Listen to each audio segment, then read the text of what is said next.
That's all right. That's all right. Seems to be a slight mute for the time being here, but of course, welcome Yes. here to the IPL 500. Are we back? We live it? We're back. Okay, I'm gonna do it again because I had it locked in.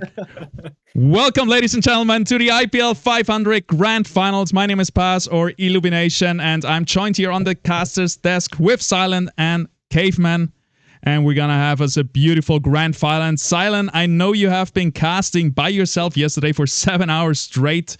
The day one of the tournament. How did it go, man? What's your takeaway?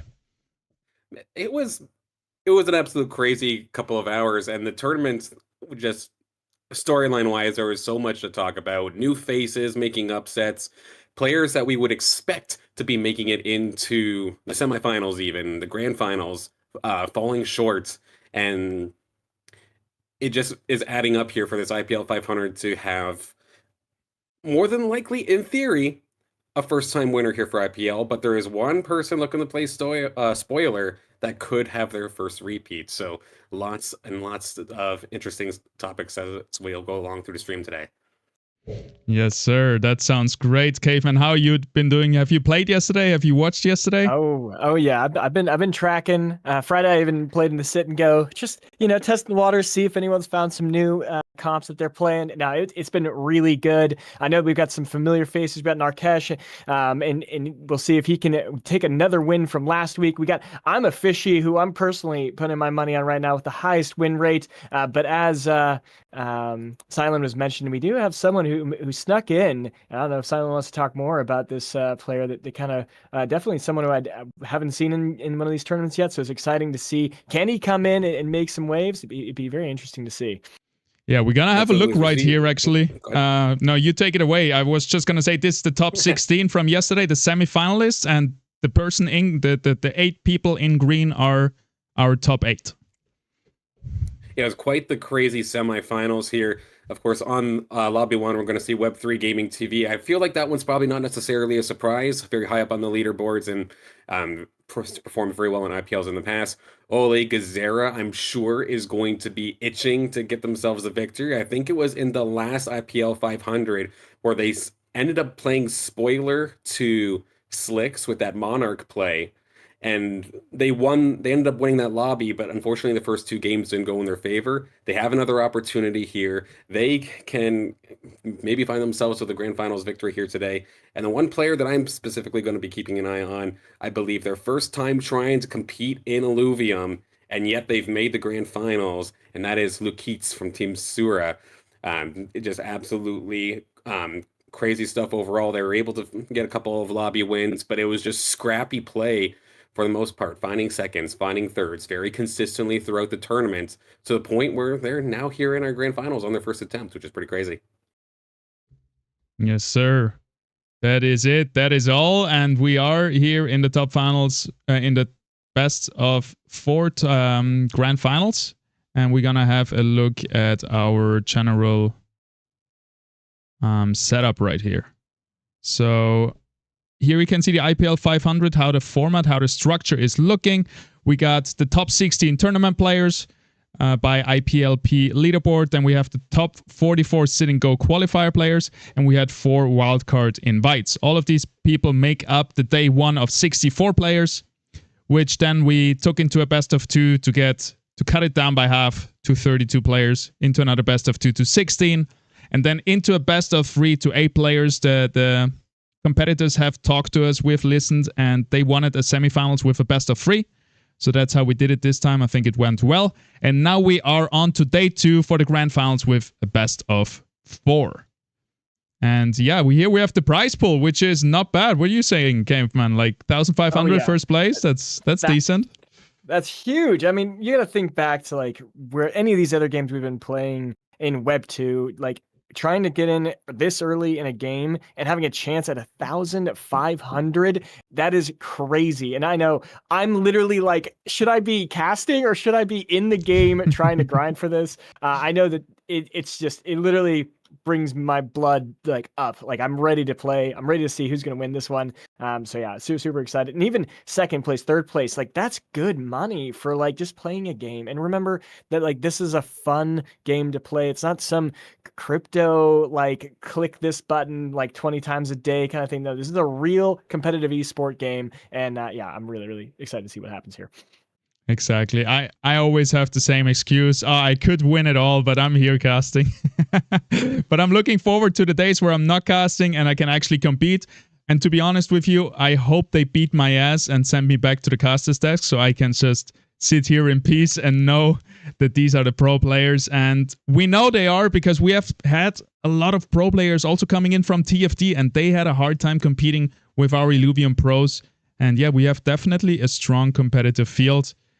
And yeah, like you said, this is already so good money, but it only gets better. For example, in the IPL 1000 that we're going to have in the first week of October here, 4th of October, there's going to be $20,000 on the line. So this is 4 times the prize money that we have today. And then in the November, we're even going to have 2 IPL 1000s. And we also changed the qualifiers or the format a little bit, and now it's not fully invite anymore, and there's also going to be sit and go slots for that. So yeah, good luck to anyone competing in this. It's going to be a fierce one. Big money on the line. Commentators get a free invite into that, right? No, I'm just kidding. Yeah, everybody, all commentators just play, and if you get in, you're free that day. And then we'll just let it run without auto commentators, because we all get in, obviously. No, I doubt it. I doubt it. Everybody's not watching. Yeah, I mean, the good thing is right now we also have a Leviathan tournament series every Monday qualifiers, every Tuesday the finals. Last week I made it into the top 16 barely, with like tiebreakers and everything always like coming in at the bottom. And maybe it's Leviathan because you have to think even more about, hey, which Illuvials are actually leveled up and good stats. Like, what can I play? There's another level to it. But man, I was struggling. I was happy about top 16, and I'm really happy to have another tournament series to compete in. So I'm stoked about that. Hey, you're grinding on. I was watching the stream. You're like grinding for like 4 hours each day to try and level those things up. Good on you. And again, congrats on the finish. Yep. So, my girlfriend is a little bit mad at me because I still need to handle my off Illuvium stuff. But yeah, it's IPL all day, and then when not, I'm preparing for Leviathan. I love it. The fire, the passion has rekindled again. Good. Okay, so we have a few other things that we can have a look at right here. So, for example, the IPL leaderboard right here. Let's see what it says us. Caveman, is that any surprise to you that we see Slicks at the top? I mean, he's struggled the last 2 weeks, but I think it doesn't matter because he made so many points in those first couple IPL matches, and so he's managed to get up there quite well. I think that we're going to have some upsets today, or some maybe Web3 Gaming is going to get quite a few points here, move up. But I mean, Slicks has got a major lead on a lot of these guys, so it's going to be pretty tough. Narkesh is in third there. That's looking pretty good. We don't see some of these people in this finals right now. We don't see Fox Spirit. We don't see... sorry, it's a little bit pixelated for me. I'll let you take over for the rest of it. But yeah, there's definitely a few of those that are not in right now, which is pretty interesting to see. Mm-hmm. Yeah, 100%. In this instance here, like, this is the perfect scenario here for Narkesh to get up there, shoot up the leaderboard. I'm a Fishy, Web3, Fury. This is the perfect instance here. Slicks got eliminated in quarters, I believe, or semis, one of the two. Moo in the same instance. Fox Spirit, of course, not here. Zico Perico not here. I'm a Fishy, their time to shine. Web3, Fury, they can get themselves up there as well. Kazera, Soda, there's so many players that have the perfect opportunity to start shooting up the leaderboard thanks to a couple of unfortunate weekends here for some of the top players. Definitely. And if we keep scrolling down here, we are at, for example, place 27 here with 10 points. And then we go down, and at around 40, we have only 2 points left. And today, if you get into the top 32, for example, you already have more than that. What I'm trying to say is, even if you haven't played or if you haven't found much success in the IPL yet, you just need one good tournament and you are already in the top seats, and you are on your way to qualify for the World Championship, where there's $150,000 on the line in December. So just a little motivational speech to everyone out there. Get out there, get going. I know there's a lot of really good players. Like, you don't want to have those guys in your lobby, right? Those top seeds and so on. But hey, the World Championship is going to be invite only from mostly IPL points, which is the top 48. And I'm sure there's a lot of you out there who haven't competed yet who might be able to get into the 48. And even if you don't do that, there's always something on the line for everyone. And for example, today we're going to raffle out 3 perfect stat Illuvials for everyone who competed in the Sit and Go qualifiers.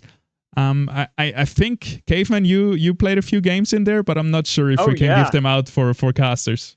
Ah, shoot. And I've seen them, okay? If you played, you're going to want to watch this stream because they are perfect stat. Like, these are really, really nice Illuvials.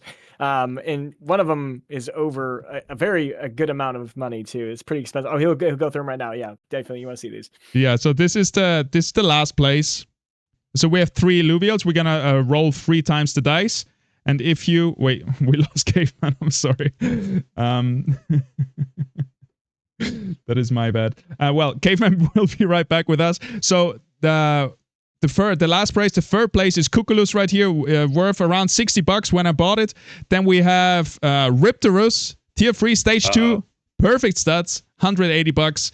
And then we have Matu, tier 4, stage 2, was worth around $250 when I bought it. But the floor price for tier 4, stage 2, perfect stat Illuvials is way higher already. So yeah. This is like currently, I think the floor price is like $400 or $500 for this. So we already made a big win for anyone who will be in the raffle. And this is going to be really, really cool.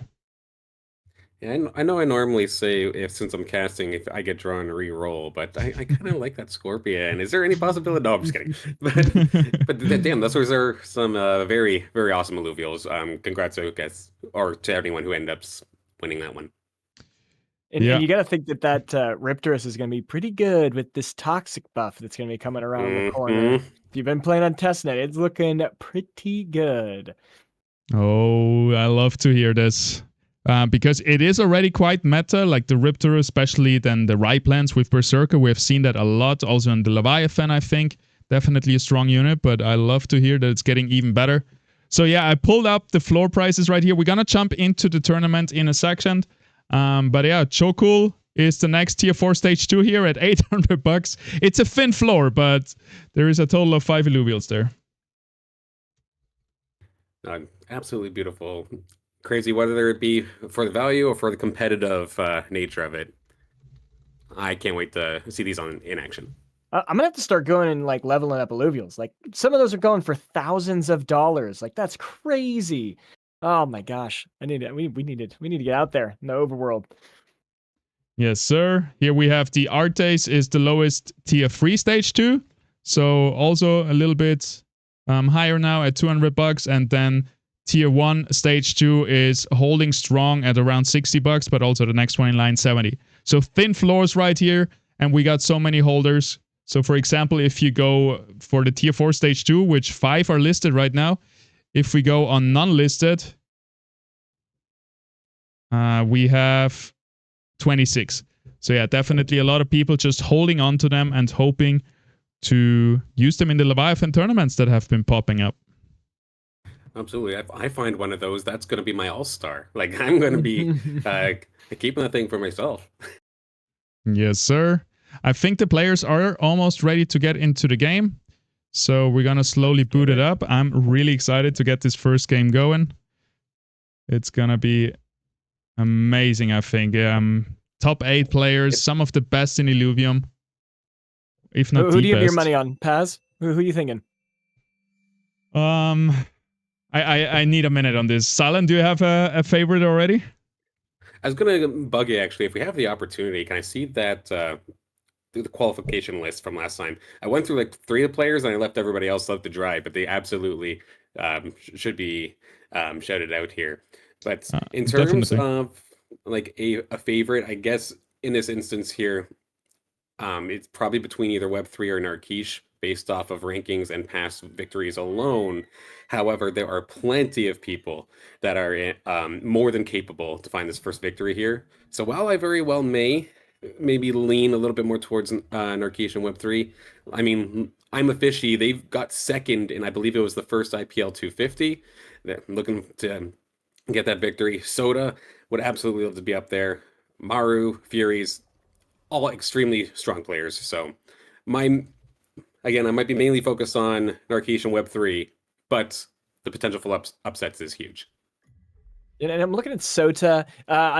When I was doing the sit and go on Friday, I was seeing a lot of people actually stay away from Revenant. That people were not running the 4 Revenant, and they were pushing a lot of different comps. There was actually a lot of variety. It was really nice to see. And I imagine Sota, what I would say one of the kings of rogues.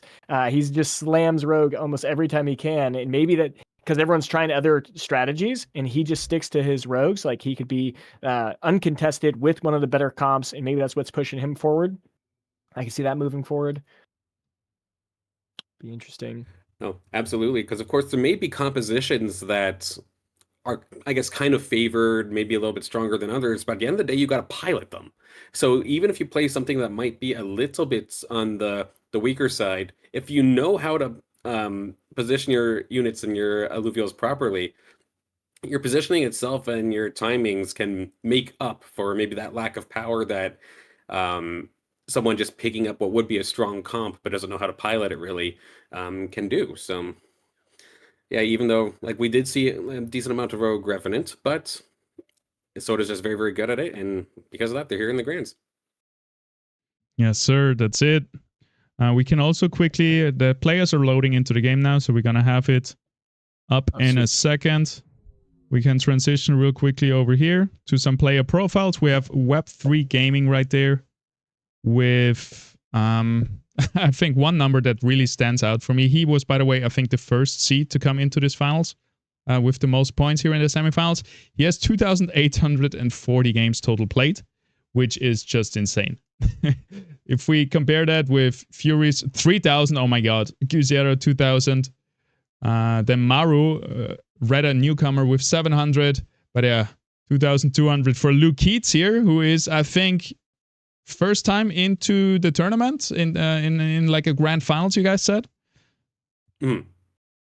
So that's cool. Narkesh 2,800 after a 1 month of playing. So yeah, definitely crazy how much time these guys have put already into the game. And they are in game, I believe. Yes, we're gonna connect right now. And the region is one of my favorites. It's going to be Halcyon C gaining a 1 stackable free shop reroll each round. This is going to be pretty crazy. I love this. This is probably my favorite one because you can just do so many different strategies. You can roll super early, get a heavy advantage at the beginning, or you can try and save those, try to survive as long as you can, and then get in higher level, and then just do a massive reroll in the higher levels. That is exciting. That's going to be my question, actually. Do you save it for late game, personally, or do you spend it relatively early? It depends. You have to read the lobby, because if you see 4 other people already dumping and they're like have massive boards at the beginning, you want to hold off, or else you're going to be competing with their comps. And so sometimes you actually want to do the opposite of what other people are doing. Or if I see everyone looks like they're holding on, then maybe I'll dump mine. And maybe I'm not the pro, so maybe it's not best coming from me, but that's what I've done, and I've found some decent success. But Paz, what do you think of that? Yeah, I think you have a few different options here. Like in general, either you go for the late game composition or you go for an early roll composition. So early roll would be, for example, the mud with all the tier 1 stage 3s that you're looking for. Rogues, not so much anymore. It used to be like that, but now it's more about the bigger rogues. So it depends if you're going for that. And like you said, if you're going for a high roll composition, you better look out for anyone else who is contesting you and roll before them. And otherwise, I think at least like 75% of those players are going to save them up for the late game for level 7 or something to then roll down for the win conditions with stage 3 units like Scoriox, like a Slashin, and so on. I'd also like to just point out a comment in the chat from Bambi asking, is this pay to win? No, this is a totally free to play game. If you're interested, imagine it's just like Teamfight Tactics, Dota Underlords 2. You can get in here and start playing and potentially even participate in that $150,000 grand finals at the end of the year. Yes, sir. And yeah, it is completely free to play, like Caveman says. Like TFT, there is no difference in this unit compared to this unit. The only thing that's different is maybe skins and so on. We have a Leviathan mode where you, after you capture your Illuvials in the open world where you can run around and capture them, you're going to be playing with your own Illuvials, and then they have their specific strength. But our core game mode is the Gauntlet Ranked Arena right here, which is completely free to play. Absolutely. That's what I love about the IPL in particular, because it is on the Arena Gauntlet mode, not the Leviathan mode. Anybody can pick this up and be on the same playing field. I just, not getting back into the game now that we're starting to get a foot, I'm looking at all of the weapons that the players have. It's actually a great diversity. The only people that are competing for the same weapon are Maru and I think it is Narkesh. They both have the Water Bulwark, the Ripple Flare. So everyone's going to be doing a little bit of a different strategy, potentially going for different late game composites. This will be really interesting to see all the different comps that come out of this. Yeah, we don't have much information yet what the players are playing around, except for the weapons. But what we know that we have Amafishy here already on 3 Earth units, so he's kind of signaling that.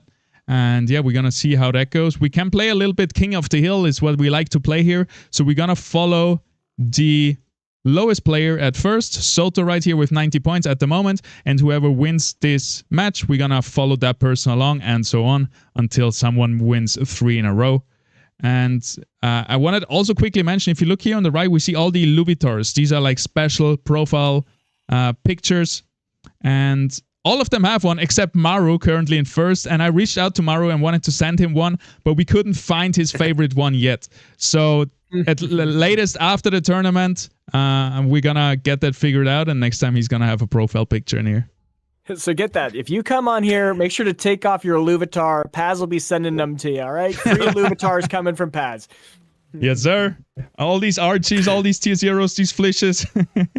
We have a bunch of them that cost 1 cent, so definitely happy to send them out as much as you want. We're gonna get a bigger one tomorrow, for though. A while too, so I'm surprised it's taken so long here. But you were mentioning before about Soda basically playing rogues pretty consistently. It looks like basically setting himself up for the exact same game plan there with that the Nature Axe, the rogue one there. So yeah, Fury's took him down with 4 rogues though. So we already have a battle of the rogues here, it seems like. Uh-oh. And Sota likes to, he has a perfect Leviathan team for rogues as well. He likes to play them there as well. And they're very strong right now. I think we have just a patch coming, just a patch around the corner on Monday, where we're going to get a little bit of a different meta. That'll definitely be interesting. I know personally I'll be keeping an eye on the slash-in change in particular, because I know they kind of rearranged how some of their stats work to try and make it so it doesn't snowball so hard off of certain augments. Because I think that is the only time in Illuvium that I've ever like face-palmed. Just like it's the penguin. Why am I doubting the penguin? It just keeps popping off. I'm curious if we'll see that a lot today. Yes, sir. So I took the opportunity here of an early win for Furies to zoom in on his rogues who are all in their victory poses with the Dark Hollow Tiru right here. And they're just looking gorgeous.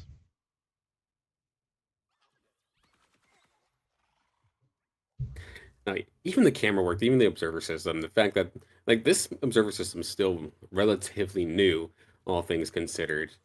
And I feel like you don't see stuff like this anywhere, with, like especially this quickly with a new title. Being able to just fly around the map and see all the Illuvials and their personalities shine. Absolutely love it. Yeah, you look and the out. boards even, as you're shown off here, yeah. Yeah, you look out into the space. This is personally my favorite battle board as well. It kind of calms me down while playing, just seeing those rocks floating around. And yeah, it's really cool to see all the art and how it's set into perspective. Well, I'm looking at Maru real quick, and he has my favorite battle board, which is surprising since he doesn't have an Illuvitar, but he has the battle board. He has the drone one, which is my favorite for sure. It's my always worst cool too. nightmare. All these huge drones looking at me, I can't stand it, man. I get nervous. They're kind of like in Rick Like and your sleep Morty, paralysis demon. the big heads in Rick and Morty. Show me what you got. That episode. That reminds me of this. Oh, and watching this battle, Soda got a really unlucky route from the twine where his two Lynxes did not do any damage, and they were just sitting there, just getting stunned, and then that giving Bang a whole bunch of time for that Tattoo or TNT to do a whole bunch of damage there. Yes, sir. Let's focus a little bit more on the games. We have the early game out of the way, and so it's going to get a little bit more interesting when we're also going to see some compositions crystallizing themselves here. So currently, Gusera in top is playing a little bit of fighter bulwark. Then we have Lukeets with bulwark Aegis already activated. We have Web3 Gaming on a big win streak with Shock right here. Whoa. With Ranger and Squiz, and also 5 air units already. Close to the 6 air threshold. Big spike coming. Maru on bulwark Harbinger Warder. Looks very good. Fighter Rogues for I'm a Fishy. Full offensive. Sota still on double links, so he's not really locked into anything yet except for his rogue weapon. 5 rogues for Furies, and then Narcash on bulwarks and fighters. And Toxic. To find a squeeze so early and get that early shock's actually incredibly lucky.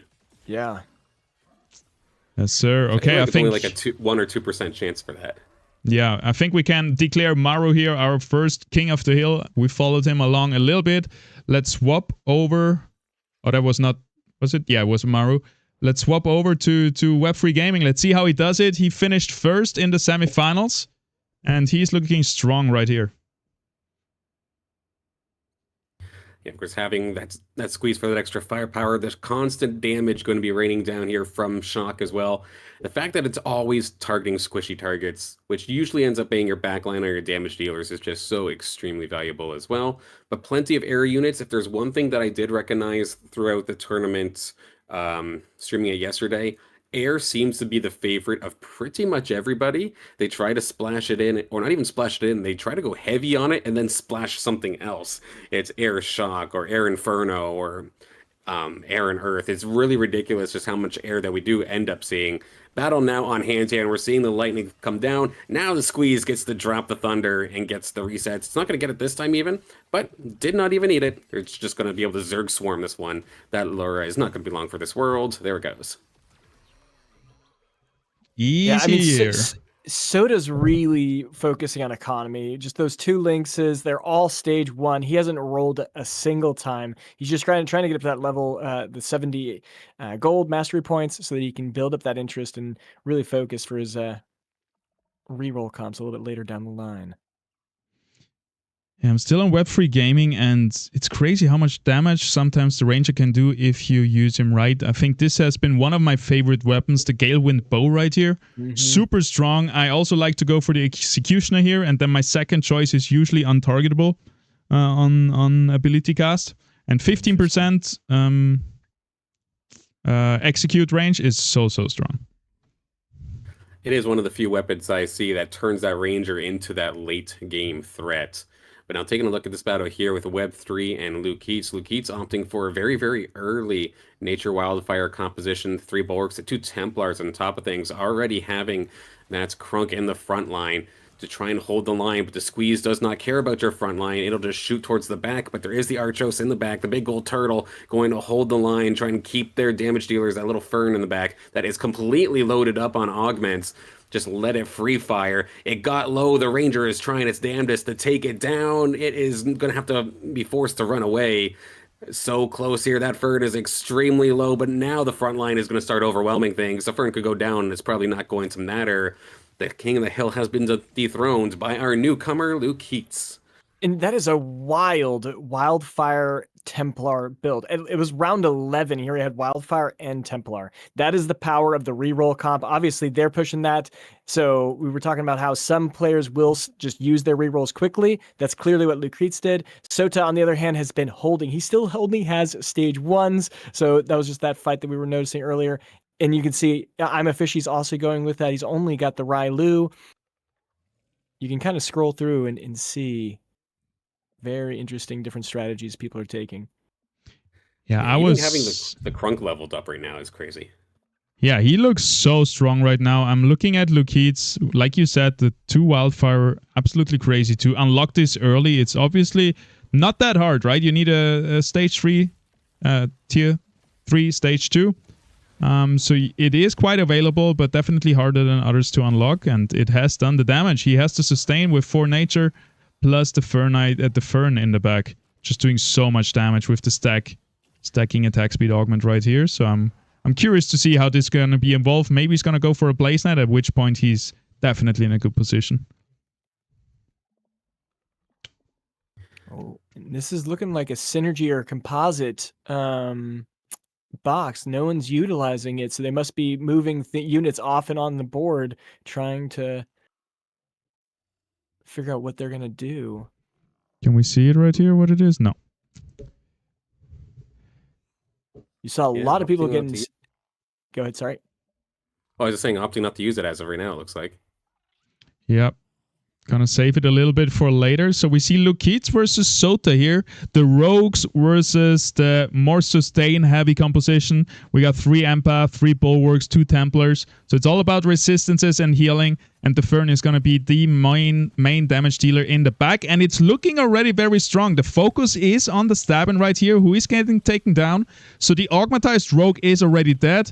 But all of Green's units are on half health or below, so it's still, there is a chance for the Rogues, but it seems like they're going to be slowly but surely whittled away, and there's just a few more red units left. And yeah, there you have it. Lukeets takes another win. That was definitely a heartbreaker there for Sota, for the Penguin to get immediately targeted down when you had the Vermilio and you have other Rogues that are essentially there to be the diving in tanks. Penguin got targeted immediately. Just no value in terms of damage, no value in those augments. So going to be kicking themselves a little bit, I'm sure, for that one. But of course, still very early game. Yeah, they'll be all right. We did see him. Lukeets has used his crate. What did he get? Looking at Maru right here, all units are off the board. And he wanted to get, I think, a Invoker crate. Oh, it is just the normal one, right? It's just an empath. Oh, it's just a regular, yep. Scion. Yeah. It's just a basic affinity or class chip. Hey, with that though, that is now going to be the 4 empaths here for Lukeets. So a little extra shield, definitely going to be nice. Definitely a nice boost. Maru on the other side was looking for the Scion imprint and got it. So we got 3 Scions now on the enemy team, maybe looking for 6 Scions. And it's looking pretty good here for Lukeets once again. I do think Lukeets made one mistake on that. Placing the empath icon on his T-Roo instead of on the Crunk, the empath gives it scaling by max health.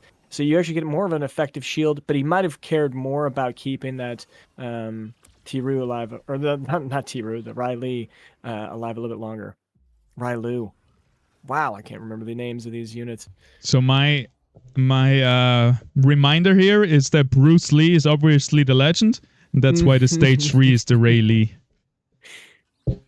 Very well. I need those. We call it in German Eselsbrücken, donkey bridge, where you connect something like this to remember. No, since you told me that the first time, I always find myself referencing that oddly enough. So thank you for that. The other thing I had with Seer and Singe, I had a hard time. And I did something with League of Legends, the character Singe. But yes. Yeah. But Singe is the second one, right? Correct, yeah. It's yeah. not fully evolved. Yeah. And there I just remember, Singe would be the big guy, but it's actually not. Whatever. Sometimes it's really hard to remember. Or maybe that Singe created the big monster, which is now the Seer. Thank you. There we go. There we go. Now it's locked in. And then I don't know. I had just one more for you, Caveman, where TNT, I think I told you last time, but Tatopy, TNT, and C4S, they're all explosives. And Tatopy is actually the most dangerous, or the biggest, or the strongest explosive. The next one is TNT, and then C4 is the least explosive of those three. And so the smallest is the highest. Anywho. One more here with Luke Keats up against the only person who could possibly be a repeat winner in this IPL. Narkesh leveled up to level 7, and they already have a forest loaded up with augments. Got the true sight as well, but going through the rest of these alluvials, it is eventually going to fall. There is a lot of wildfire coming on through, but it's not going to be enough to stop Narkesh. They're going to swarm them down. That Barriac's not going to be long for this world at all.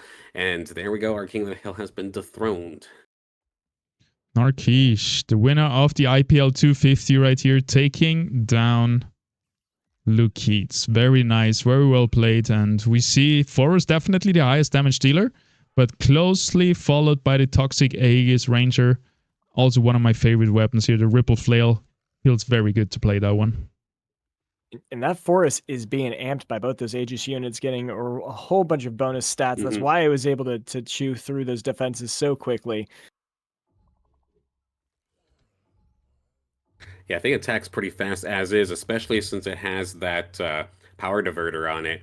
But even more so with that Aegis, it's just an absolutely rapid fire bullets, basically, especially like we even saw that first little Omega, it fires on through. It's going through pretty well everybody. There's that Octius here for Web 3 in the very far back corner, but it is still getting tagged, finally gets jumped on as well. Looking very, very convincing here. Narkesh might have found the formula and is absolutely crushing it so far here in this grand final. Yes, sir. Looking good at 76 health. Not complaining at all. And we still have the Halcyon Sea map, right? I would love to know how many rerolls they have already stacked up. I think at this point, they have been using it because you are level 7. Like, it's not going to get better than that. You might as well start looking for it.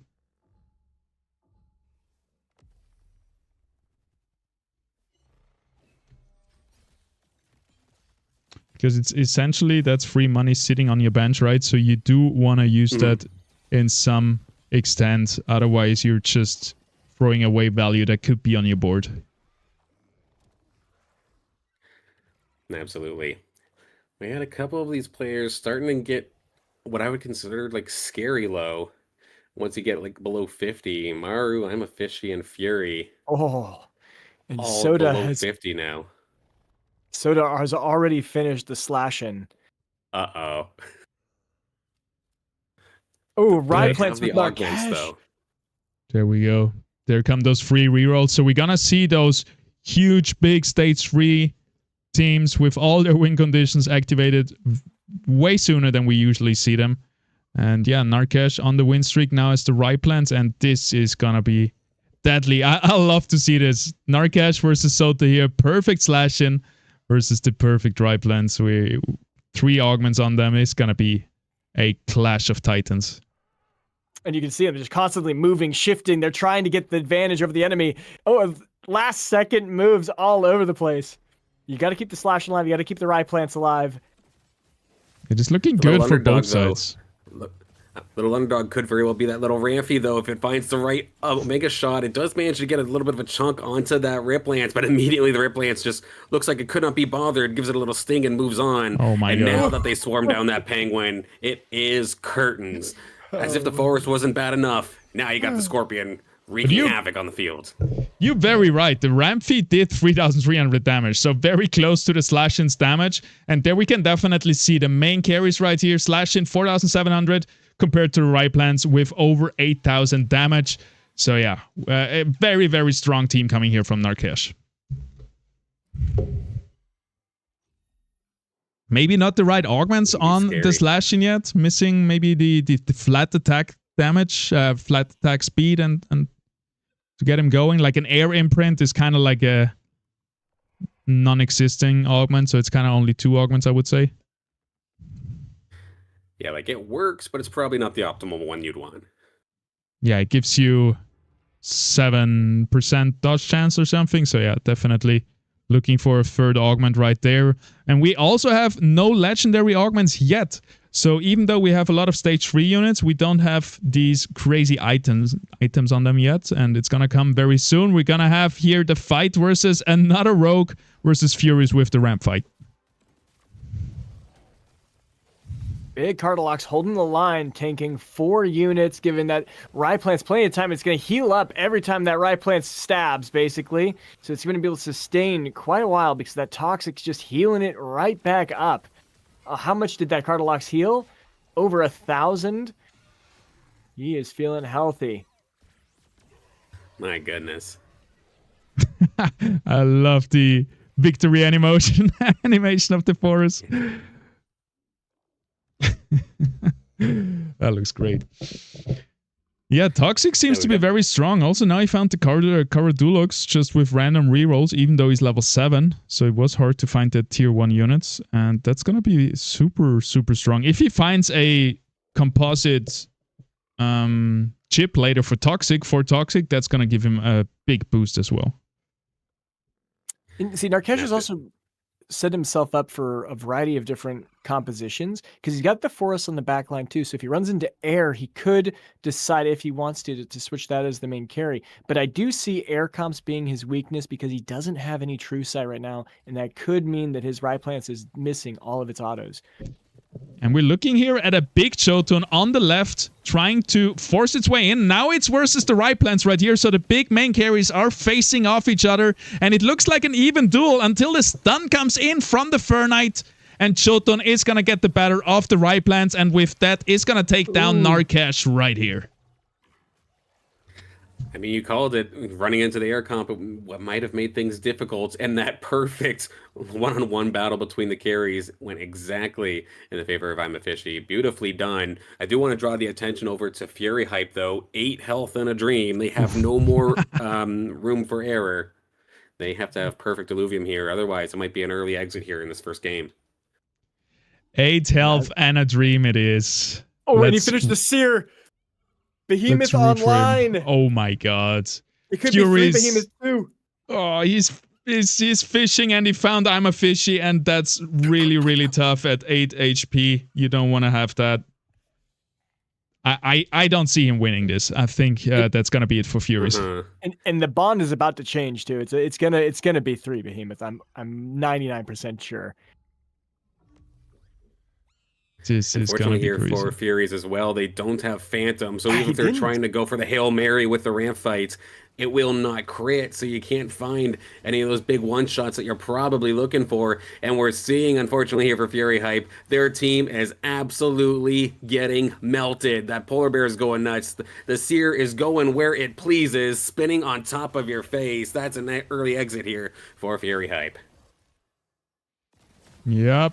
Here we see it again. That was rough. Definitely a little bit bad luck here for Furies. Finding I'm a Fishy, who just found all his power spikes when he's so low on HP. But that's... We got a possible elimination here for 2 players. Lukeets and Web3. Bad loss. They're out of here. An Aegis chip on the carousel. Perfect for Narkesh. If that is left over at the end, he will literally take this game and run... Lukeets saw it, scooped it up. Yeah, those come in and they are a huge catch-up mechanic. So Lukeets is going to be happy for this. He has an Aegis. He has the Arcos. Yeah. So definitely a great find for him. And yeah, he's going to be very happy. Let's see who's going to take it. Both on the last live. Lukeets and Web3 Gaming. 3 shock. Let's watch Web3 Gaming. He's in the bubble. He's in the last place position. We have a PvE round right here, so we could actually watch our first replay of the day and see if everything is working regarding this. Oh, we got zoom in. So if you guys want me to enhance it, we're gonna zoom it in. Nice. Yeah, that would be perfect for when we start seeing, again, like comps like these, the rogues, where we're just focusing on the top half of the board or something. But yeah, this one... The Seer catches pretty much everything. I don't even see the ramp fight popping off. I don't know if it got taken down or if it just did not get enough damage off. But yeah, the Polar Bear had free reign to do exactly what it wanted the entire time. That's it. That's all. Furies is going to go into an extended break. Is probably going to watch here the other players and see how they perform and figure out his strategy. Maybe just steps away, clears his head. He had definitely, like all these other players, a long day yesterday. We had 7 games yesterday, best of 2, and a best of 3. So all of these players had a big Saturday coming into this. Oh, and the fishy is gonna potentially knock Web3 Gaming out of here. Guzera is hoping. Guzera's hoping the Web3 gets knocked out so he can get the rest of his mammals and get that that giant mammoth online. But can these two Octuses take down these behemoths? I just don't see it. I do not see it. And Frost is now online. He changed the bond, so he still wants to keep Berserker to keep the Monkier going. I still think that pushing a 3 Behemoth would be better, but we'll see. I mean, lots of firepower on the board. Like, we already know about the Polar Bear, but now the icing on the cake here is that Blazonite off in the top left-hand corner. It does get jumped on by a couple of these rogues, but let's be honest, the T-Roo line just kind of tickles you. It doesn't really do much damage, so it's just a mere inconvenience. The Thunder are going to be coming on through here from these two Octuses, but there's not really any low health bars. They're just going to absolutely shred on through. Web 3, one of our favorites here, I feel like, in this tournament seed-wise. Eliminated early. I'm a fishy. You call him fishy. I call him the Reaper. Just knocked out another one. Absolutely. And the camera jumped over to Narcash versus Lukeets, and Narcash lives very closely lost versus a huge Scoriox right here from Lukeets. That might have actually taken him out. The Scoriox healed up 3,500 off of that. 20,000 damage. Oh my god. Maru versus Lukeets, somebody's getting eliminated. And the crazy thing with the Scoriox line, I think it got buffed in the last patch, is that Arcanite is not even active. Like, there's not many units that can have such an overperforming performance with not having both their traits activated. I mean, Slashin is obviously one of them, but it draws a lot of its strength also from the 7 rogues, I think. Without that, it's by far not as good. Absolutely. I'm going to be keeping my eye on here. Oh, sorry. Lukeets, Maru, someone's going home. Yep, I'm watching it too. All right, let's see it. I think the beam from Duelif is going to tear this team apart. Gosh. Double Colossus, 5 bulwark, 6 and here he comes. Oh! But the shields came up at the perfect time to keep him alive. Healed against it. Is it enough though? So close. Scoriox needs 1 more damage, and it comes right now from the Duelif, right? It's coming. Here he goes. And doesn't get stunned. That's gonna be it for Lukeets. Yeah. Well, that's a positioning issue right there. Scoriox was the target for Duelif and all the other backline units. It was just a perfect laser setup. Well played, Maru. Another thing timing too. Yeah.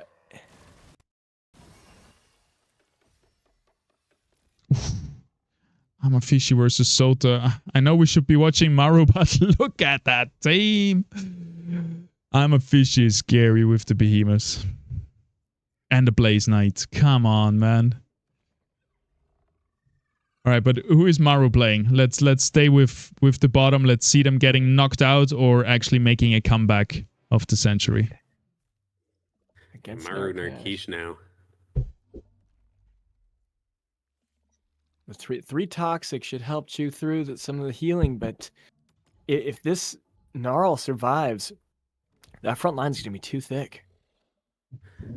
The targeting there for the Dwelf is going to be a little bit awkward too. I always find that it has a hard time dealing with fighters since they spread out so much. They're not going to find the big value in these shots. It's going to find just strictly that tiny little cling and then the monk here. So, okay, 2 of the lesser targets down, but the Rip Lance, that's what nice little stun coming out there from the Goliath, slowing things down, but it is still not stopping this. A nice little yeet, going to get the water beam as well. That's exactly what you want. The Mammoth setting up the Dwelf, but it's still not going to be enough. The Rip Lance is on the critical targets, and this will be the elimination. And the problem was the Gnarl went down 1 second before it got its the buff from the what is that augment called? Shoot. The power sent? Yeah, power sending, yeah. 1 second short. That right plants chewed through him like it was nothing. It was crazy. All right. It seems like Sota took down I'm a Fishy, or someone did, so the Behemoths can bleed as well. And we are watching Ola Guzera now in the bubble with 3 HP. And we have our top 4 right here, so they're all going to be happy to have had a pretty decent game number 1. And just a little reminder here, everybody, we have a best of 4 finals. This is the first game, and it matters a lot that you just overall have good placements if you want to win this tournament today. Like a last place is going to be very, very bad for you. Absolutely, but unfortunately there for that Monarch on the side of Gazera, it dove directly into a ram fight in the midst of its Omega, and that on top of the rest of the squad here from Soda, just absolutely running them down like a train, just couldn't not get any control in that battle. And it's going to be Gazera out in 4th. And the other problem was that Fisto was just in the corner and he just got eaten alive before he could. I don't even think I got a cast off. Probably should have been placed in a safer position in the front of the board to avoid all the rogues. All right, do we have a replay here? What was the last one? I think I didn't press it at a good time. Oh, we got an old one, Maru versus Lukeets. That's going to be interesting. Yeah, this was this is the beautiful situation. Best case scenario. Love loading up the Dwelf with augments when you're going up against the bunker, because you're just getting so much value. You're hitting like 4, sometimes 5 targets. And unfortunately there, the Scoriox was just the main target. It could not get rolling because it was just instantly focused down. I'm just looking at the 3 remaining team comps. So we've got the full rogues with Sota, we got the Berserker with Narkesh, and then we've got Behemoths with I'm a Fishy. I think these are the top 3 performing comps, and you see them in the top 3 right here. Which one is going to pull through and claim the victory? Does Soda actually get the 4th Revenant, though? They've been stuck on 3 for so long. Unless they got a composite chip off that. I don't think so. But Narkesh just finishes Phosphorus. That is going to be a huge monster. But is it enough? I don't know.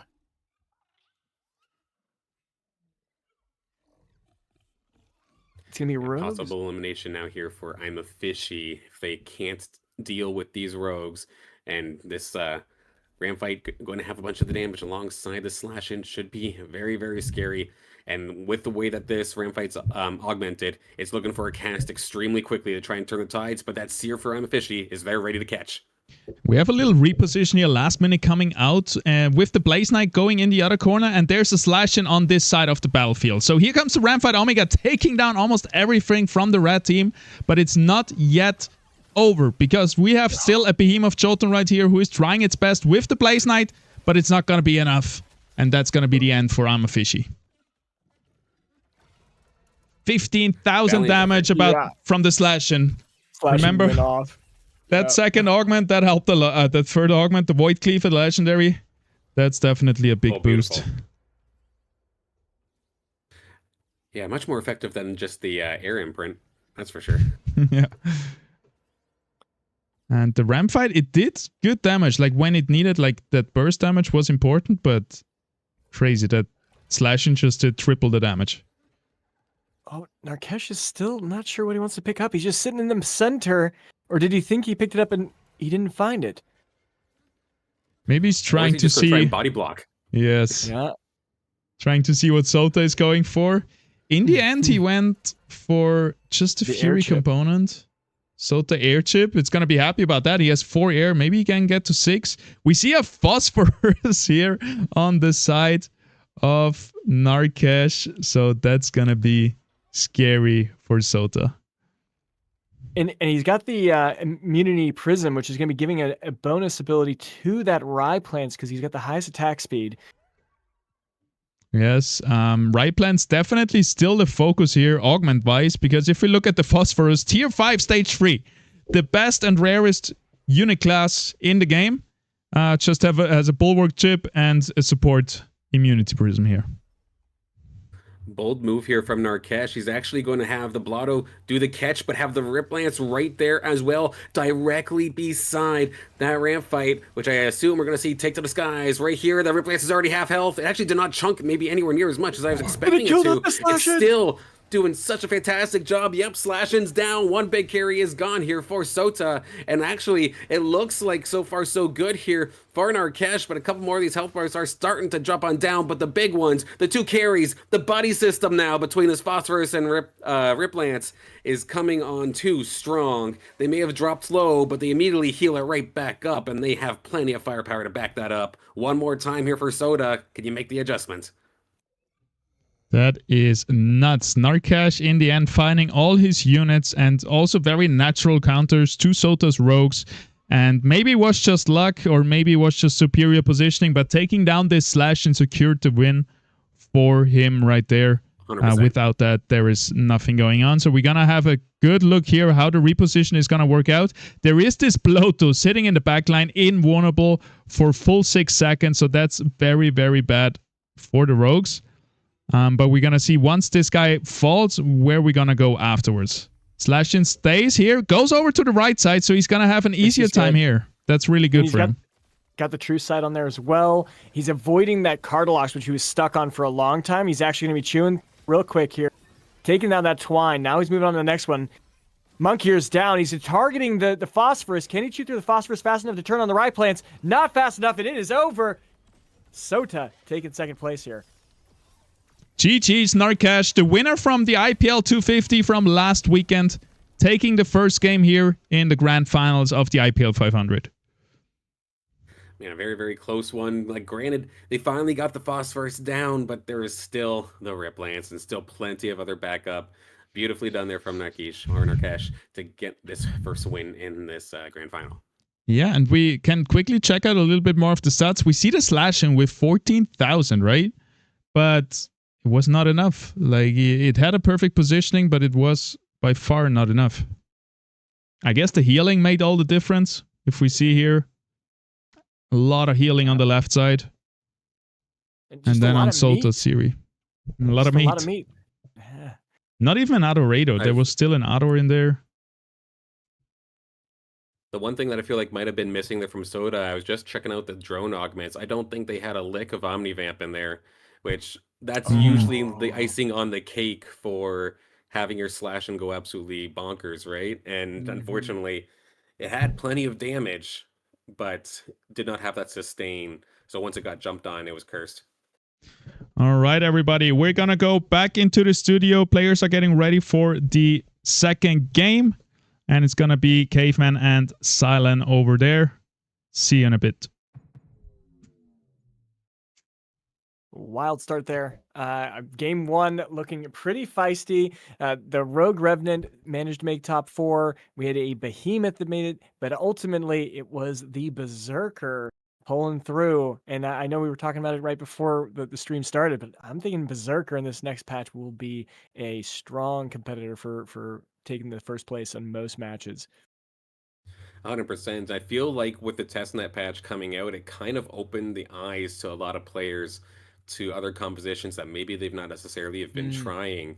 Like, for the longest time over like the past 2 months, I'll say, Toxic is basically slept on. Like, okay, if you happen to have a Caradulo and you happen to be going for a Rip Lance, then okay, I guess I'll take Toxic, and then maybe keep it at 2 and not go any further than that.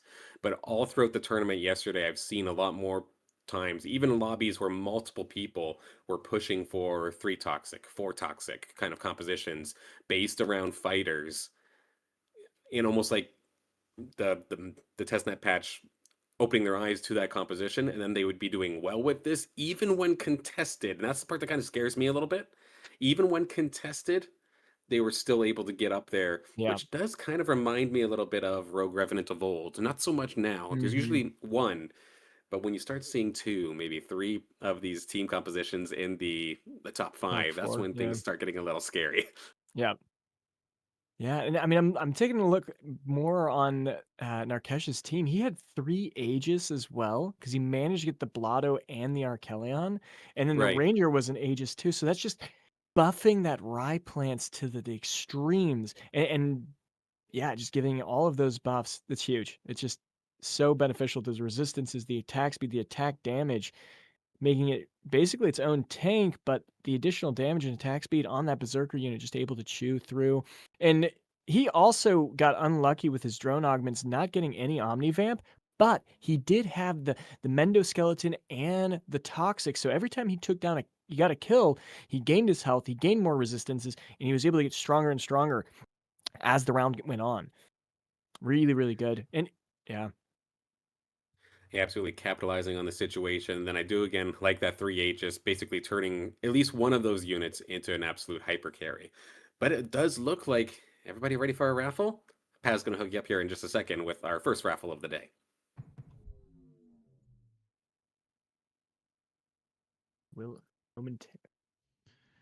Actually, Paz has had something to do, so here's Tony with you all, and we're gonna do the raffle real quick for the Cuculus. 6 out of 6 perfect stats worth at least $60.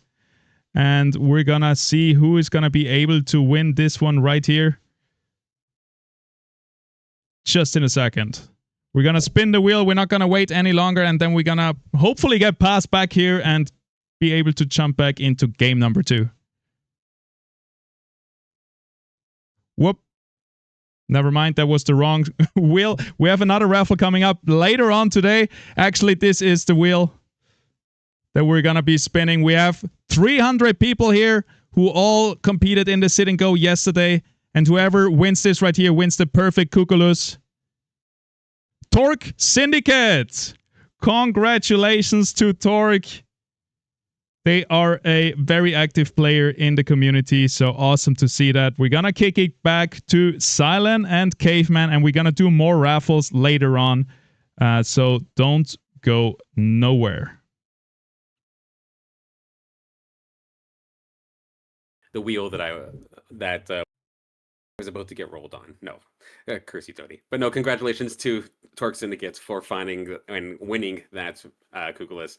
May your 6 air 4 shock compositions go absolutely crazy. Awesome too that it's going to players. Of course, also good that it's going to someone we see on the ladder quite often. Love to see that our consistent long-term players are rewarded, but also all the love to our new players as well. As we now just awaiting our next matchup here, players getting a small break and whatnot in between. And personally, I had said this on my stream yesterday, but I hope that players didn't take one thing out of consideration. Actually eating something. Because like there's been many times that I've seen in my college esports days with some of these longer tournaments, the team that I'd be following would find themselves on the winter side of grand finals or something, play like a really long day, sit around, just like do nothing, and then they're so worried about eating that they throw a for sure win in the grand finals. So I hope everybody's staying hydrated. Chat, I hope you're staying hydrated as well. Trying my best to as well here.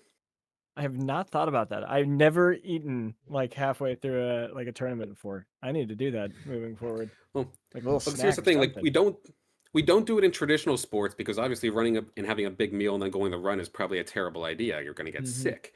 But if there's one thing that we do have a benefit as esports players, we're not necessarily jumping around and like getting super physical. So keep yourself as healthy as possible, hydrated, nourished. If you're thinking about food, that's one moment that you're not thinking about the game. That's it. Personally, I try to do a big breakfast in the morning. Really like get everything into my body that I need for the day. So then a few hours later, maybe I have like a little sugar spike or whatever it is. And then once the tournament starts, I'm like my body is well balanced. It doesn't have to deal with digesting and all of that stuff. But definitely wanna keep your fuel high, and especially like you say, water, super important. And yeah, cool raffle. Thank you, Tony, by the way. I had to do something. I was a little bit scuffed, but yeah, we got it. And we have Torque or Torques or Torquey from Syndicate winning that. Really cool. Big Cuculus. Plenty more throughout the day as well, if I recall correctly. So that's exciting. Yes, we still have the Riptorus worth around $180, and then the big prize, the Mammoth, all perfect stat Illuvials. And then we also have the raffle from last week. where we're gonna pick 5 winners of players that have been playing ranked Leviathan throughout the weeks. There is a big number that we have. I think it's 800 different players that have played in the last week, and we're gonna raffle that out to there. We have 5 winners. First 100 LV, second 50 LV, third 25 LV, then 15 and 10 LV for the last place. So yeah, definitely a lot of raffles going on today. Yeah, absolutely. Pays to play and pays to watch, and it's just a fun time overall. Or, like you had mentioned, or I think it was Gabeman that mentioned earlier, it's not that we're just playing or competing just for the sake of pay. It's actually fun and it's an enjoyable time. So I hope everybody's having an enjoyable time so far. But again, we're still just getting started. Plenty more Illuvium to come.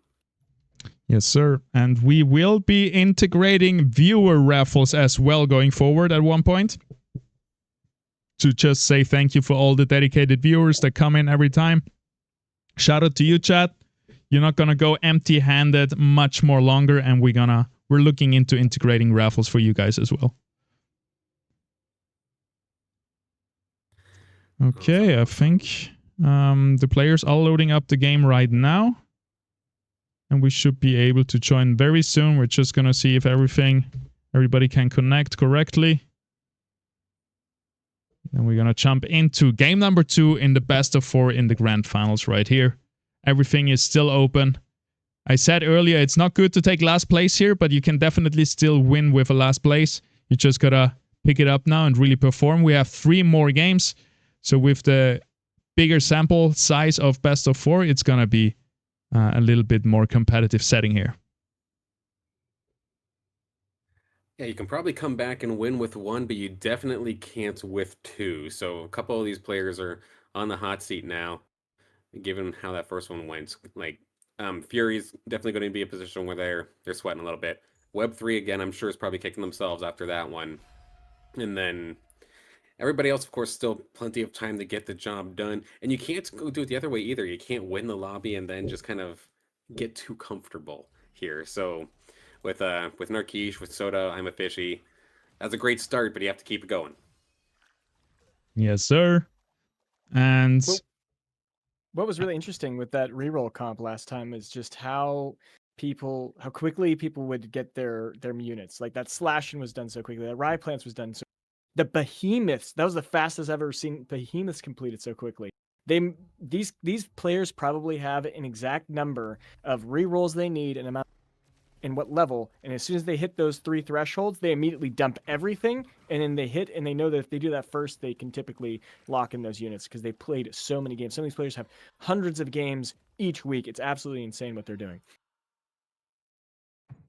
Yes, sir. They are absolute freaks, absolute monsters in the game. Freaks of nature, talent. I'm trying to find the words here, but it's hard to describe them because it is a very special trait to be somewhat, quote-unquote, a pro gamer. Some of these players are making their living here and are playing full-time Illuvium, and they are having a good time, and they are making a good buck as well, and they are just the best of the best Illuvium players in the world we're going to see here right now in game number 2. And it is looking good. So I was going to say region-wise, did I see that it was Brightlands, but it's not the... Oh, no, it's Sancta Mesa. So this one, we get the jump start. Everybody's already leveled up and with some extra credits. Yeah, I think that's a pretty cool one. I don't mind that one. It kind of changes everything a little bit in the early game. You start with more money, more levels, and I think, yeah, that's going to be interesting. I think everybody just, again, is going to have a little bit of a better economy because those early 10 extra credits account with compounded interest. It's going to be like a lot more gold later down the line, so everybody has a little bit of a bigger money pool to play with in this game. But what's interesting about it is I think initially when I did it first playing this, I thought it would be, oh, we can make it to invokers easier, to the late game behemoths. But actually, because you're starting off with so many units on the board early on, and people are leveling faster, the games actually end up a little bit shorter. They don't go as long, and so it's almost better to, like, you probably want to max out some like a tier 3, tier 4 kind of compositions. They're trying to go for a lot of the tier 5s. At least that's what I imagine. what I've found. What are your thoughts on that?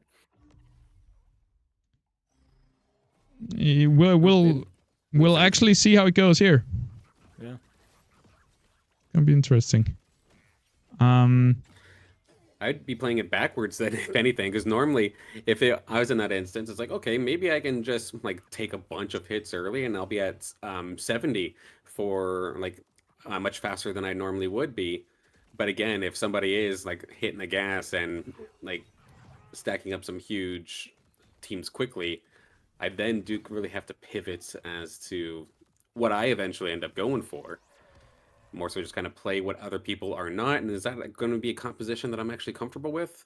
Maybe not. So it's kind of risky, but fun.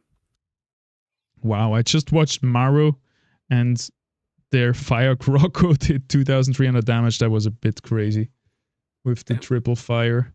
I want to quickly go through everyone and check out the weapons. So we got Web3 Gaming on the Fire Bulwark. We got Sota on the Rogue Earth weapon. Same Rogue Earth weapon for Lukeets. So maybe we see a lot of Rogue players this game. Earth Rogue weapon is perfect for making a Dust Revenant, for example. Then we have Narkash on the Empath Fire staff right here, going for early Inferno, it looks like. We got I'm a Fishy with the Rogue, with the Fighter Water Dagger. Then we have Maru with the Scion Fire weapon, so also going for something like an Inferno build early on. Then we have the Empath Earth weapon here for Gusera, and last but not least, Furies with the Scion Water Aqua Blaster. Looking forward to building Invoker, I would say, or maybe Mud. I think there's going to be a lot of competition in this game. You got the two gauntlets, the two fire gauntlets. They're going to be going for the Invoker, potentially both going for Ram Fire late game. You've got the Earth Dagger and the Earth Empath. They could both do the Revenant build, so that's something to consider. Same with the Fire Empath weapon as well. There's potential for a lot of different rogue comps fighting it out. The Water Blaster being uncontested with water should have a pretty easy day getting their units, I would imagine. And if this was last week, I would say, okay, you're going for water, you're not going to be contested whatsoever. But because of the rise of Toxic, I'm curious if maybe that's something we do end up seeing as well.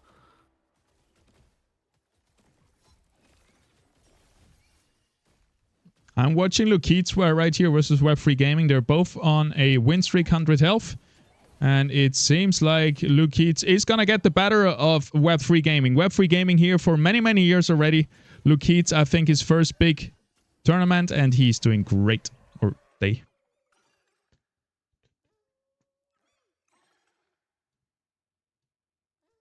Already getting a solid core with the Slappin, the Chuko, a Lura as well.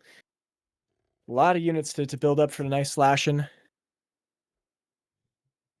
Yep, definitely. You always, if you're playing Rogue, you're very happy if you are ahead of the pack, if you are on that win streak, and if you're going to be able to get to level 6, level 7 earlier, and start rolling for those core units, like the Umber, like the Slashin, and the Rampfire, before everybody else does.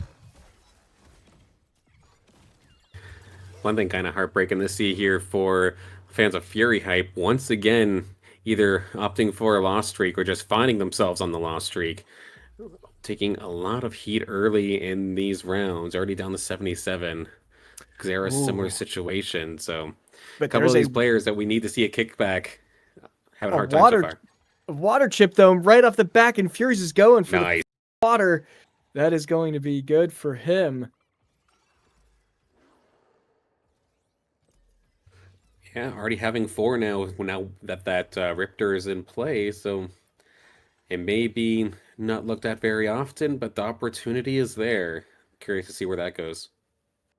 All right, let's take the opportunity, follow Furious, and see who will be our king of the hill in this game right here. And if he can actually go on a win streak himself, maybe.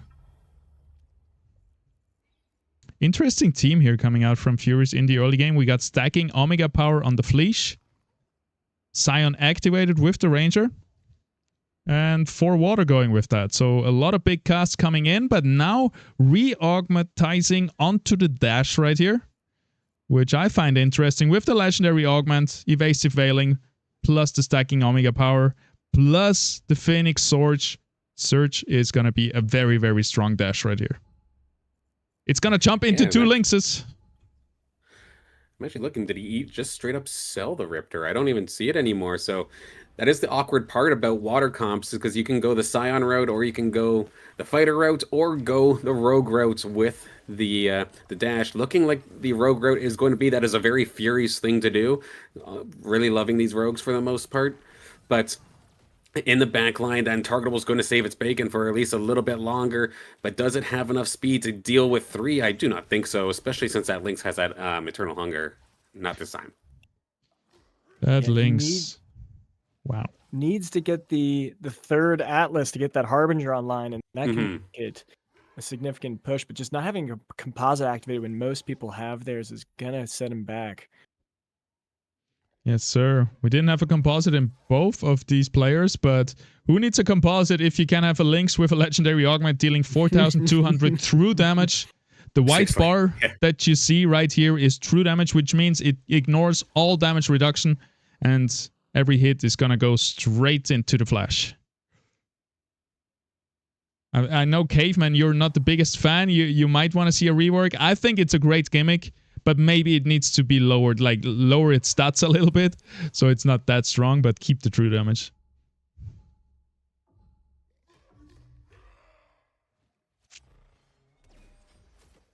I'm still on Furies here versus I'm a Fishy, and we have Greater Monkier here, fully augmentized, and I think he's gonna just shred away.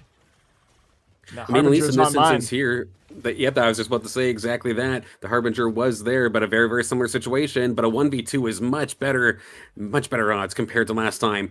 They both actually go untargetable, holding the line for just a second, but the dash will reign supreme. And there we go, Fury, getting that loss streak broken. Yeah, and that was actually 3 seconds. I thought it was only 2, but evasive veiling, 3 seconds invulnerable. That didn't look like a fair fight. That looked like that Chuko brought its fists to a gunfight versus this dash.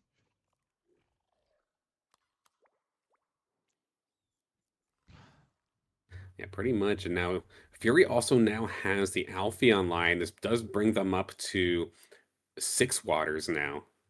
Oh, wow. They have the option. Steam could be on the board.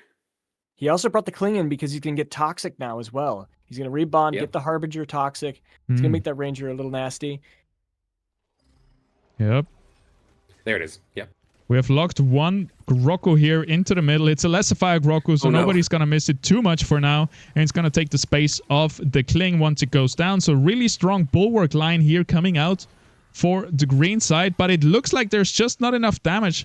The dash in the backline, though, you shouldn't oversee that. Here comes the TNT cast, taking almost everything down. It's going to come down to the buyer here, but I don't think the dash can 1v4, especially because that big brother Lynx is still there and might just one-shot it with the next cast. Here comes also the TNT damage. Oh my goodness. Oh my god, Lynx comes out. Last second, wow. All right, who was that? Who is our new king? Luke Keats. Ysera, I think? No. Yes.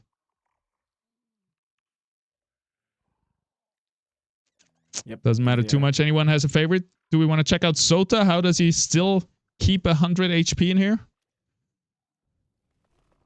Could absolutely do that. And I have an inkling as to what they're doing. Oh, yep, sure enough. 7 rogues, but going for the Predator style instead.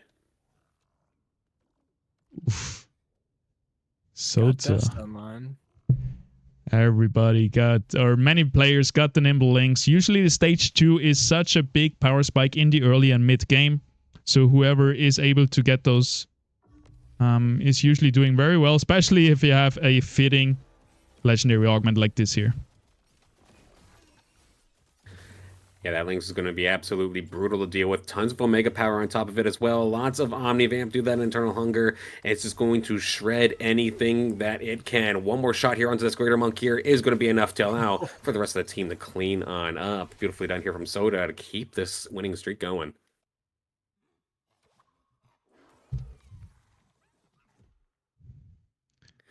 Always got to appreciate the shinies or the dark hollows, the hollows. Yes, I'm zooming in here again. The drones in the background are browsing. watching, and we are seeing those absolute beauties of Illuvials. Shout out to Snoop Dogg right here. Definitely an inspiration for the Crunk. Got the Scarabog, our little beetle line. You gotta appreciate this artwork. Ah, we got a stabbing right here. Don't look at the monk here. He's having a rough hair day today. Apparently. Although I also like the wooding animations, with the exception of the Stabbin, because I swear I have nightmares of Stabbins just flossing on me after completely blowing up my Scions. Might be a little scared. That's so funny though that it's flossing when it's winning. Show it to us flat, Stabbin. There it is. That's too good. Yes, Soto's in a good position. The other Predator, like I'm looking at all the other rogue teams, and they're just not even close to competing. I'm a fishy managing the stage 3 Chukundi, but otherwise, I just don't think. I think he's going to outperform all the rogues. They're going to die off. We've got 2 people competing for air comps, and that 1 water comp from Furies. I know a full Earth team with Guzera as well. That should be interesting to see how that plays out. You know, dear Soda's managed to find this ramp fight and put a bunch of augments onto this. I feel like this fight's going to end quickly. We do have the rake though in the enemy team, so it's going to be interesting because it's And he will have Steam on board. Steam Harbinger. Ramp fight got into the middle of everyone. Oh no! Let's watch this. Oh no! It's taunted right now. Goes up into the air. Rains fire down and one-shots the whole enemy team. The Rake is still doing a good job, though. It managed to stay alive. 1 more cast to finish it off. Wow. And actually able to take down Sota's win streak right here. All right, beautifully done. Yep. I thought that ram fight getting in the dead center, like if a penguin haunts my nightmares, a ram fight doing that exact thing is probably close to second. Because yeah, it basically obliterated that entire thing, but I always worry that Steam's kind of like the anti-synergy, because you have a bunch of Scions normally, and then they're kind of clumped up while you have the dash just kind of doing its own thing. That's one of the few opportunities where I think it's actually a benefit, because while all that damage was being done to the corner, it's just doing its thing. It's ramping up, and it did a fantastic job of cleaning up that fight. Yeah, while you dreaming of penguins and pterodactyls doing awful things to you, I'm just seeing an Umber/Rake in front of my eyes, invulnerable, casting with 3 legendary augments on it, just untouchable, versus 7 units. Yeah, the smoke screen plus that evasive veiling, that is pretty ridiculous. We see it diving right into the corner. Right now, that poor Fleesh. It's not going to be long for its worlds, but of course, taking a bunch else as well. Nice little shot coming out from the Sinalf, doing some decent damage onto the squeeze. There it goes. That's going to be the Rake cleaning this one up. Now, that's Rake onto the crowd control. Quink's going down. A very, very similar situation. The corner comp itself is being shredded, but I think the damage has been done that the Rake should be able to clean house here. Just got to deal with the Mammoth. It literally just blew up that Arctase. That wasn't even close. And wow, fantastic job here once again here from Fury. The water steam composition with that Rake is disgusting. And he's only 1 away from getting the Axodon. Then he's going to get the Flood in there, adding in Tsunami. And look at this. There's 2 Ebbs on the board. I'm sure no one else is going to pick those up because no one's competing for it. So he's going to get that online too. You love to see it. He's playing one of the rogues as his main carry, but he's building the rest of the team like very creatively around things that he's finding and things that the game offers to him and not being contested so much. And that's one way how you can counter those OP synergies. Another example is when Mud is OP with 7 Earth Mud. You just bring in an Apon or a Monkey or a Gorilla. You bring those Mud units into other composition and naturally contest the Mud composition, and thereby just find a way to counter it without committing to it yourself. And I think something similar is happening here with the Rake, the Steam, the 6 Water. Beautiful composition. Don't see that so many times. Going into this next one here, Fury Hype versus Maru. Maru also opting for a couple of Scions for themselves. I see a bunch of augments here onto that Arctase up in the top left-hand corner, but cannot sleep on the Polar Bear. It only has the one Phage Fire, but if left alone, it could be crazy. But in theory, I feel like this is another kind of setup that the squad here from Fury could just run through, especially if the Rake is let alone. We see the Mammoth trying to deal with it, but again, one pop of the Omega ability, and there goes one. Just a matter of probably dealing with this Arctase. It's in the corner, but the Dwell's taking the shot, going to take care of one, but now that beam's just kind of stuck doing nothing. Does not matter, though. The rest of the squad's there to clean up beautifully. And I don't know even if maybe Hyper had a little bit of an effect of that one, but just crushing this fight. All right, maybe we go to someone else because I don't see Furies losing anytime soon. I'm doing very well. We can go to the bottom here. Yeah, Narkesh. See, if there's anyone who will be able to counter, it would be Narkesh with the air comp to see if that comes back. What he's trying to do right now, from what we can see, is go towards that Ramfire, doing the Inferno, but he needs more time to let those Inferno just chew through the enemy. Having the 6 air helps on more attack damage units, but he was unlucky with the last one. This time it should be a lot better. That Furex does not have true sight. It's going to be missing quite a bit. There is a 3 granite, so there's going to be a huge front line before any damage is going to take place. That is crazy to have the legendary augment on this quiz. I was very surprised to see that, but we're going to see if it pays off for him. I mean, if that thing does get leveled up into a couple of, or like the stage 2, it will be absolutely ridiculous. But let's see. You're saying, can this pull through in this early stage? Look at the back line. Here comes the stun across a bunch of the units from Narkesh.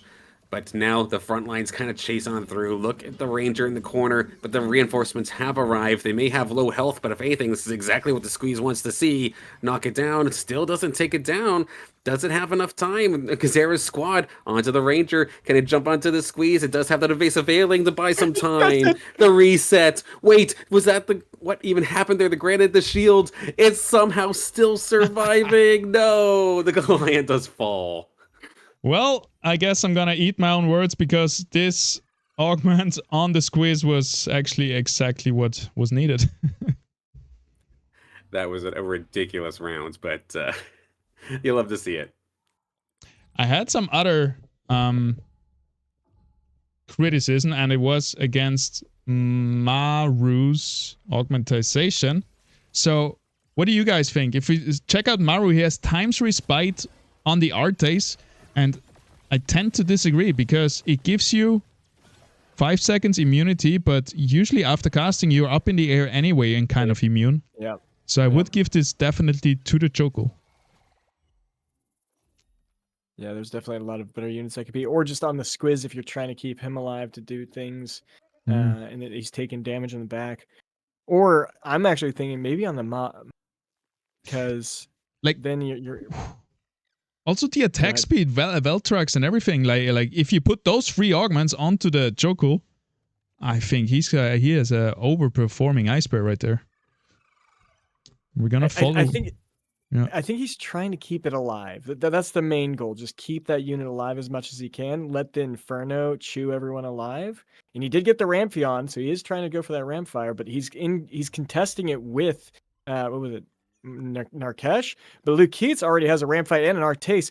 The bottom 3 are literally all fighting for the same exact comp. Oof. They're going to struggle. That is rough. And we have also some of the top players taking away those air units. So air definitely very contested right now. And we're going to see if Maru's tactic here is going to pay off. It's going to be tough versus this Goliath right here, who is just such a menace. In the backline, the Ramfi doesn't get his Omega cast through, and the Inferno is slowly but surely melting away the enemy team, but it's not going to be enough here. Big Tank still alive, and the Furiox is also still blasting away at that Arctase, who is finally going to fall. Not enough. Just not enough. Like, again, you're trying to keep it alive, but unfortunately, it just doesn't necessarily have the damage to get the job done. Because as you're even kind of pointing out here in the damage charts, even with the more augments being onto that Arctase, the Polar Bear is still, like, matching it, if not surpassing it. So that hurts. Oh, and it is not going to go well against this team comp. We have a gigantic front line with that Gnarl. This fully disgusting Scoriox is going to eat his team. Wow. And that's 3 Magma as well. This doesn't look fair at all. Oh my god. Full hyper too. This is going to be a slaughter. That might even, if there is no units dying, that might even do a lot of damage. Scarabok goes down though, so I don't think it's going to do 22 damage.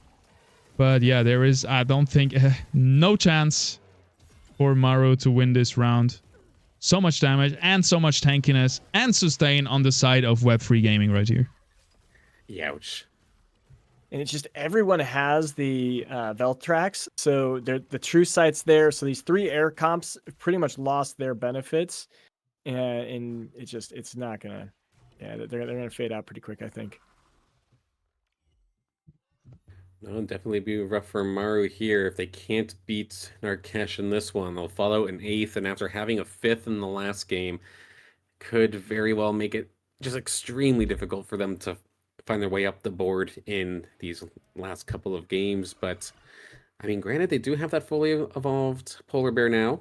Ooh. Will they move over the augments? It looks like they're thinking about it. Narkesh is not happy about this. He's like, shoot, I just need this guy to die so I can grab his units. And then this is going to make it harder. Yep. Octius comes in last second, sits on the bench, so the placement cannot be predicted. I hope he comes in. Yes, there he goes. Oof. And yeah, this is a mirror match right here, but there is a Jotun with triple augments now. So now we're going to see if it's going to work out. I think that's going to be the key for winning here for Maru. Goes immune, heals itself, shields itself, and is already in the backline with the Ramphy, chewing away at that Octius. And I think that's going to be it. Maru stays alive. Oh, God. It was all on the polar bear, but looks like they're getting it done beautifully. The Mammoth doing a good job of chucking things around. Just got to deal with this Arctase, but it shall fall eventually. Beautifully done there from Maru, finding that polar bear right at the right time. Really rough. He must be happy. Ooh, we got the ride plans. Oh my god. The group finder is not making it easy for Maru right here. With the fully double stacking attack speed, Void Cleaver, Exalted Monk here, plus a right pants with an Arcane Conduit. This is looking deadly. Also, there's a Gorilla.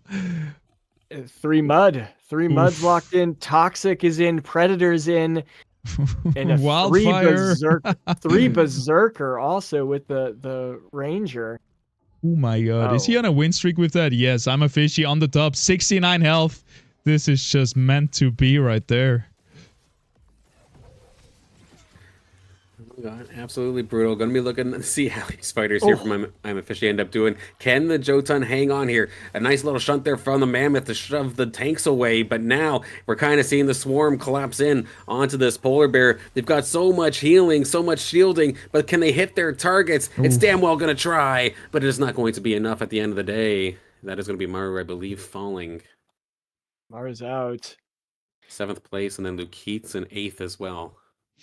And Narkesh lost his as well, but hopefully he's been able to save some money. And now that Maru tried to come back, but it is not looking good for him. And I want to, first of all, play a replay right here. And then secondly, I also want to talk about that these players are in the top 8, which means they're going to take a lot of IPL points home and are going to be very high in the overall world leaderboard for the Illuvium Pro League. And secondly, they are all in the money. And just talking from my experience and how I would approach this, hey, I'm already in the top 8. I'm just squeezing out points at this point. If I haven't gotten in the top 4 already in the first 4 games, maybe this is not the tournament where I'm going to win it, but I'm still going to try to do my best and really have some good placements so I can maybe get a 6th place, a 5th place, and stuff like that. Absolutely, keep pushing, because of course each tournament has their own little bit of cash prizing as well. So the jump from 5th to 6th or something isn't On paper, it doesn't seem like a huge deal, but it actually could be. Yeah, we have changed that from our old structure. We now have different prize pools for all of the top 8 players. Some people are arguing, well, there is not a big difference between 7 and 6 and stuff like this, but it just makes sense. If you make it into the top 8, every little thing should count. Even if there was some RNG involved, you should be fighting for those slots, even if you're not in the top 4. Absolutely.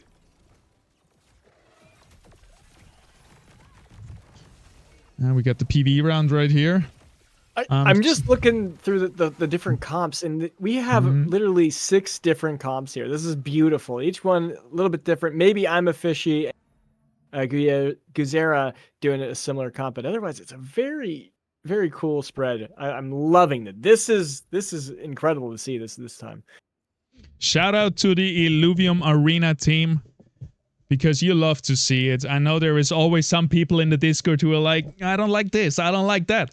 But seeing in the grand finals of the IPL 500 right here, the top 6 players basically all playing something else means one thing. You guys did a good job on balancing and game design and all around.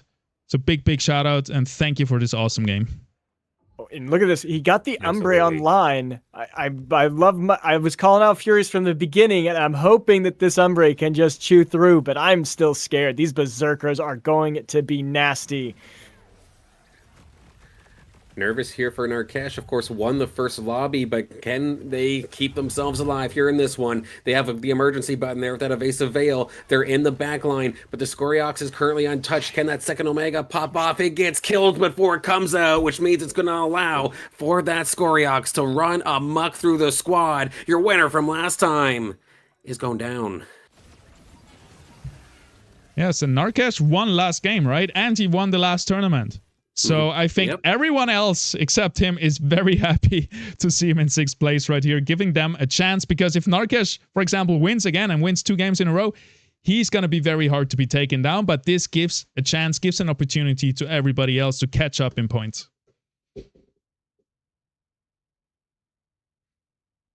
Which one are we watching? Paz, which one are you on? I guess we're watching the bottoms. Right? Furies. You're talking about that Umber, and does that thing look nasty? I've been watching. He's got the 3 Harbinger on loot, but it lost to the Berserkers. I thought we were watching that, so I apologize. But it was just it was pretty nasty to see those Berserkers just chew his team apart. Of course, going up against the Ghost here of Soda this time, but we're seeing that Umber kind of doing work here. One more time to the skies for that ram fight, not going to matter. And oh god, this thing has Omnivamp 2 on top of it. A little bit of a battle there with the Penguin. Not even the Penguin can deal with it. Furies will win this one. And now we have a couple players on the bubble, Gazera, and maybe even Web3. It would be a rough loss to get knocked out, but 2 players right on the bubble. By the way, chat, are you alive? Are you liking what you're seeing? Let us know in the chat. No matter if you're on X, on Facebook, on Twitter, on Kick, on YouTube. We are multi-streaming and we're seeing you. Let us know. Spam the chat. You have this one-time the allowance to do whatever you want in the chat. Don't come to me though when you get banned. But yeah, we're seeing the chat and I see a very kind reminder here that we should turn up the game sound. Thank you for that.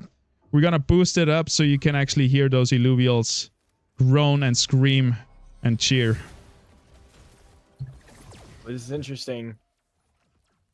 Oh my gosh. That was a big shot, my goodness. Yeah. And it was a Umber great... in the back line. Just taking his time, chewing through.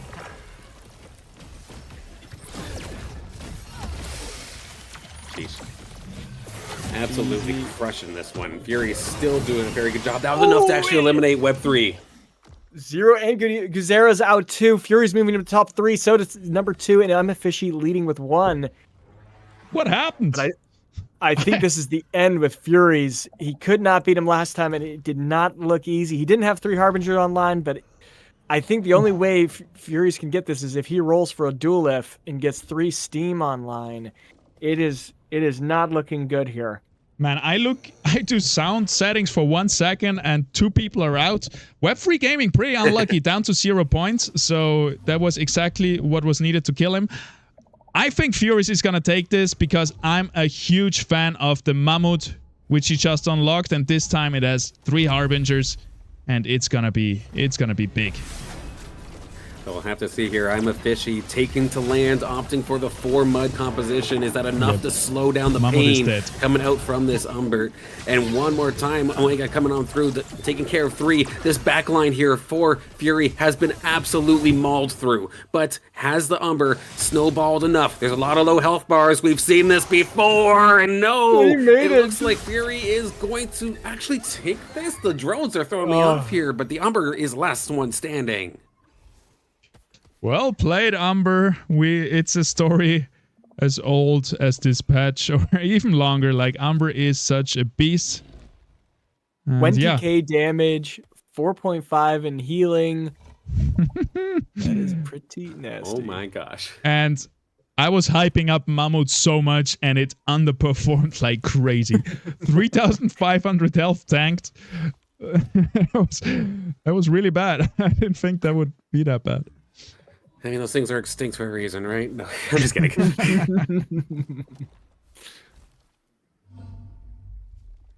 I mean, I think it was a positioning change there. I think the Umbre got stunned twice by the Apon last time, and just getting stunned twice, it was a positional. Just slowed that Umbre from being able to chew enough, and this time the beam from the Sinelf helped kill that Apon off before he gets second cast off. I think that made the difference, so it might be a very close positional thing. I mean, it was down to the last unit, so we're definitely going to see how that plays out in the next time they see each other, but we're probably going to be looking at Furies versus Sota next, the Rogues versus that, and we'll see which one takes the victory there. You can see it here on screen one more time in the instant replay. What a crazy fight. And yes, you're right. Well, actually, Sota versus Amafishi. I think Furious is gonna fight the ghost of Sota right here. So let's watch the live play and see how Slashin is gonna perform versus Ryplans. I think those are the 2 units to look out for in this match right here. Obviously, there's still a ramp fight. There's still an Exalted Monk here. That's gonna be an interesting one. Little redo here on the augments. Last second.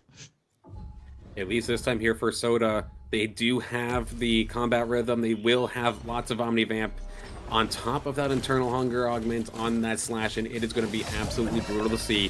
Granted, that Exalted Monk here is directly on top of it. If it doesn't have the time to snowball, it could be problematic. Ramp Bite to the sky is going to be able to do some pretty decent damage, but the Rip Lance is going to immediately avenge its friends, and now it's going to turn and burn on the Soda. That Omnivamp's not going to save him at all. Big damage coming out here from Amafishy. 3 HP left on Sota, so holding on to his life. Tsunami chip? A tsunami chip? Furies is picking it up. That's a huge boost for him. Oh my gosh. Sorry, I know you were talking there, but that he's going to be able to put that on anything. It could be the Umbre, it could be the Sinelf. Oh my gosh, there's going to be some cast there. Yes. So lucky. An absolute gift given the team comp that he's playing, absolutely. Definitely. Maybe we're gonna take a note here, because this is rough to see that there is these big catch-up mechanics still in the late game to be found. So I'm sure Amafishy is sitting there face palming and not being very happy about his enemies finding those composite augments in the last 3 surviving players. Fishy versus Fury for what could be an elimination here this late in the game. I'm curious to see where does that Tsunami Augment go to. It's actually going on to the Mammoth. And interesting fact, last round Exalted Monk here outperformed the Ryplans. So definitely having 2 big carries here on the side of Amafishy. Let's see the fight. We're going to be immediately diving onto the Apon, so it's going to get stunned up for just a moment's time, but where do these casts come in? I feel like we already lost the Sinelf. And now we basically lost to the entire back line. Now this is a tale as old as time, but this is pretty much a 1v9. Umber, I've seen you do some pretty ridiculous things in the past. That root is during the untargetable, so they actually can't swing at it. There's no chance that they do this. No, I did not think so. If it 1v9s, I would absolutely lose it. And I think we need a menu reboot if you got the same bug as me. Yep, I did as well. Sir. Gonna be right back. If it 1v9'd, I might have just walked out for a second. Enjoy the replay right here. That was crazy. Everything just melted away. Like everything was just a one shot, it felt like. I think that It's a always big the part biggest of it, struggle with water. it's the 4 mud. It's because he got the 4 mud, and the Monkier actually was hitting the Ranger and the Slashin. And I don't know if Monkier can steal both of their attack damage with the extended attack. Do you know? His cone? I'm not sure, but we are in the final fight here. Soto versus Amafishy. And it is not looking good for Soto right here. Amafishy with his Berserkers, with his Muds. Taking Soto down, and Amafishy takes it with 50 HP left. Game number 2 here. GG's. Soda is feeling literally a repeat of last game where he got second, losing it to a Berserker. He is probably not very happy about that, especially since his rogues will be nerfed in the upcoming patch.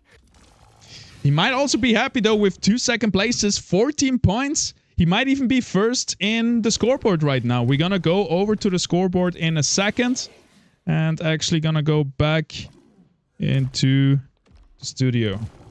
GG's. Yeah, I think we might very well have ourselves a tie for first, because I think third was I'm a Fishy. So with those two being up there, those two might end up being tied for first. That was a close final fight there. I thought there was maybe the opportunity that the Penguin could have turned and burned on the entire team. There was a lot of low health bars there, but no, does get focused down. Not this time.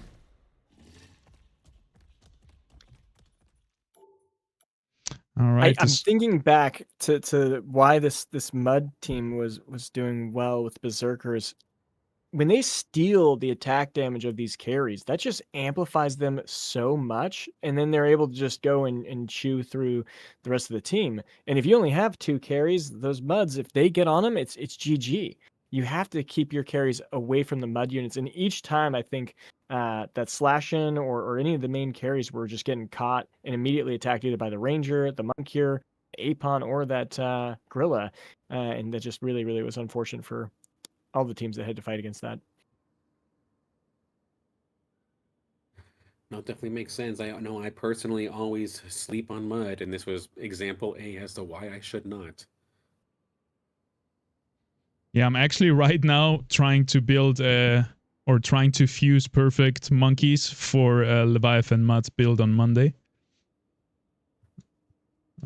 Because it is such a cool composition. You can get it easily usually by just hyper rolling early on. It's not super contested.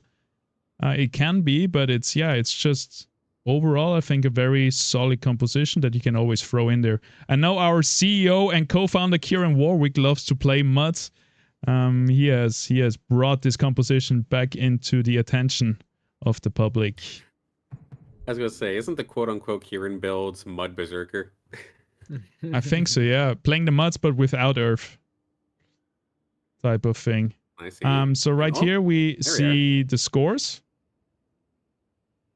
And we have Amafishy with 14 points, followed by Sota with 14 points, Narkesh 11, and then Guzero with 9, Furies with 7, Web3 Gaming 7, Maru on 6, and Lukitz at 4 points right now. And big jump there for both Fury Hype and Gazera after that one. Yep. Good to see them. Good to see them up there. Unfortunate here for Lukitz, aren't one of our newer players to the competition, but still, of course, 2 more games to go. See if they can pull off the crazy comeback upset, get themselves into the top 4. And I don't know how falling in 8th is still respectable.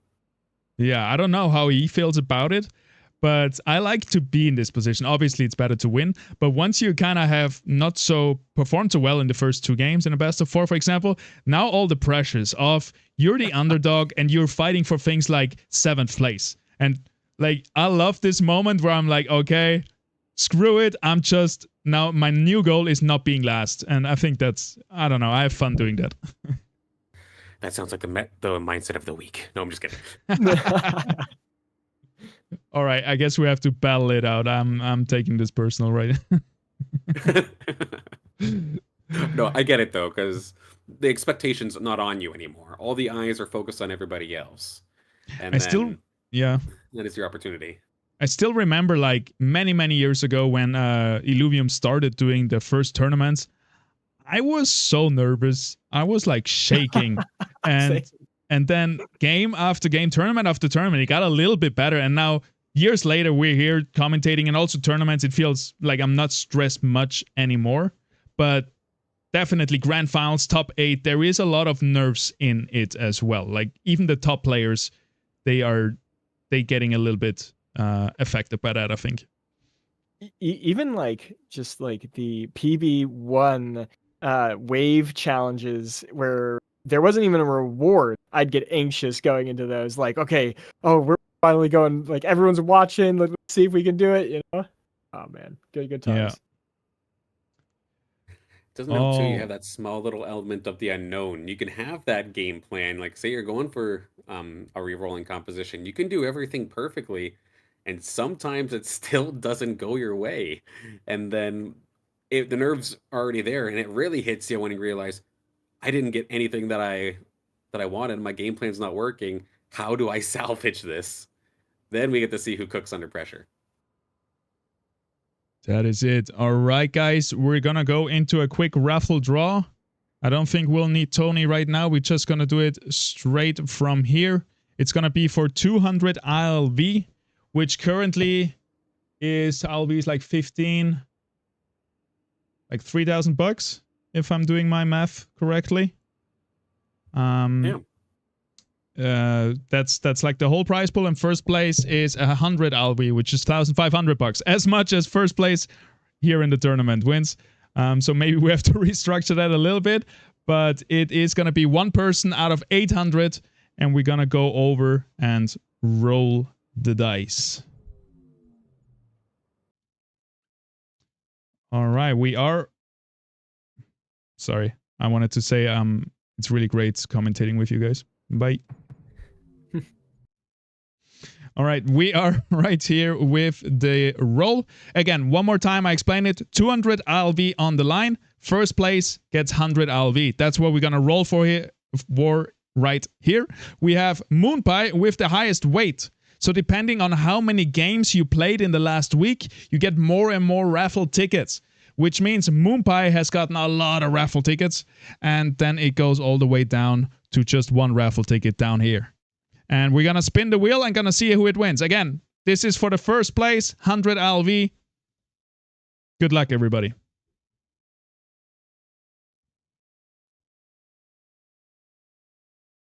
Oh my god. Oh, it jumped over. It was almost on holo, but it jumped over to Androa right here. I actually have to change this a little bit so you can see the full name, right? Congratulations, Androa. 100 ALV. GG's. Well played.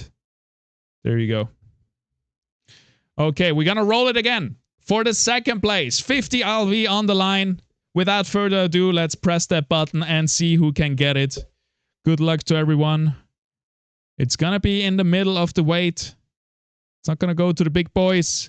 And it's going to Cat Lord. Congratulations, Cat Lord. GG's. Well played. Cat Lord right here. It's going to go straight to your ILV wallet, your Illuvium profile, so you don't need to reach out or anything. The money is coming your way. Congratulations for 50 ALV to Cat Lord. Next up, for 25 ALV, third prize. Seems like it's going to go to one of the big boys. And it's gonna be Furies right here, who is fighting currently in the tournament. Congratulations to Furies. 25 LV going out to him. Now we're gonna spin for 4th place, which is gonna be 15 LV. And it's gonna go to one of the small raffle ticket holders. K3 Noob right here. K3 Noob, congratulations, well played. That is 15 LV going out to you. And now last but not least, 5th place for 10 LV. We're rolling the dice. We're going to see what happens. And again, going to a small wallet. To a small raffle ticket holder. Ninja Oros. Congratulations. GG's. And that's going to be all the raffles for this one. We have more coming up. We still have perfect Illuvials to be raffled out. So stay tuned for that. But this is the LV giveaway for the 5 winners. 100, 50, 25, 15, and 10 LV. Going in right here to Ninja. And we're going back into the studio and soon back into the game as well. Hello, boys. Sorry for... I'm glad I'm back. So Furies, did I hear Furies got a win?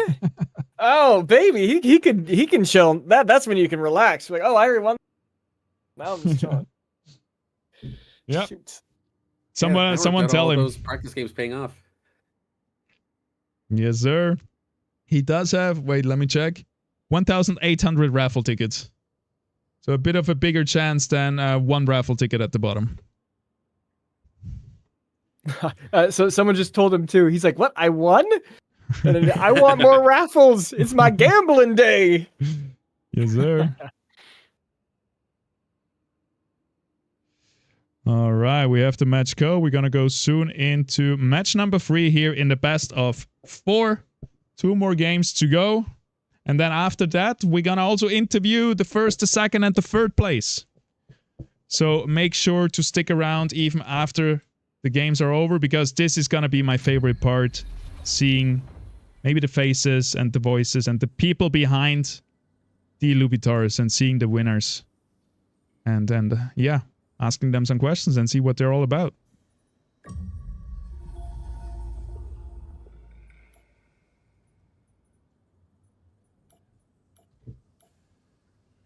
We're still waiting for the games to load in, and then we're gonna jump in just in a minute.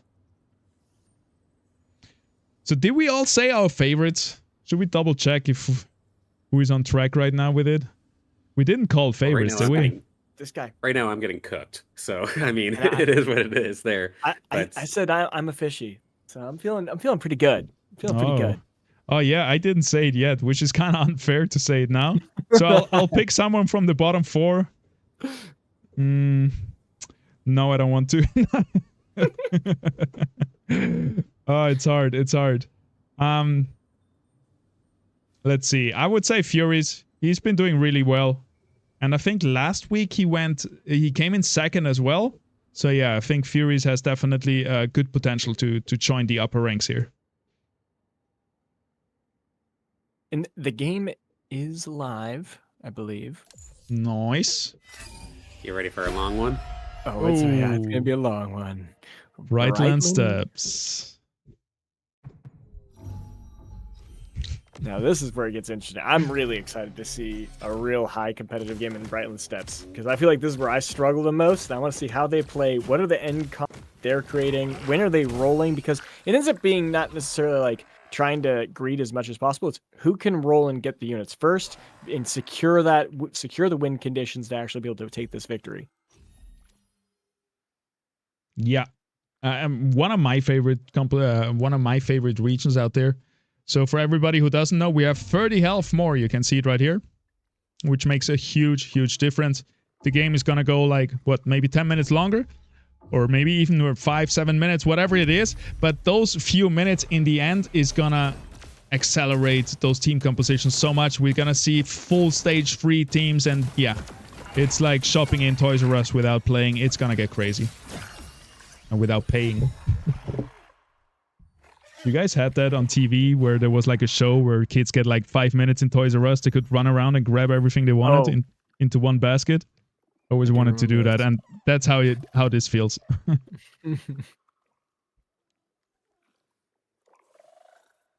They are starting off with a legendary augment, if I'm not wrong. That is going to make this. Or no, it's just a completed component, completed item. I was gonna say, if that was the case, Bright Steps would be absolutely insane. But not this case.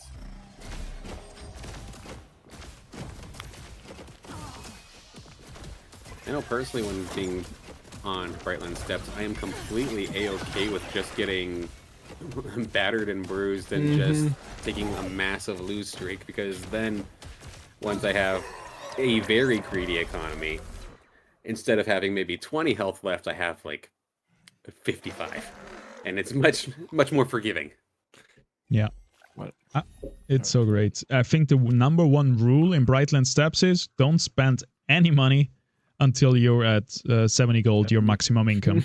Because there's no reason to. You're under no pressure health-wise, so sacrifice that health and get your income up.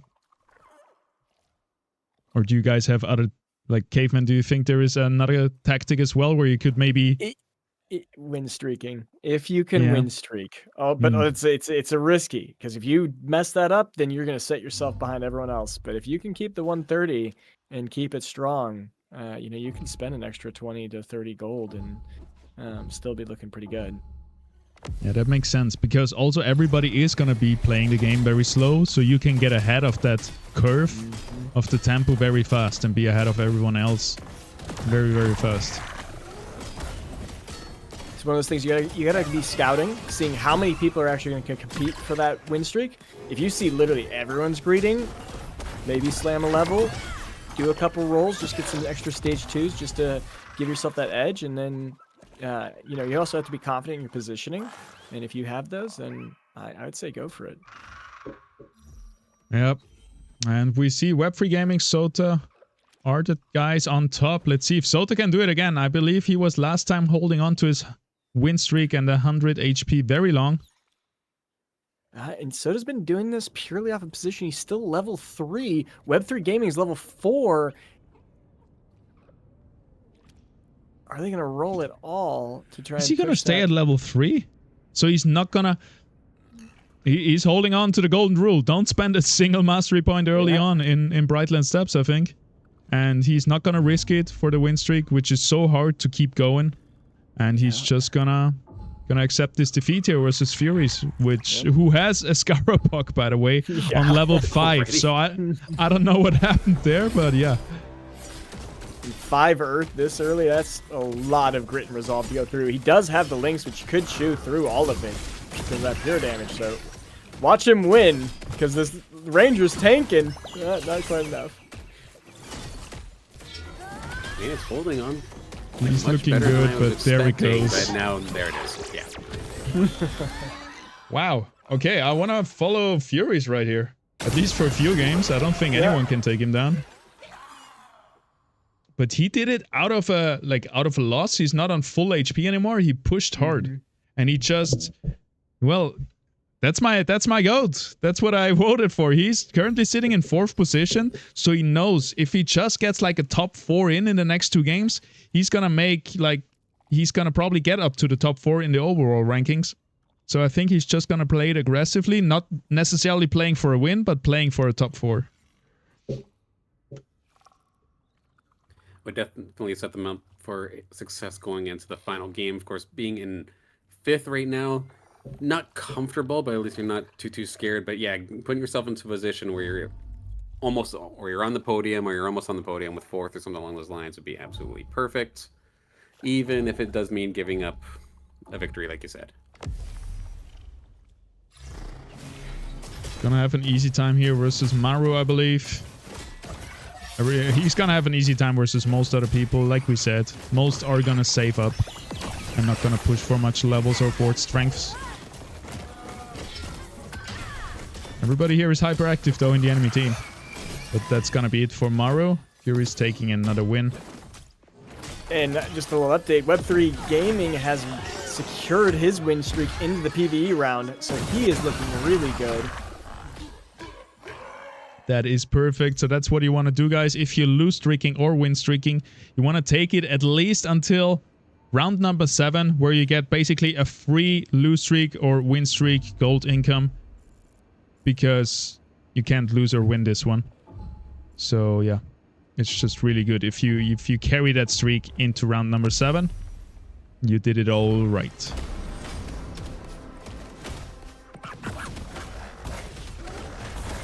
So I guess Web3 Gaming is looking at the best economy right now, because he also didn't spend much, as it looks like. And then Guzera at the bottom might be still on a lose streak as well.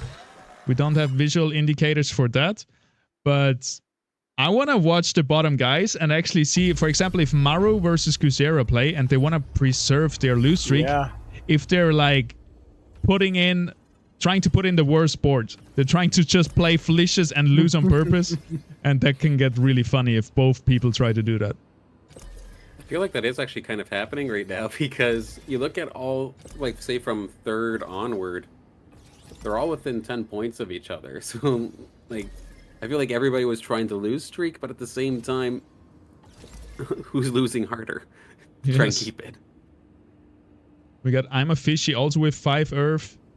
So that seems to be a favorite right now. We got Narcash sitting in 5th with 5 units. So spent a little gold, but still lost HP. Then everybody else is still on 4 units. Did we get a weapon check by chance? I was just doing that, actually, seeing if there's any duplicates, and I think everyone is doing something different. Oh, we have 2 of the Earth Empath Shadow Malls. That is the only duplicate. Otherwise, everyone's pretty diverse here. All right, let us know in the chat if you want me to keep doing this. But for now, I'm going to do it. We have Guzera with the Earth Empath weapon versus Narcash with the Water Scion Aqua Blaster. Then we got Maru with the Earth Scion weapon, which I like a lot. It's kind of like the enchanted weapon that we used to have. And in the enemy team, we also have the Earth Scion Scepter. So that is interesting. We got Lukeets here. His enemy has the Vinebound Cleaver, and he himself has the Water Rogue weapon. So that was Soto with the Vinebound Cleaver.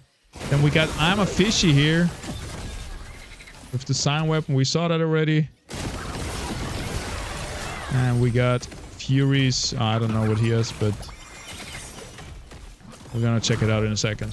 Furies versus Web3 Gaming though, so we have the 2 win streakers against each other, and they are going head to head. It looks like Furies is pulling ahead.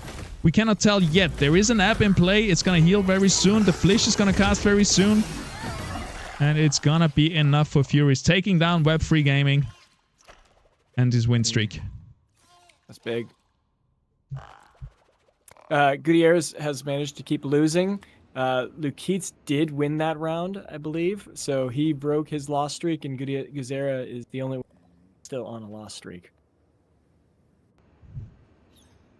That is interesting. All right, let's check out these weapons as well. What does Web3 Gaming have? Oh, many Earth weapons in this round. We got the Earth Bulwark here. Haven't seen that much yet.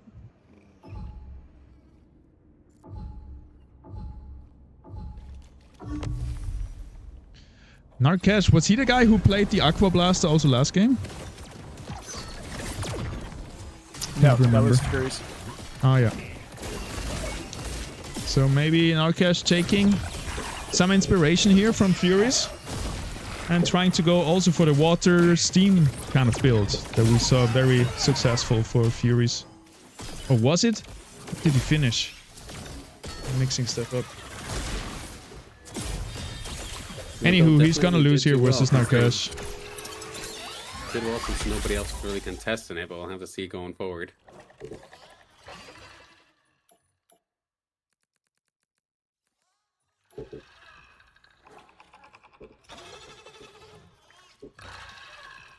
I'm looking at Guzera and I'm just not seeing what is he really just trying to save to 70? He hasn't rolled at all, doesn't have any stage 2s. He actually just got the first one, Railu, and he's lost so much health. I mean, it's only 26, so I guess it's not that much, but it pains me to see that. Oh, and now he's going against Lukeets. The 2 bottoms are battling it out.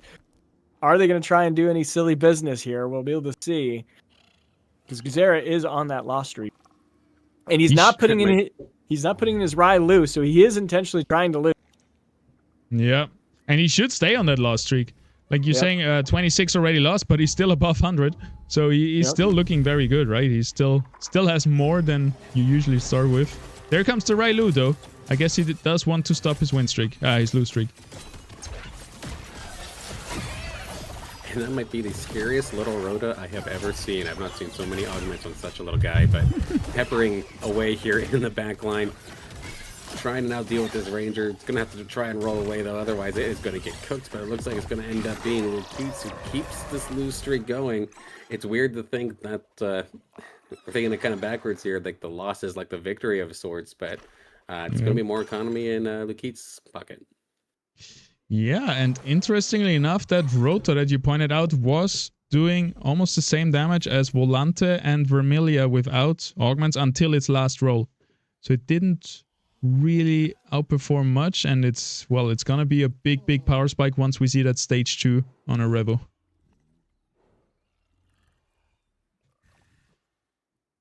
I just took a moment. Seeing it all powerful though. I just took a moment to look at Furies, who kind of dumped some serious cash. He's already got a Flood on standby. He's got the 7 Earth already completed. He must have done a quick roll just to try and stabilize, take over that, and keep his win streak going. Oof. And he is going against the full air team here, but it's the Keats team, and I don't think it's that strong. I think he's going to be perfectly fine holding this out. He's gonna be good. 7 Earth Granite Mystic activated. Yeah. And a stacking Omega power on his damage dealer, so he's looking perfect. He didn't use the Ranger very well there, though. Didn't use any of the Granite functionality. I guess the Thorns would be a secondary effect, but either way, this is a crush. These little air units don't have enough damage to even chunk through that armor.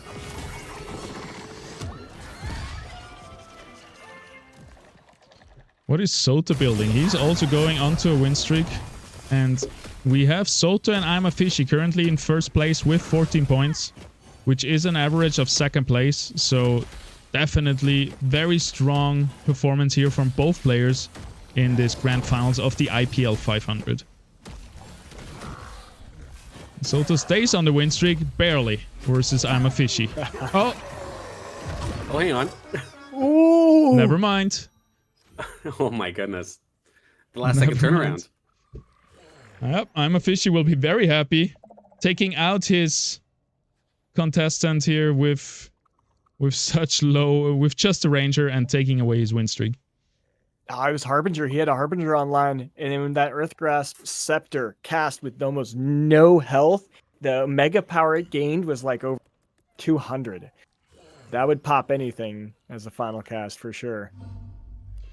So how many muds? That would make it all 3. How many mud players do we have this time? We have at least I'm a Fishy and Furies, it looks like. That might possibly go for it, but Fury seems committed. He already... Well, I'm a Fishy as well, because he has already the stacking augments on the Monk here. Double Corona Flux on the Monk here. It's looking very strong as well. Yeah, very similar to what we saw in the last one, getting that Monk here loaded up. Double Chrono Flux, fantastic way to get started. Just need one more... Well, get an Evasive Veiling or something if you're lucky if the Legendary Augments come out. Or even an Ion Shroud or something just to give it that emergency button, and it will be set.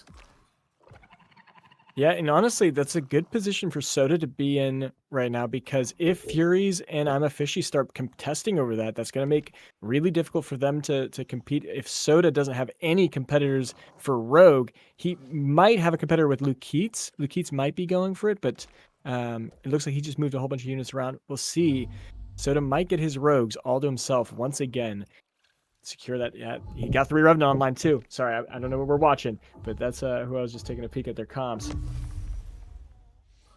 I'm watching right now Web3 Gaming versus Ama Fishy. So let's see how that turns out. We got Furiox here for Web3 Gaming, and Furiox is untouched. And it does have that Oh. percentage health damage on top of it, and with it being pretty much untouched with the exception of the Ranger just firing off that bolt, which did basically next to nothing, and the rest of the squad will be able to roll over this quite nicely. Unfortunate here for the green side. They had plenty of Earth, but they did not have the 7th, so I'm officially missing out on a little bit of firepower there from the reflective damage. Web I mean, he's- free gaming, level 7. Exactly. I'm officially still sticking on level 5. If he could have easily pushed to level 6, but I think he was holding off. He's trying to do a reroll comp, slam all those muds.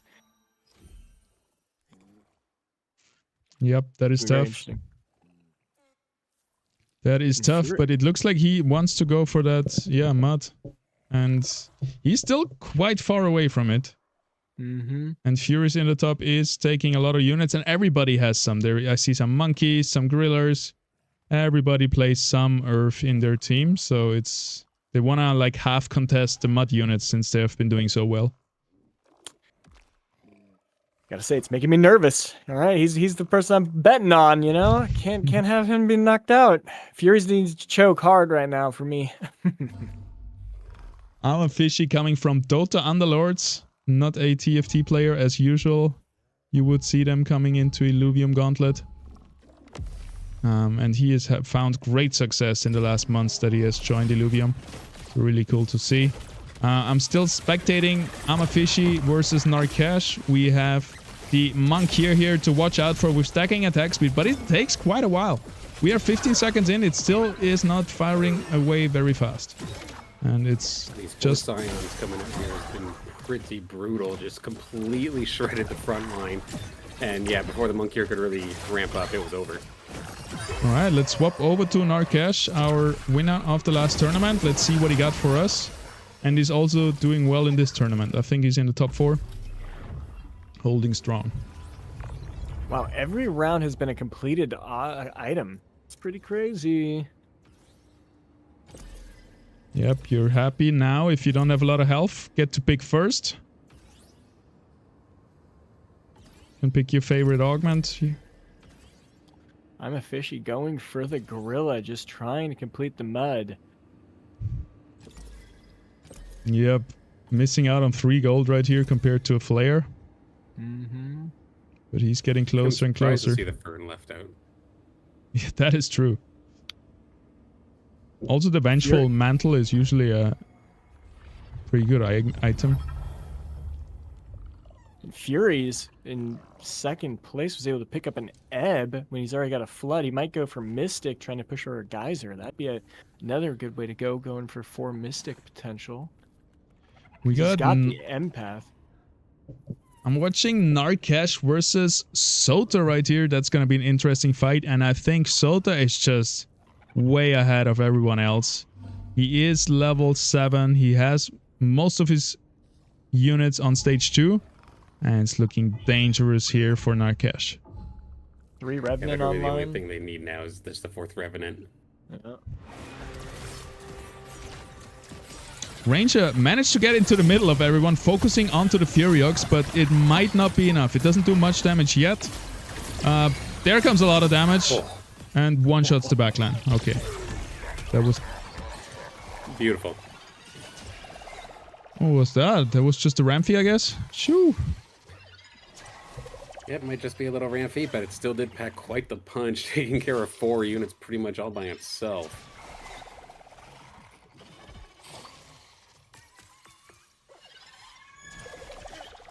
How much did that Ranger heal? Ranger healed over 1,000. Pretty big.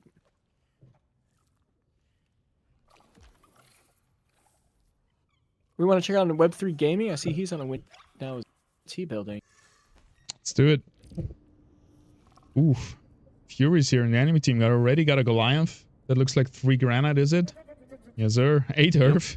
Because 7's not enough. With a Flood that'll just keep him sustained. I don't think this Furiox... Oh, the Furiox does have a Titan Bane, so it can do that additional 1% health as pure damage. If that could scale up, it could save him, but I do not think it's going to end well for Web3 Gaming here. That might be the end to his win streak. Let's see and watch. It'll be a tough task with the lure here coming out here from Furies right in the back line. Gonna get stunned up. Is it in range to mess with the Theriox? We'll see here in just a second. The tank line trying to hold the line. The Theriox actually just out of range, so able to just keep peppering this front line. They're going to take out this Ranger first. Nice little stun coming out here from the Goliath as well. Has that steadfast pulse on it though, so it's making that tank line even just that much tankier. And you can see just how hard it is to break through this heavy earth and granite style. Feels like this poor Theriox has been wailing away on this Lillura this entire time. It's still somehow there with 1 HP in a dream. Did they even lose any units there for Furies? I don't think, or they maybe lost one, if that. Absolute brutal fight. And the disgusting thing is Furies has got that steadfast pulse, giving it additional mitigation every 3 seconds. And then that reflex or the thorns damage from the mitigation, oh, that's gonna be so much damage that people are gonna have to fight against. Really, really nasty. Yep, that flat damage reduction that Earth is bringing with the grid and resolve seems so strong, especially now still in the mid game, especially versus that enemy team that didn't have that big burst damage available to them. Let's see what was our last replay. Well, we have the PvE round and get a little briefer in for the players.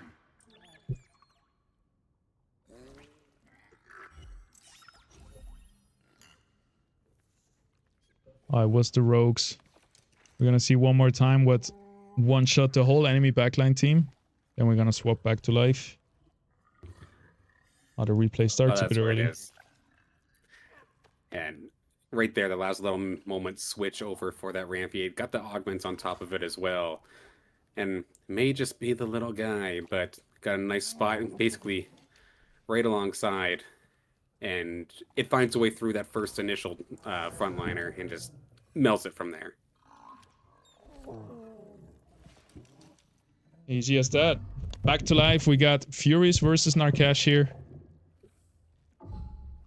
And we're gonna see if the Earth can still dominate. Now a little foe is in there with the Earth chip. The Flood has an Earth chip. And the enemy has some soon-to-be Magmas, a Theriox, and a big rake already.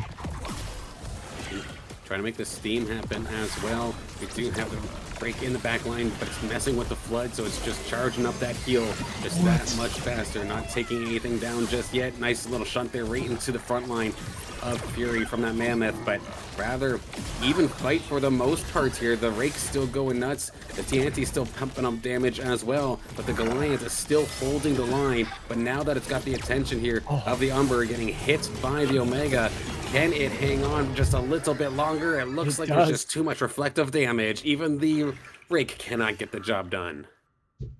All right, I want to see a replay right now because that was crazy.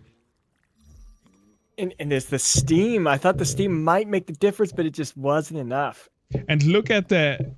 I want to see what happened with the Lolura, because right as it was about to cast, the Mammoth throws it away. So I'm not sure if the charm actually came out in the top right corner, or how the interaction went there. So now it's almost going down, and they cast at the same time. Wow. Throws it away. But still the Theriox dies in the backline. We also have a very important fight here. It's I'm a Fishy versus Furies that's live also.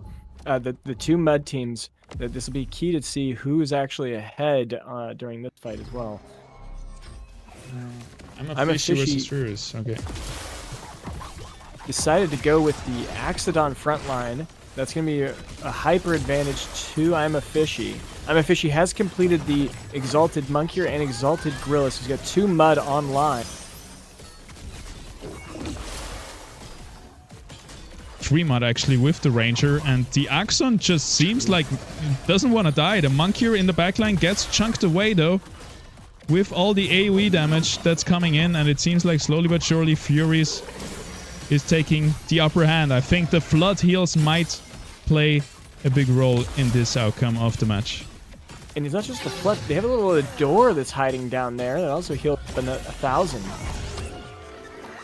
Almost equal to the Flood. Oh wow, interesting next fight here. Furies versus Lukeets. Lukeets at the bottom of the leaderboard and has a ramp fight ready, plus a slash in. So looking He's- very strong there. Stole the slashing from Sota. Oh, this is where it was key. Sota was probably greeding too much. He missed out on slashing.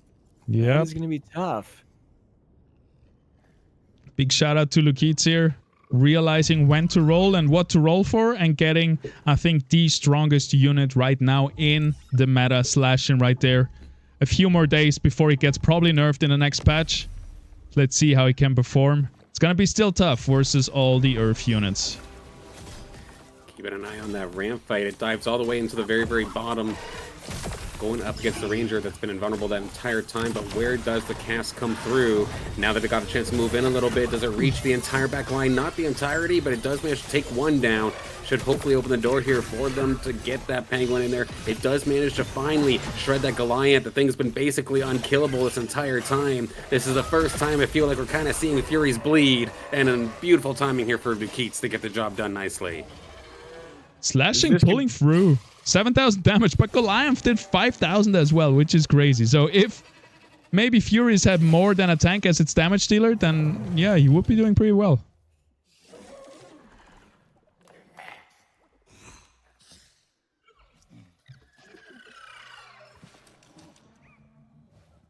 Ooh, I am in a unit right now.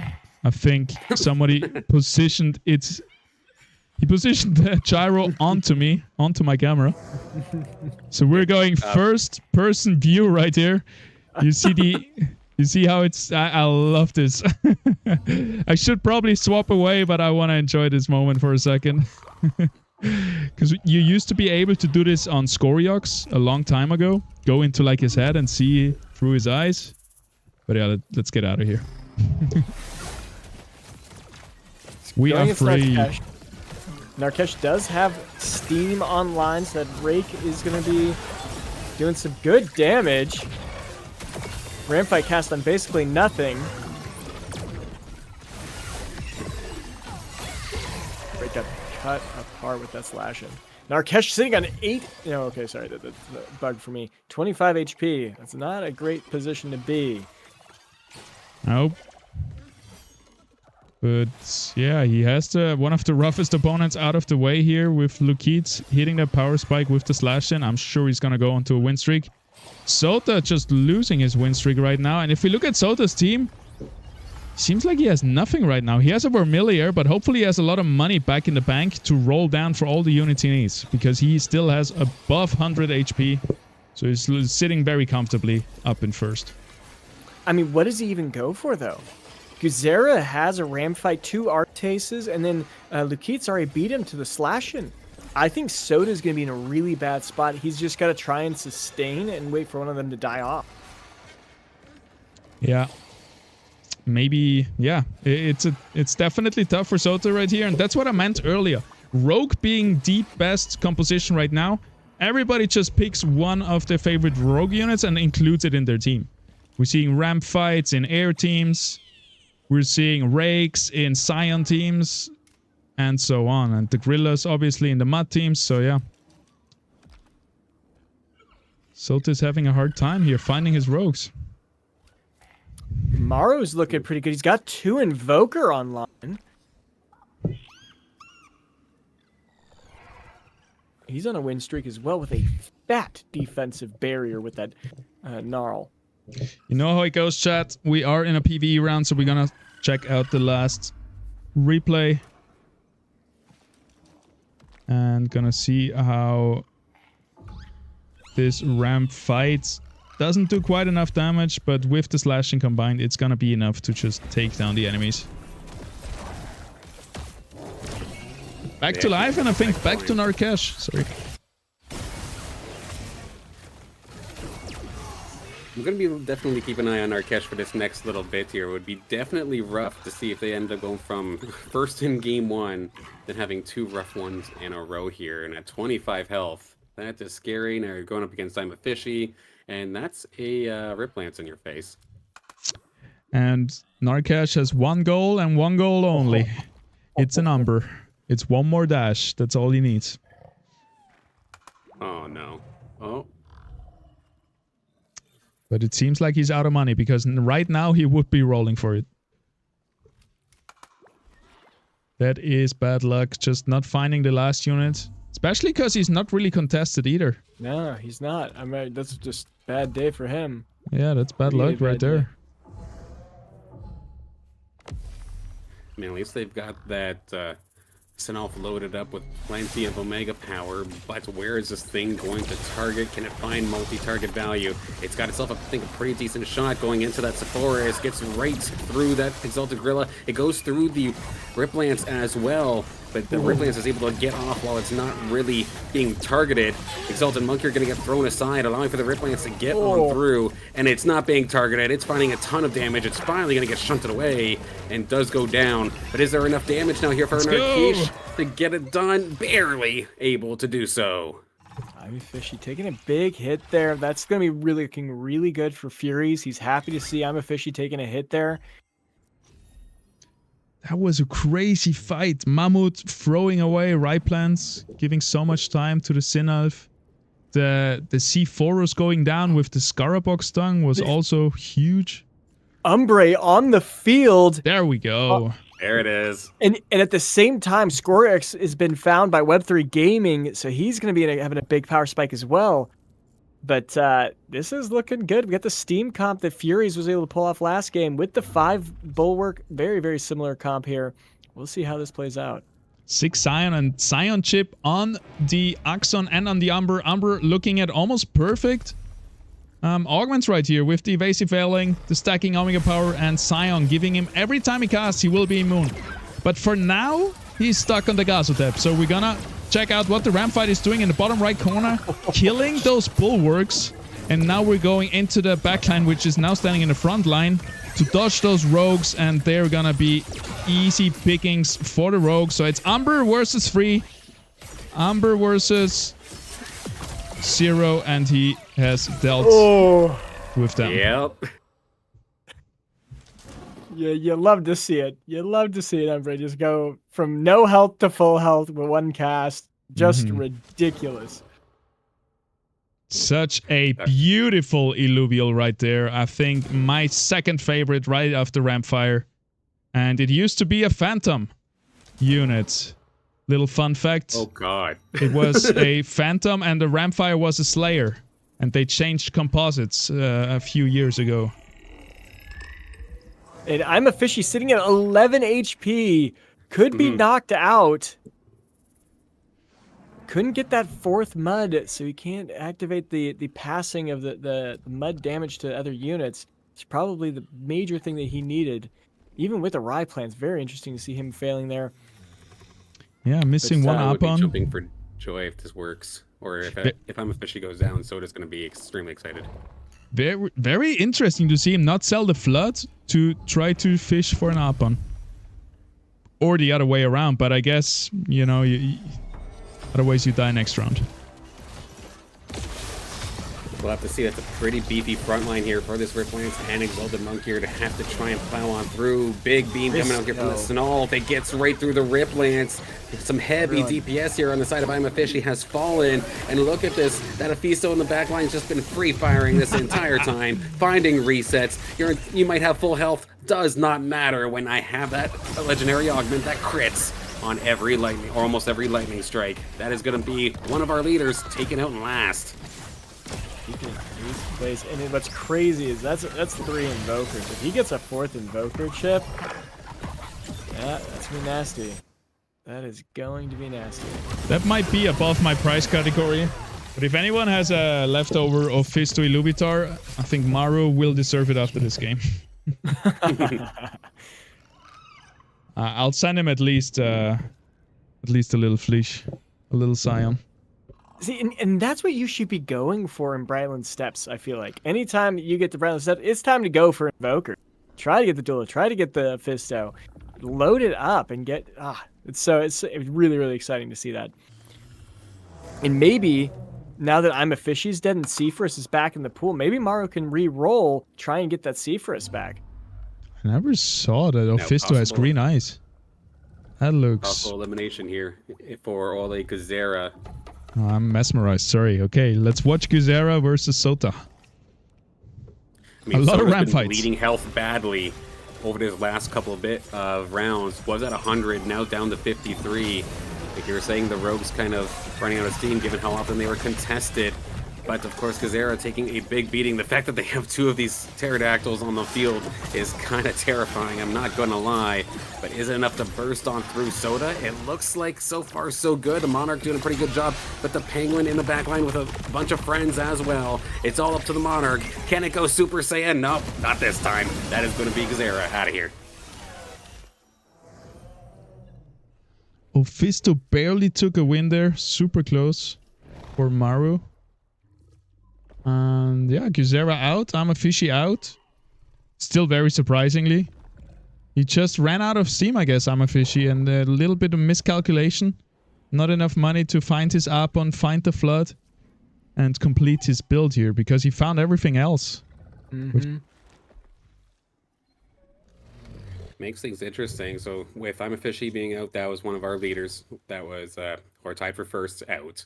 Gazera was 4th. Now already out. Darkish is hurting, but still in this game. Soda's trying to pull this one back around and try and essentially just survive as long as possible after being contested so hard. This is the perfect opportunity for Web3, Maru, to get themselves back into this game. Lukitz as well, they may be hurting a little bit as well on the bubble, but fantastic for them to see a couple of these high-ranked players falling early.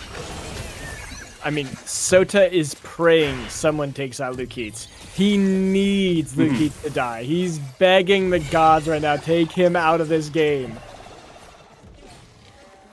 Lukitz has all his units, and he's down to 1 life with 13 HP. Maru quickly going up to the top with his Ophisto. And yeah, by the way, I wanted to point out, there is no Slicks, there's no Fox Spirit.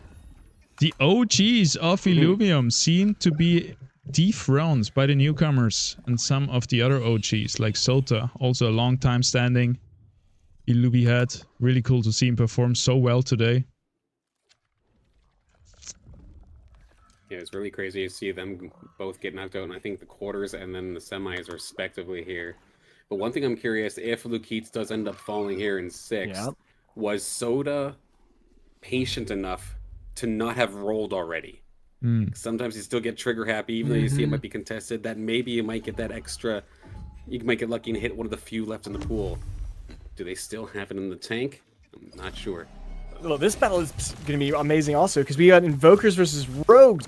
You know, this is a time-old battle. Can the Invokers outlast the Rogues? Huge cast by the Ophisto. 1, 2. The Rogues have disappeared. There's a Slashin trying to cut through. The ramp fight gets up. The Ophisto's loading up, and everything's gone. Wow. There it goes. And if we look at Soda, let's see his board. Is he going to start just buying things? What's going to happen here? He's already only 1 slapping off the Slashin, so that's looking pretty good. I'm sure he's finding a lot more money. He's also on a win streak right now, plus the PvE round is coming in, I think. So that is pretty huge. If we look at the teams here, by the way, a lot of Exodia builds trying to form. Maru currently looking the best with huge tanks and huge invokers. So everything he needs, sustain plus the time to get his invokers online. We got Sota with the Rogues. And he's going to get a free ramp fee right here, which is going to be nuts. Yeah, he's just going to sit there for that ramp fee, or he's going to go pick it up. Oh no, he's going for the rake. Even though it also had a rogue imprint, but I guess he has enough rogue imprints already. Interesting. He wants to find that Umber, I guess, and he's still far away from the ramp fire. And maybe he doesn't have, he knows he doesn't have the gold to get to a ramp fire. It's curious. Or he just needs the Omega power for his ramp fight right here. Because he doesn't have a lot of those augments. You got the Slashin. Slashin's online. 2 more ramp he is has missing. money. You got the Malura online. Wow. I think he stopped rolling right here. Sold down to maybe 20 gold or something like that. Wanted to position. He needs to survive 3 more PvP rounds till the next big injection of gold in the PvE round. And he's got it. I think Soda's got this game. Because he'll be able to get the ramp fire, and that'll be able to nuke the invokers in the corner. But he's gonna get like 30 damage right here, I believe, or 25, because I don't think he can take down Maru yet. Those Colossus tanks are very scary. There's some self-heal going on, though, with the Rogues. Rogue is on the Ophisto, never mind me. Shredded him down. Wow. Slashing, wow. Those tanks fell like paper. What happened? Well, he doesn't really have good tank augments. We have a Gnarl with double Phoenix Surge. I think that it was a problem that they're not positioning the granite units right. Like, I don't think that they were positioned in a way to catch. And especially with the Sinelf beam, you want to try and like lure them, keep a nice line so that Sinelf can hit. I guess he did have a Gaza tip though. You want to take your TNT out to the outside and use its invulnerability for sure, because it's not going to provide much anyway. And Goliath and the Ranger as well. Ranger could sit inside just to keep that Invoker stacking, but the TNT I think definitely has to be utilized as a granite tank. Narkesh has been on a massive win streak. Can he take down Soda with his Umbre and the Sinelf with double Apex Supercharger? I am not confident. I am not. Yeah, with the slash in now, it seems like he has everything he needs. He also has the health pool to work with it, so he will probably still find a Rampfire coming down to the top 2 and might finally get his win.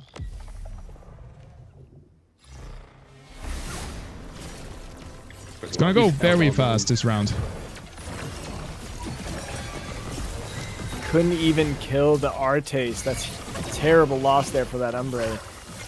Yeah. All right, 1 versus 9. Dust. Dust is gonna come in. He's missing all his auto attacks. Oh my gosh, what's happening? Oof. Okay. Narkesh took the hit down to 3 HP. Furious right here, still fighting with his Adorius, by the way, which is an absolute beauty of an Illuvial versus Maru. And the Ophisto is already dead. I don't know how, but that got him the win. He's got 4 Mystic. That's why Furious is able to hold on to the 4 Mystic. He did end up pushing that all the way through. And as long as he can keep the Forest alive, that Forest will end up getting really strong after time. All right, we got Sota on the classic Rogue build. We got Maru on the Invokers. Love to see it. Then we got Furies here on 4 Mystic. The only person to get composite synergies up to 4, which is huge. And then we got Narkesh sitting on Steam Harbinger with his Umber as a main carry, but couldn't really make the magic happen yet. We still see a lot of stage 1 units as well there. We see a Hedy and a Fury. That might be it. We see Furies versus Narkesh right here. And yeah. This might be the one, though. We got 2 Apex Superchargers onto that Snelf. It's going directly through pretty much the entirety of Fury Hype Squad. Nice stun come out here from the Goliath as well, slowing things down on that Snelf. One more shot. Can it take anything down? It's only going really into that TNT. Granted, this entire time, that Umber in the side, now in the center, trying to take everything down. It's going to be all up to the Umber once again. And while we know that it can do some crazy comebacks, it's not always a guarantee, especially with that Forest directly on top of it. There it goes, and that is going to be an elimination. Narkesh in 4th, Maru in 3rd. And now we have the top 2, Furies versus Sota. That's going to be a big fight. And we're pretty confident Soda's gonna get the Artes and the Rampfire. What else can Furies even do? I mean, he's got this Earth Flish that's just doing nothing. So you can definitely trade in something for that. Go for a Malura, and then what else would you throw in? Yeah, the Flish only providing at this point a little bit of Omega power through the double Scion. Definitely a lot of better units to be found for him there. But yeah, it seems like Furious is all out of money, all out of options, and Sota is doing very well with still 50 HP left. So like you said, that Inferno, that Phantom is coming online sooner or later. Let's watch a little replay here in the PvE round. Not much else to do. We're gonna have a little recap. of the My last bad. match.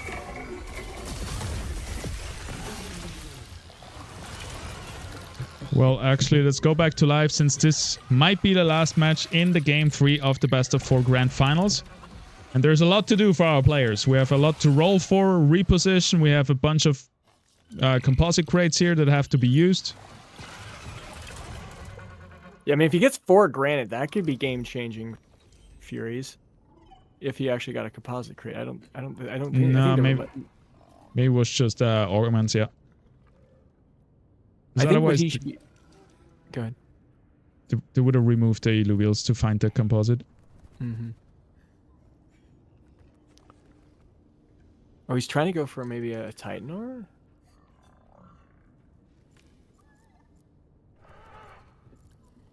All right, let's see it. Monarch is already on the board. Are we going to sell that Scarabog? I think he's just holding the Scarabog. There is the Ramfire. Oh, they got it. Big bird in the stage air. 3? Look at that. Only the Tiro right there is stage 2. Everything else fully evolved. And let's watch the magic happen. I mean, let's see now. Is that The the firepower geysers are necessary to get the finishing blow here onto Fury? It's just really taking out the Fleece, and that's about it so far. Fury hanging on that Adoro, trying to keep them in the game, keeping everybody healed and topped off. But nope, there seems to be a little bit too much damage here. Big chunk coming down. But we still have just the one left, but it is not going to be enough here. There's too many bodies here for Soda, and there we go. Soda's going to be able to win game number 3. GG's. Congrats to Soda. Huge. After 2 second places, gets his win now with his favorite composition, the Rogues. Love to see it. And look at these bad boys, man. They are scary. They're a scary bunch right here. The Vanguards. And everything. Yeah, it's just slashing. All right, you look at the damage, right? You have Ramfire, supposed to be the biggest damage dealer in the game, only doing 7.5 compared to slashing a tier 3, making 17,000. That's absolutely crazy. All right, let's go back into the studio. And actually, we're gonna have a few minutes break, everyone. So see you back in less than 5 minutes. We're gonna be back with game number 4 in the grand finals, the final game, and we're gonna see who will be able to take it home. Going over. For the last round, we got the 3 behemoths that are going to be chewing through. They're going for the Gnarl. Try to chew him down first, but it looks like they might have got split. The Ranger might be targeting the other unit. I can't see. All right, now they're all locked in on that Gnarl. Gnarl's going to go down pretty quickly here. He's gone. They're chewing through. Nothing is dying on his team. I think Not Complain is out of here. That is crazy. So much sustain, even though they have no healing. They're just so tanky. Blaze Knight firing away. Last guy standing. Scoriox won't be enough. Moo takes the win in the last game here. GG's. Well played. GG's. Well played, guys. Celestial Cycle is just going to be this repetitive thing, and then that's not just energy that it's giving. It's energy regen. So over a period of time, this is going to make that Squiz just casting like crazy. And I think we saw that at the end of that fight. We'll see how it goes this time. We do have that nice combination with that Fern. It has Void Cleaver and Leviathan Sphere. So there's a lot of pure damage that's going to be coming through. And it's going to be hitting 3 units each auto attack. And oh my gosh, look at this Kuka getting chewed apart. Wow, that went really fast. The only thing missing on that Fern is attack speed, but it does already a decent amount of damage. Pretty much the same as Squiz, but it just looks like with the hyperactive of the red team right here, everybody is looking very shiny and very good. It's gonna come down to the wire though. The 2 main carries facing each other and Fern taking the best of it. 2 ramp fights here for Narkesh. Oh yeah, he slammed it. Oh no, It's basically Slashin versus Umber here. That's the 2 units to look out for. They are in opposite corners, and Slashin is having a little bit of an easier time here. Now they're gonna face off in just a second. We have the untarget roll. Positioning. Oh, It's the deletes it. It's out of here. wow, and that's it. Fury's in second, Patch Tourist in third, and Narkesh with the perfect slash-in, taking game number 1 here in the best of 3 in the grand finals of the IPL 250. Double Tempest, Shock Dust, Slayer. It's looking good. Nice positioning too. Kukurov is gonna tank with the Tempest. Let's see how much damage this first gyro roll is gonna do. Down to the corner. Takes down the Grokko. Rolls back. Kukurov is tanking a good amount too. Tanked like 2,400. Rolls in. And it's gonna be taken down now, I think. Ooh, one more roll though. No. That's gonna be it for the Kukurov. Oh, the Ranger dodged. Oh my god. Did some ninjutsu and jumped away. Let's go. We'll see. All the units are in the back line. Monkey here is gonna try to take down these rogues. Yep, but here comes the ram fight, Omega. Hitting 3 units, 3 core units, and all of them are dead. That was a crit. He's taking it easy. He is on level 7 already, though, so the chances are getting lower and lower. There is the Rake in the enemy team, so I'm gonna be very interested to see this damage output right here. Big Synalph laser. Ramfight doesn't hit many units. And here comes one more cast. Look at that cell field from the Rake. Might be able to kill everything here. Oh! Wow. Narkesha's got Revenant online and a stage 2 Lynx. That's a lot of meat to chew through. Lynx can one-shot anything here. Little reposition onto the Riptor. Alright. What are we looking at? Grokko is going to get a stun out, which is going to be huge. Monkey here is trying to clean up the field from the side. Is going to be stuck on the Ranger for a while, though, which is just shielding and shielding. It's still going to drop aggro, and we'll have some time now to just clean everything up without being able to be attacked. All right. That seems like cheating. Positioning was perfect there to keep that Monkey alive. Let the Berserker stack. Yeah, so it's still missing a bunch of units. We only have a Rampy, for example, with 3 augments. That's pretty rough to see. We can watch the left side, where the Slashin is trying its best now versus the Scorpion, but it will trigger. Oh, and it's stuck.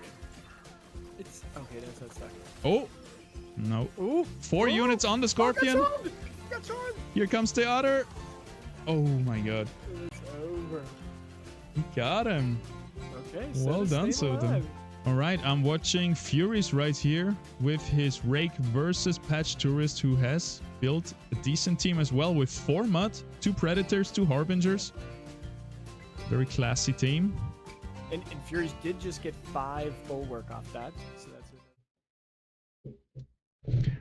Welcome back, everybody. We are just about to get into game number 4 in the best of 4 finals. So it's going to be our final game. We're going to check out the player scores in just a second. But first, we're going to do the last 2 raffles of today. And it's going to be the biggest ones. We're going to raffle Perfect Illuvials away.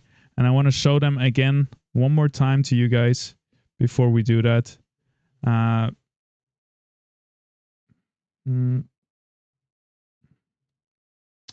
Right here. So we got the Kukulus that went out already.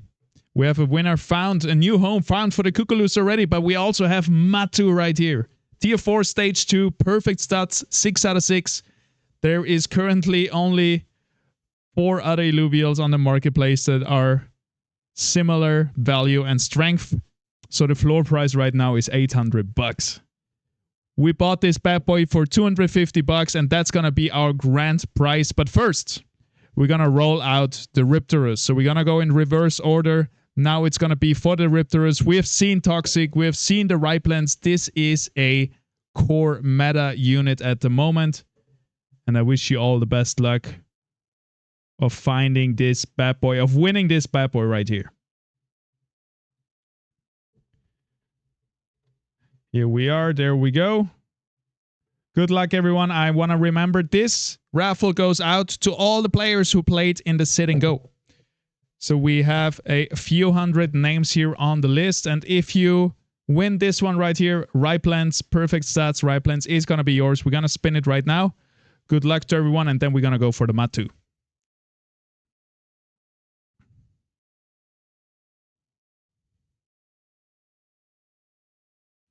In space right here wins the Riptorus.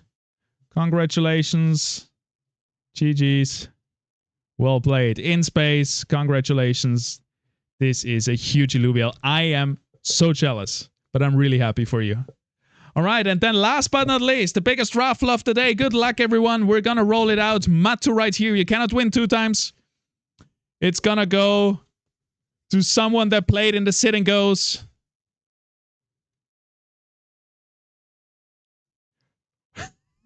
All right. What do you mean?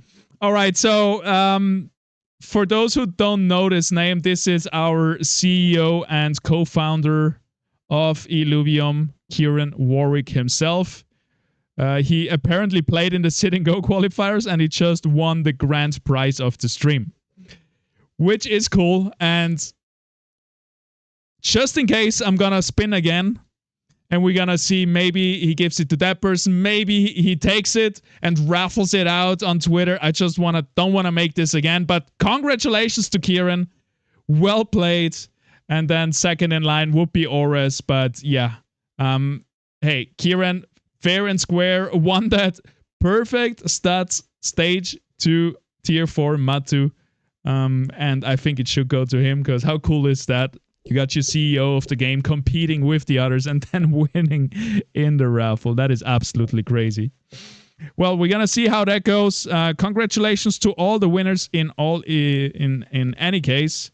And we're gonna go back to the studio with Silen and Caveman right here. What are the chances that it ends up happening there? But also, what are the chances that we've seen any other game where your CEO is actively competing alongside the community? So, absolutely 100. crazy.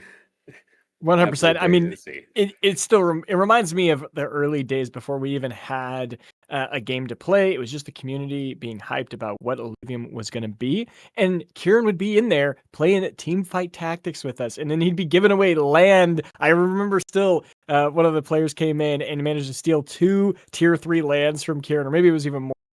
But no, it was awesome to see a CEO actually playing with us and being a part of the community. I think that's what was so, attractive about this game, was that the founders they felt like gamers. They felt like they understood what was happening. And I would say that this game has met a lot of those visions that they initially pushed out. So awesome to see. Really, really awesome to see. Absolutely. And heck, you never know. One of these events, maybe we'll be casting them in one of these matches if they keep it up. No, I doubt it. Doubt it. We'll see. I'll throw some shade at Kieran. I'll take you anytime. Come at me, Kieran. No. But speaking of the last game, I wanted to bring up a point. Early on, we were talking about how you should be just trying to not spend any money early on. And we saw that both Sota and Furies were 2 that actually tried to value win streaking. They were the ones who actually pushed really far into the match. And so what I'm thinking is that, and I think the back of the house, you're showing the old points for round 2 or round 3. Round 2's points. Yeah. So if we get that updated, that'd be awesome. But yeah, so we saw that both Sota and Furious survived and they won. And I really think that it's actually more of a game of attrition. It looked like Sota was just very calm. He did massive win streak at the beginning, kept his health very, very high, and then he let, getting chunked in. I remember you actually saying that Sota is bleeding right now, and I was like, oh shoot, Sota might go down because who was it? Lakeets got the slash in, and I was like, oh, it's over. It's Sota's done. But he managed to have so much health that then he just waited out. Lakeets died, and he managed to take front. So yeah, very, very interesting. What are your thoughts? 100%. It's a very disciplined way to play, and they're definitely deserving now of this first place in the entire grand final for it. Because I know personally, if I'm getting loss after having such a big win streak, I so badly want to start pumping levels. I want to start testing my luck, seeing if I could roll, even though these units are contested. Maybe I can still get lucky and find it. But to just accept, okay, this is going to hurt a little bit, but I still got plenty of time. Waits for it. The player that he needs to get eliminated got eliminated. and then hit the gas again and try to lower yourself back up and find those alluvials. It's a very, very disciplined state of mind that a lot of people don't have the patience for. But for them to have been able to perform it the way they have was definitely eye-opening.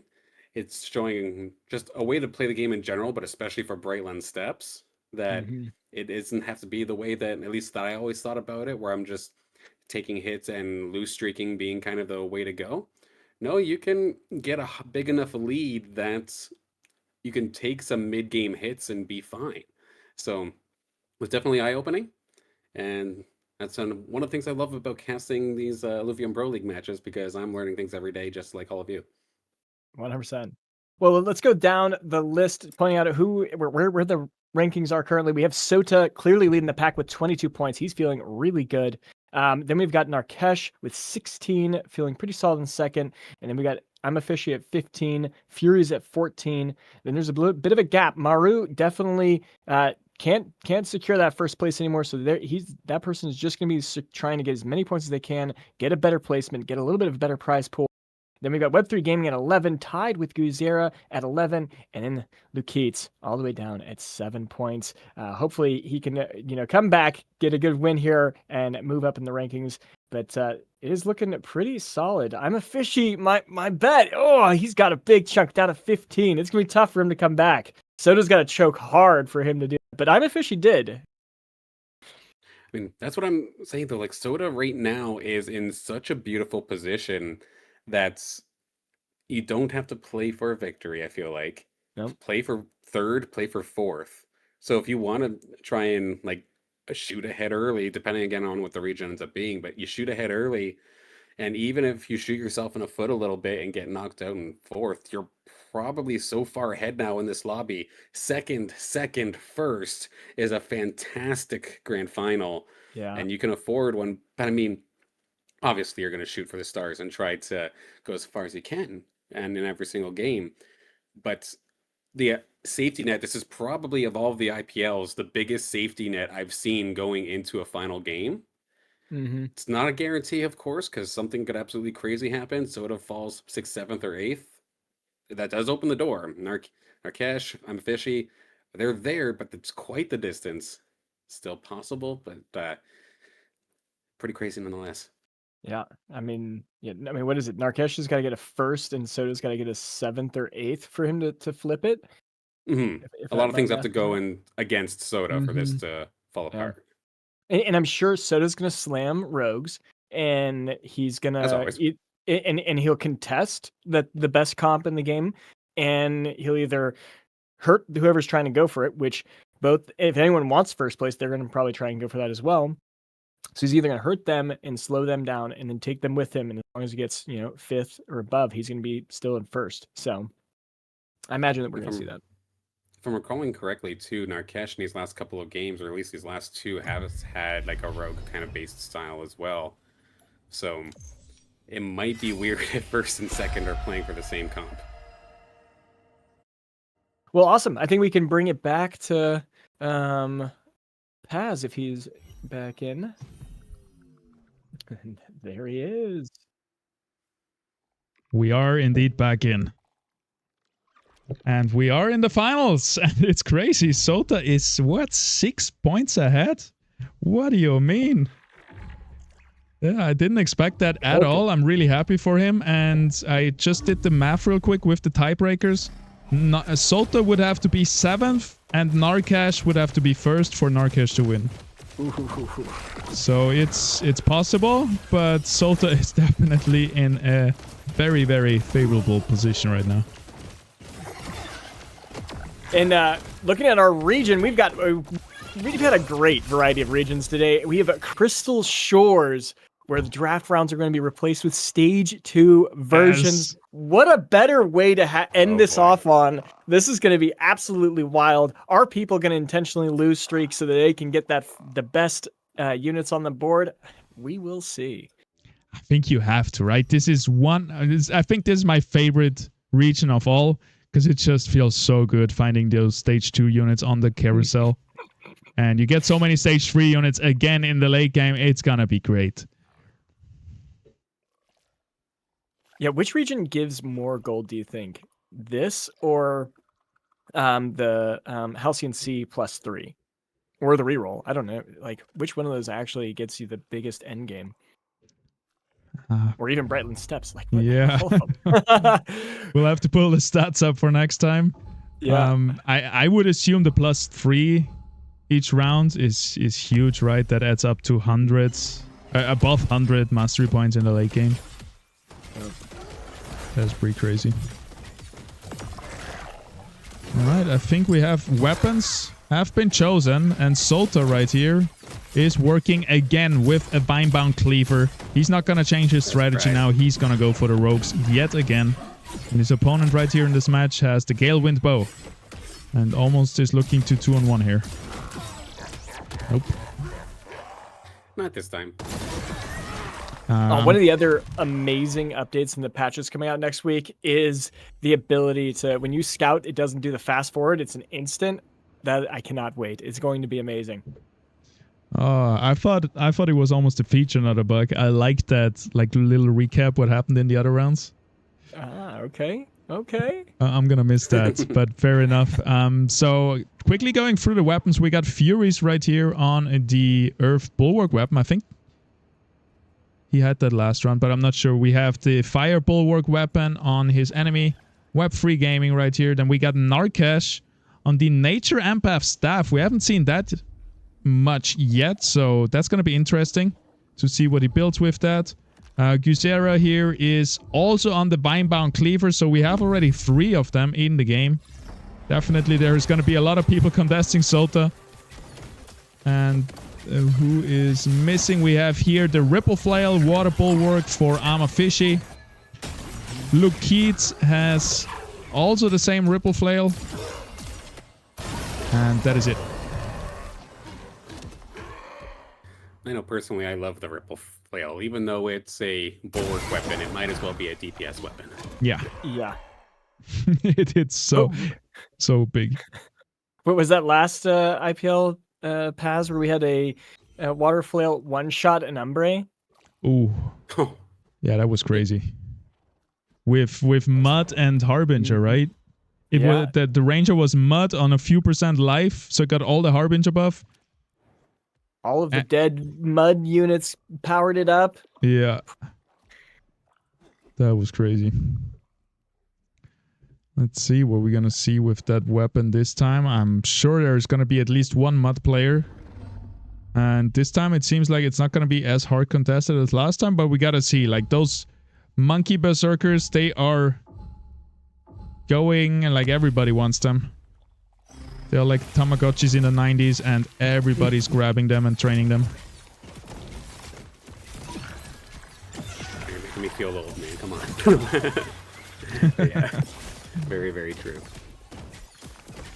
The only person who's managed to get their composite yet is Guzera. He's got Predator Online. Huh? And I don't even... It's enough to take down I'm a Fishy. So he's got a little bit of a head start on Sota, but he did take Look a at lot. that. Sota is again on 100 health. Shining bright on top here. Double Graco too. Double Graco. Crazy. Not even a Lynx in there. Just a weapon really strong in the early game as well. And yeah, somehow pulling this off with 3 fighter, buffing his Ranger even more with the attack speed. Cool early game composition. And that must feel really good. Now it's kind of like a victory lap at this point for Sota, and he's starting strong. Narkesh already... Go ahead. I was gonna say definitely not a guarantee, but definitely feeling good now because of the way that Narkesh is starting. Already taking a lot of heat here, almost down to 80. Like, But that's again, about as feel good as you can be for Sota. Yeah, somewhat intentional, I would assume, because he will have the first pick at the stage 2 Illuvial, and this is going to be huge for them. But yeah, there he goes. He picked the Crunk, no? We just don't, I don't see it. Yeah, I saw that too. Yep. But he has suddenly has a Crunk on board, which is huge, right? He has the Nature Staff, which is going to be tough to win a lobby with, but now he has a Crunk on top of that, and he's definitely going that Bulwark Empath direction. Soda got a greater A pawn. That's all he managed to get out of it. Maru got the stabbing, which is going to be huge in holding down Sota. Ooh. Yep. It's like everyone against Sota at this point. Yes. Well, to be honest, most players have another opponent because Sota is out of reach. They should be targeting someone else, but we'll see how it goes. Usually, I'm usually a very petty player, and for example, if I see Fox Spirit, because I always have him in my lobbies and he always wins, I always go for his units. I'm like, no, we are not getting it this time. But then I screw myself up even more because you can only afford to lock in enemies' units if they either are good for yourself or you have enough money to contest them. Oh, this is interesting. Soda even sold his unit.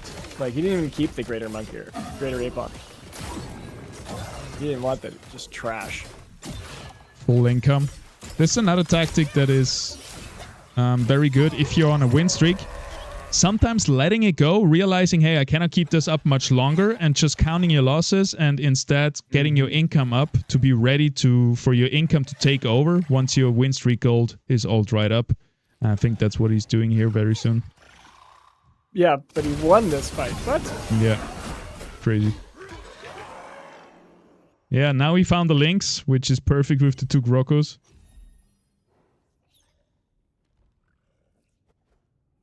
And now he's versus Narkesh. Playing each other. Will Narkesh start to slam so he can break the Soda's win streak? Or does he just play what he has? I wonder if he feels confident he can beat him with what he's right now. That's rough. He has a bunch of bulwarks, Narkesh here. 3 bulwarks.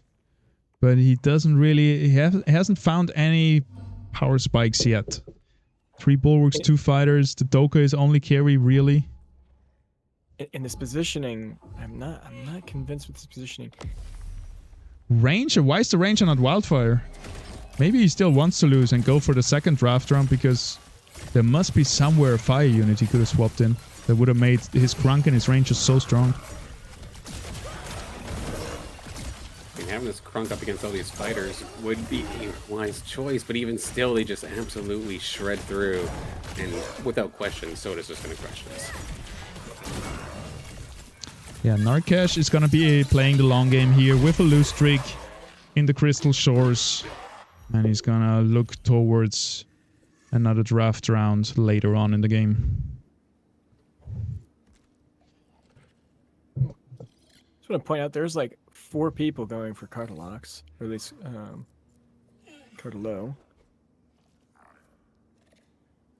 3 completed Cardelos, 1 this way. I think Toxic's going to be a huge element of the next patch. Just crazy. 100%. I'm a Fishy. Let's see if I'm a Fishy can break Soda's thing. I don't think so. He just doesn't have very much damage. Double links now as well for Sota. Ooh. But he did get Harbinger online. I just noticed.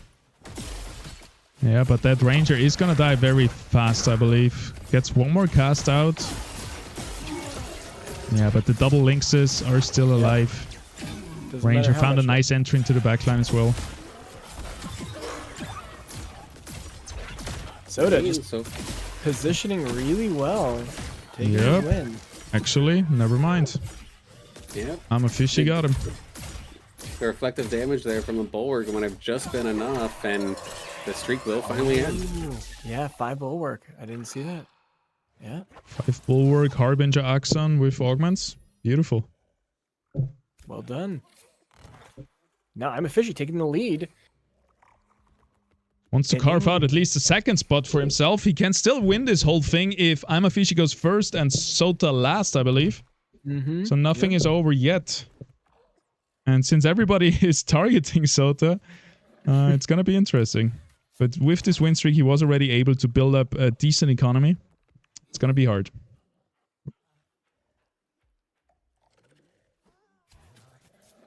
Yeah, just don't get greedy. Stick to your plan. Try to hang in there even though the target is on your back. Rogue Predator coming out here for Xera this time by Versota. Let's see how it goes. We have the Grocko in the back. Only one now sitting there, and it's going to be so tanky. It for sure is going to get a stun out onto 3 rogues, which is going to buy so much time for Guzera. And yeah, for Sota actually. And Sota seems to be taking down Guzera. But you cannot tell yet, because that ranger in the bottom right is a maniac. That's going to be it though. Wow. 3 versus 1. The drop bear is going to drop in the end. And Sota is going to be very sad to lose his win streak, because he keeps winning. It's really important that Sota hurts Guzera too, because that's the other major rogue player. Maybe Maru, because he does have this stabbing. Yeah. Maybe we even see like Sota pivot. I mean, he doesn't even have he only has Rebel on the board. So maybe even goes away from the rogues. He did just get Verminio. That's 2 Revenant right there. Well, he's locked in there. Is he listening? 4 rogues. Okay, he's on. 5 rogues. That'd be so crazy if he'd been playing rogues his entire time and then switching on the final game of a grand final. That would be insane. Yeah, gotta stick to your guns. Never change a running system, right? And he has 6 rogues on board. Also realized, I guess, that hey, it's time to pull the trigger.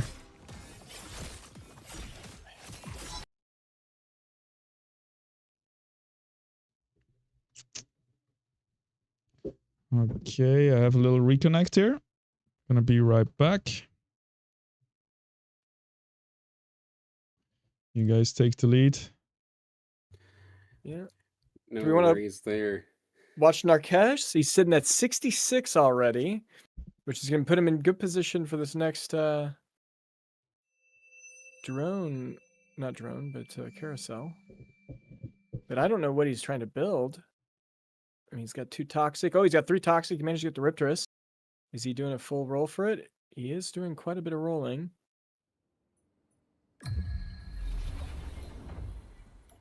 Yeah, on the contrary here with Web3 Gaming, looking for maybe that 5 bulwarks, maybe opting against it here. Still at 4, has Aegis alongside it, with all of the augments being placed onto the rake up the very, very top in the center. Yeah, you'll see him come in, and then the shield to change, you'll get steam, most likely. Sticking with Wildfire, it looks like, oddly enough here, but that rake dove directly into the Riptorus, which also fully loaded up on augments, but does chunk it down to half, and then targetability is going to make it go away. So the rake has free reign to the back line, takes care of the ranger, now on to the support. While all this is happening, the Wildfire is burning down the front line, but that Riptorus up in the very, very top was able to get to the healers against that burn, against that Apon. It's still hanging in there. It has a little bit of Omnivamp to try and keep themselves going, but it is not going to be enough. That is going to be Narkesh down to, I believe, the 50s. I was about to say 44, but that's just the drone. 55 now here on round 13. Can you check how much the Wildfire did? Like, roughly? Like, how much it damage it dealt and healed? Oh, shit. I'm not sure if I'm able to look at that. Not much, because Ranger and Krunk don't have that much damage. So it maybe did like 1,000, 1,500, I would guess. What would have been the other option? Steam. Oh, yeah. Well, his Rake has 9,000, so triple the damage of the second place. So definitely best to support that one. Ooh, okay. Revenant chip here in the enemy team. Yikes. Oh, I thought you were talking about the Revenant chip on Maru's Slashin. What? Uh-oh. What? No, I was talking about the Revenant chip on Guzera's Chukol. Okay, okay. Maru's already finished it. Oh, no. Oh my god. First time that we've seen for Revenant. Yeah, Narkesh. Let's see if he can break the cycle. I don't think versus 4 Revenants. But he has his Toxics alive. 4 Toxic is pretty strong, especially in the early mid-game. And yeah, that Riptorus is shredding away at those rogues. Security's about to come into contact with each other, though. Here comes the bear, oddly enough. Trying to be the carry versus the Riptorus. And it is going to win that duel. All right, Ranger dealing a lot of damage here There it in is. the end. And a lot of healing. We're looking at almost 4 or 5k in healing between the 4 toxic units. Oh, wow. Look at that. We got a bunch of Vanguard chips here on the board. Deary me. Narkesh going for the Krunk, trying to find that blow to Gusera gets the Vanguard. Got it. So does Lukitz. Can they even play it? Lukitz can't play it. He's just taking it away from the others, I guess. Yeah. He's sacrificing himself for the greater good. And you should have sacrificed for at least the Matu instead. Get the extra coins, because now just that. I think Lukitz may have literally thrown the game away with that one. Oh, but maybe he actually needs that Arcos for Verdant. That could be it. All right, let's see. We found a Bloto on the Narkesh, so he might stop the bleeding at 55 health, which would be really good for him. Then we have the Arcos, yeah. And I guess he's just gonna try to find a stab in for that Vanguard, or we'll see. Or Revenant slashing. I do not think the odds are looking very good. Should we watch one game of Maru? Ooh, versus Narkesh too. All right. Yeah. But I mean, this is a 3 Aegis toxic Riptorus. Can he take him down? We'll see. It's got all the support it could possibly want, but will it actually prevail here in this fight? Oh no, it's not doing anything. But it's gonna be right on the slashing, and it's poking and it's stabbing, but it's not enough. Gets immediately destroyed. That was rough. It was actually stuck on the Ranger for a little bit, and the slashing just hit it 2 times. Slashing almost going down here. We have to with Toxic pulling through. Okay. 8k damage from the foe? What have I been missing? Whoa, I don't know. Suddenly it pops off. I guess like the white bar is all the Toxic damage, right? So Toxic, already so strong, and it's gonna get a buff in the next patch. We're looking at the future. Riptorus was just a smokescreen, apparently. My goodness. Wow, once this goes to a Foros and maybe Bloom active, we're looking good here. How many fighters is it? A bunch of people going for Foros, by the way. We have Lukitz, Yuris, and Narkesh. The bottom 3 players all trying to fish for those same birds. Big Ramphi Omega here going up for Maru, who I'm watching right now, and this should be the end of it all.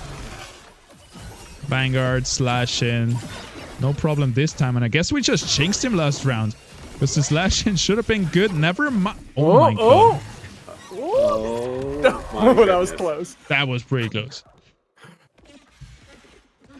We've gone like this entire grand final without actually seeing a successful 4 Revenants actually get completed. And now we have 2 of them. Now you have them. Alright, let's watch Lukitz, I guess. Yeah, I was gonna say, let's check out all the other crazy. Oh, he got a Verdant chip. That's why he picked up the Arcos. He's trying to go for 3 Verdant? He can't even get 4 Verdant. No. I don't know. I wouldn't. Would 4 Verdant be good? I've never played that. Zone heals for more. For max health, so it's good in combination with tanks. Maybe in a Brightland instead, if you could get it. It doesn't seem like really a composition that will work out for last place. Because it's not like he will find a Gnarl very soon. Arcos has been contested by Furies as well, and by Narkesh. So yeah, it seemed like they all had the same idea. Go for nature, it's a bit more uncontested, and then it's suddenly everybody going for nature. I'm a fishy as well. At least personally to me, Verdant kind of feels like that perfect affinity to be like your secondary. But to rush it, the healing itself doesn't necessarily move the needle too much in terms of your firepower. So and that's sure, you might live a little bit longer, but if you don't kill them, man, then you're still stuck. In Testnet, we're also getting a Verdant buff too. So the Toxic Verdant combo is going to be disgusting, I think. Did someone tell them we were playing on mainnet right now? Because I'm looking at Rogue, Nature, Rogue, Rogue. Pretty much. Like, we have Bulwark Nature Fighters, and on the other side of the coin we have the Rogues. But this will... This fight here, Yeah. the Verdant's getting popped pretty quickly, but again, just the tiny little healing you get from those Verdant puddles is just not enough to withstand the crazy damage that we're seeing out of these Rogues here from Gazera. Massive damage done to Lukeets, and this very well puts them onto the bubble alongside Fury Hype, actually, both 13 and 15 respectively. I mean, the problem is, yeah, you got 4 people all doing the same exact comp. Like, 4 people got Riptoruses, 4 people got the Verdant. Like, it's at least the Twine. Yeah, it's just, yeah, that's really rough if you're in that group. I'm a Fishy's at the top, but he's going to be wasting so much gold to fight over those. He's not going to be able to compete with Sota. How did he do it? He's so contested, and he's on top with 92 health and a win streak. And not even any completed units. Like, I mean, he's got the Verdant, he's just playing the tempo and just leveling up a bit earlier, rolling a bit earlier, just always a step ahead of the competition, it seems like. Yep. Looks like with the way that this fight is going, we're going to find ourselves our first elimination here as the Rogues continue to swarm down these tanks. Sure, they're surviving for a long time, but there's no chance that they could fight back from this. This is going to be both Fury and Lukeets getting taken out here, 7th and 8th respectively. I'm a Fishy is very happy with that news. Same with Cash. They're going to be like, okay, are they going to try and slam? Who's going to get the Rye Plants first? I'm a Fishy slams level 8. He got the Jokul. He's rolling. And in theory, if everything went to a disaster and Soda got 6th, I think that's still enough, right? Yep. I think we have our victor. Yeah. I'm a Fishy. He's going for the Bulwarks. He's for the Behemoths. Behemoths. Yeah, he sold everything else. And he's got a Behemoth chip. He could get 4 Behemoth. Ooh, and he even sold his second Crunk, which is kind of crazy on 37 health. Like, really doesn't want to go any lower here. He has the Fernite in the top right corner with the Behemoth chip, being focused a little bit, but definitely get some hits out. Will cast his stun into everyone. Here we see on the bottom left, Seer spinning, doing a lot of damage. Ramfy's not going to do too much damage, and the slash-in is going low, but it's not going to be enough. Big damage to I'm a Fishy. Down to 20 health right here. I think that I'm a Fishy's in a perfect spot. I bet you there's going to be a Singed in this lobby or a Jokul. He'll be able to pop his Behemoth, and then he's going to be He's uncontested. Well, Web3 Gaming has 2 Singes right here, so that's not... All right. entirely... Oh, he's got 4. He's going to get 4 Magma if he can get the Furiox too. Web3 Gaming could be in a good spot too, because I don't think anyone's going Furiox. Oh, that's going to be left over in the pot. Almost guaranteed. Mm-hmm. Oh, I love this. We see all these composite synergies coming out. We see 4 Toxic, Magma, everything. Actually, we have a lot of different compositions. It just looked very similar.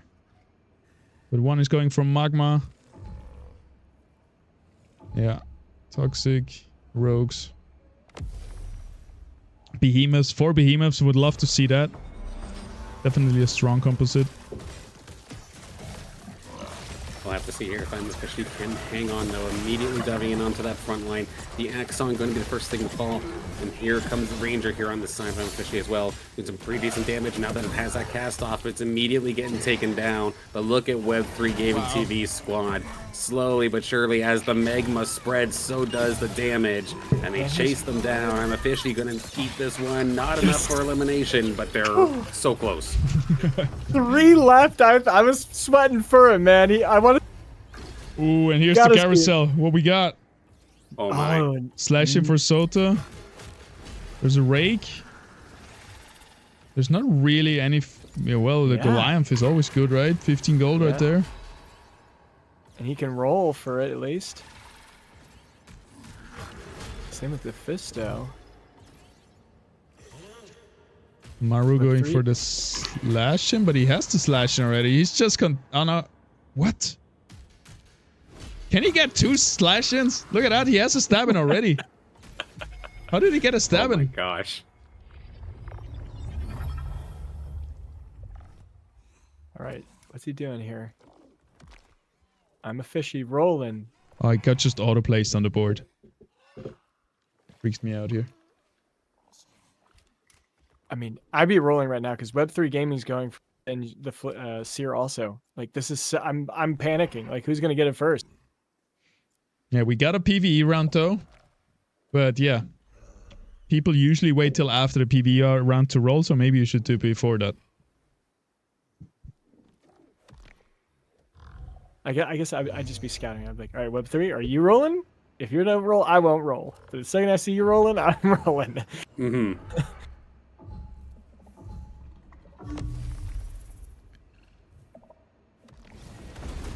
Gosh, how funny would it be, though, to see 2 fully loaded stage 3 units on the same side? I think it can happen in Crystal Shores because of the extra units. Might push past the limits of the pool regularly. All right, here we go. Here comes the roll. Got the I'm a fishy Jotun. finished. Yeah. One more. And now or Got never, it. they got it. He got it. 4 wow. behemoth, baby. 4 behemoth. Alright, he's the guy to watch. What are the others rolling for? Everyone is rolling down now. Maru is... Gusera is also well contested, playing the rogues at the bottom here. Doesn't find the slashing or anything. Found a Malura though. Gusera, sorry. Maru has the slashing. Web3 didn't find anything. And then we got Sota sitting comfortably on top. Let's watch I'm a Fishy battle out for his life. Actually, who's he fighting against? Ghost so Army. against Really Sota. good for him. Okay. Yeah, Soda's Ghost here. The ramp fight is in a pretty decent spot, but it's up against a bunch of tanky alluvials. Let's see how much it chunks down. Not really that much, actually. It looks like I'm a Fishy has an absolute handle on this squad. Might have 3 HP, but they're not done just yet. That Jotun alongside the Seer going to just plow on through. They've got the support from the Deer and the Fur Knight in the back line. Soda's not going to take any health in regards to the Ghost battle, but I'm a Fishy lives on. And the thing is, he's got the Titan's Redoubt for that Seer. So that Seer's always going to get his cast. And then it's going to be a really good backline tank to tank all these nasty rogues they're hitting. I'm thinking it's going to counter Soda's team, and he will be able to knock Soda out. Along with Maru. Maru's got the better comp anyways. We'll see if it can actually beat these rogues. Gazera's stuck going up against I'm a Fishy's Ghost as well, so we very well, if Gazera doesn't pull something out, could be an elimination here in 5th for Gazera. That is such a scary Seer. With the Titans Redoubt, so much health. And he's gonna put it to good use versus the rogues here. Slashing is on the Crunk. Crunk gets the blind out though, so slashing for now is disabled. Ranger's also on the slashing. So for now, everything seems to be going very good. And the behemoths are just untouched, and yeah, they are plowing through the enemy rogue team. I understand now, Caveman, why you were so excited to see the 4 behemoths, because this is absolutely brutal. With the extra little support as well, just they're hardly getting touched at all, hardly even scratched. It's a decent rogue counter as well, isn't it? With the stun, with the extra HP, everything. And we did lose Gazera in that one. They will finish in 5th. GG's, well played. Don't go anywhere after this game, by the way. We're gonna check out the final scoreboard. We're gonna try to invite all the winners of today's games. So that's gonna be super interesting. I'm really excited to see that. Web3 Gaming finished. He got 4 magma. The Molten Ground expands 50% faster and grants 3% damage amp. Okay.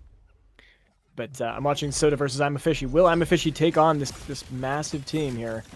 He just did it with the Ghosts, so he just has to do it again. Positioning looks still decent. Big cast from the Seer here. And look at the damage that the Ramfight does to the Seer. Around 3% per cast, so that's not gonna matter much. There is the Umber still in the bottom right, stacking Yep. up with legendary augments, but the Jotun is on it with a permastun. Goodbye. Wow. Stacking attacks, double stacking attack speed on them, plus Yeah. Behemoth stacks as well, so triple stacking attack speed. You love to see it. Let's go, I'm a fishy. Oh, if only Soda lost earlier, my bet would have been good. But I do love Soda. Big shout out to Soda. Soda and I have trained a lot together, and he's definitely someone I've learned a lot from too. Happy to see you winning this tournament. But love to see all these guys. Yes, sir. We're gonna have I'm a Fishy versus Maru. To be honest, I'm gonna join your ranks here, Caveman. I'm rooting for I'm a Fishy. I just love an underdog story. And I want to see him come back with 3 HP because he got Sota beat. The only person who can still hurt him is Web3 or Maru right here. But Maru also with the rogues, I don't see it happening. Let's see if they can, if Maru hangs on. That's gone for I'm a Fishy. Somebody is probably getting taken down in 4th rates here right now. That Jotun down to half health. It's hanging on. Here comes the ramp fight. The bear is finally going to fall in what seems like many, many rounds. But there is still so much firepower, so much tank. That Seer has not taken any more than like 2% health. And Maru will fall 4th place here in our final game. Web3 Gaming Jeez. beat Soda also, I think. Soda might be taking a 3rd here.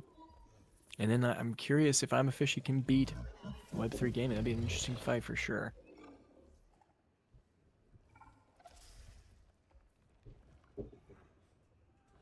All right, we got a PvE rounds, which gives us a bit of time to check out the final builds of our players here. So we got Web3 Gaming, decent corner composition. His Scoriox has stacking attack speed plus double pure damage, Titan main, which is very, very strong already. He's playing double Singe on the board, which gives him a double Magma Field, but now he brings in a Blaze Knight instead, which is going to be a huge power spike. So I'm really curious to see I'm a Fishy versus Web3 Gaming. It's going to be an interesting fight. It's also interesting. He's running Aegis on his. Oh, that's his only Earth unit that he has to make Magma. Yeah, and also interesting, the Augments Apex Supercharger on a Singe. We'll see if he's going to redo it a little bit to give some to the Blaze Knight, I would assume.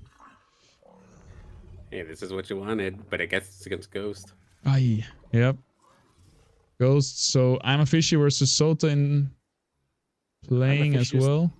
Slammed level. Let's watch that. 9th unit. And he's putting in just a monkey here right now to get 3 fighter. Sota is rolling. He found a Vermilion and is very close to his Vanguards being stage 3.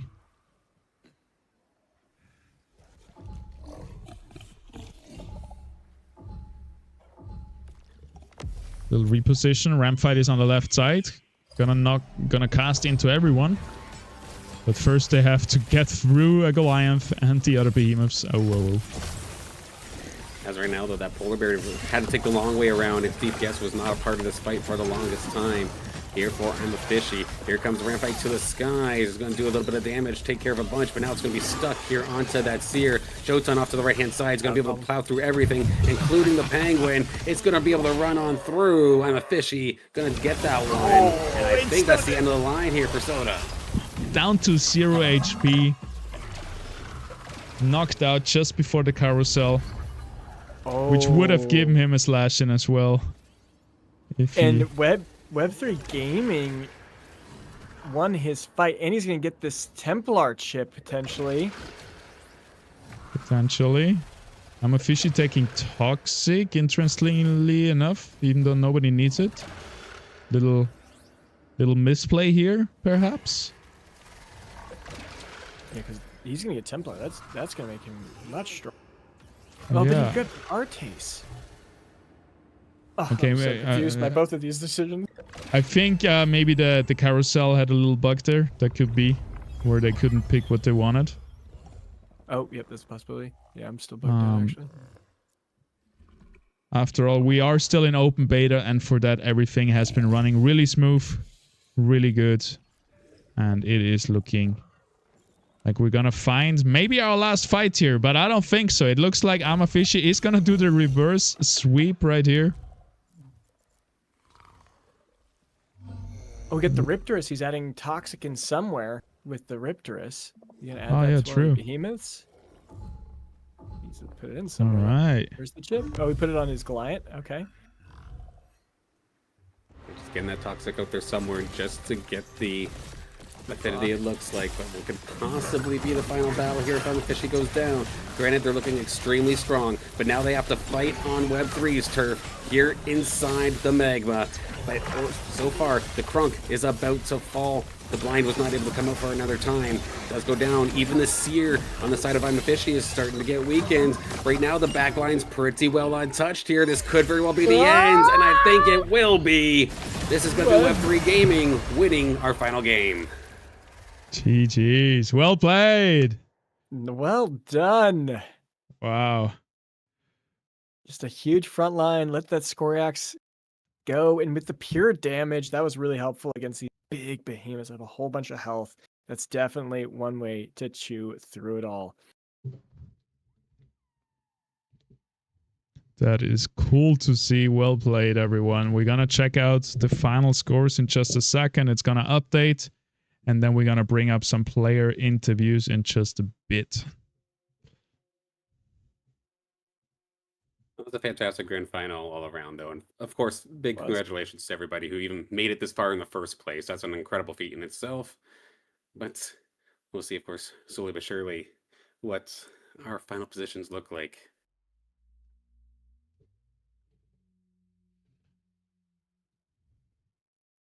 All right, I think the scores are being finalized right now.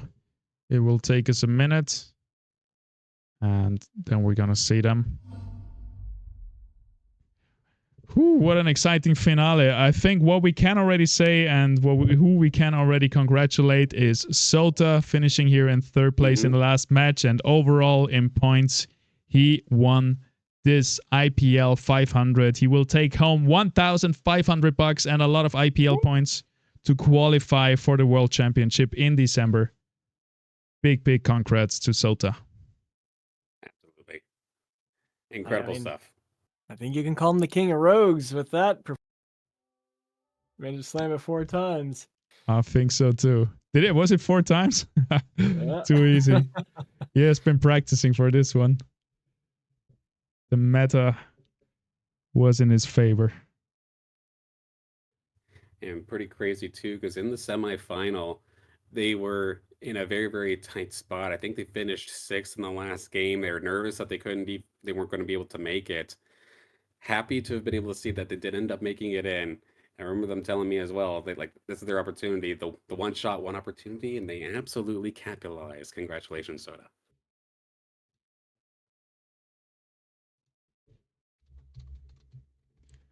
Yes, sir. Okay, we have the scores updated. Let's swap over and see our final positionings of the day. Whoops. The overlay is a little bit everywhere, but here we go. Whoa. We have a pretty cool upset there. Whoa. Please talk us through it. All right, so we got Sota in first place. We saw that happening. I'm a Fishy, managed to secure second, but then we have a tiebreaker for third and fourth, and Web3 Gaming's win that he just played in this last round put him in third place above Narkesh. What a crazy comeback. Web3 Gaming had been playing all right for the first 3 games, but he managed to pull in that clutch victory at the end to bring him into the top 3. Well done. And Narkesh obviously getting a top 4. Well done again. I know you were probably wanting another first place, but the competition managed to get you today. Maru taking a 5th place. Furies in 6th. Ola Guerzera at 7th. And then Luquetz at 8th. Well done, everyone. Well done. Yes, sir. Right down the last game there for Web3, and what a way to shoot yourself up there. Beautiful. Love to see it.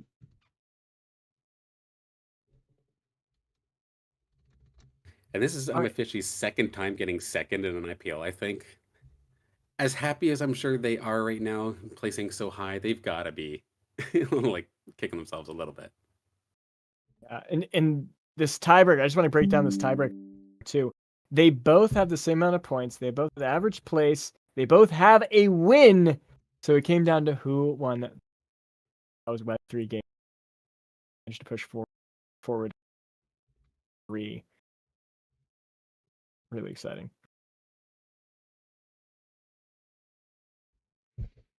That is awesome. And as we promised, we're gonna get some interviews on the road very shortly. We're just gonna go into a quick break, 2 minutes, guys, and then we're gonna be back with the interviews of our top players. Don't go anywhere here in the IPL 500.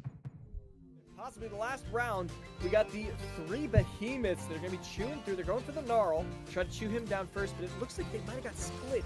The Ranger might be targeting the other unit. I can't see. All right, now they're all locked in on that Gnarl. Gnarl's going to go down pretty quickly here. He's gone. They're chewing through. Nothing is dying on his team. I think Not Complain is out of here. That is crazy. So much sustain, even though they have no healing. They're just so tanky.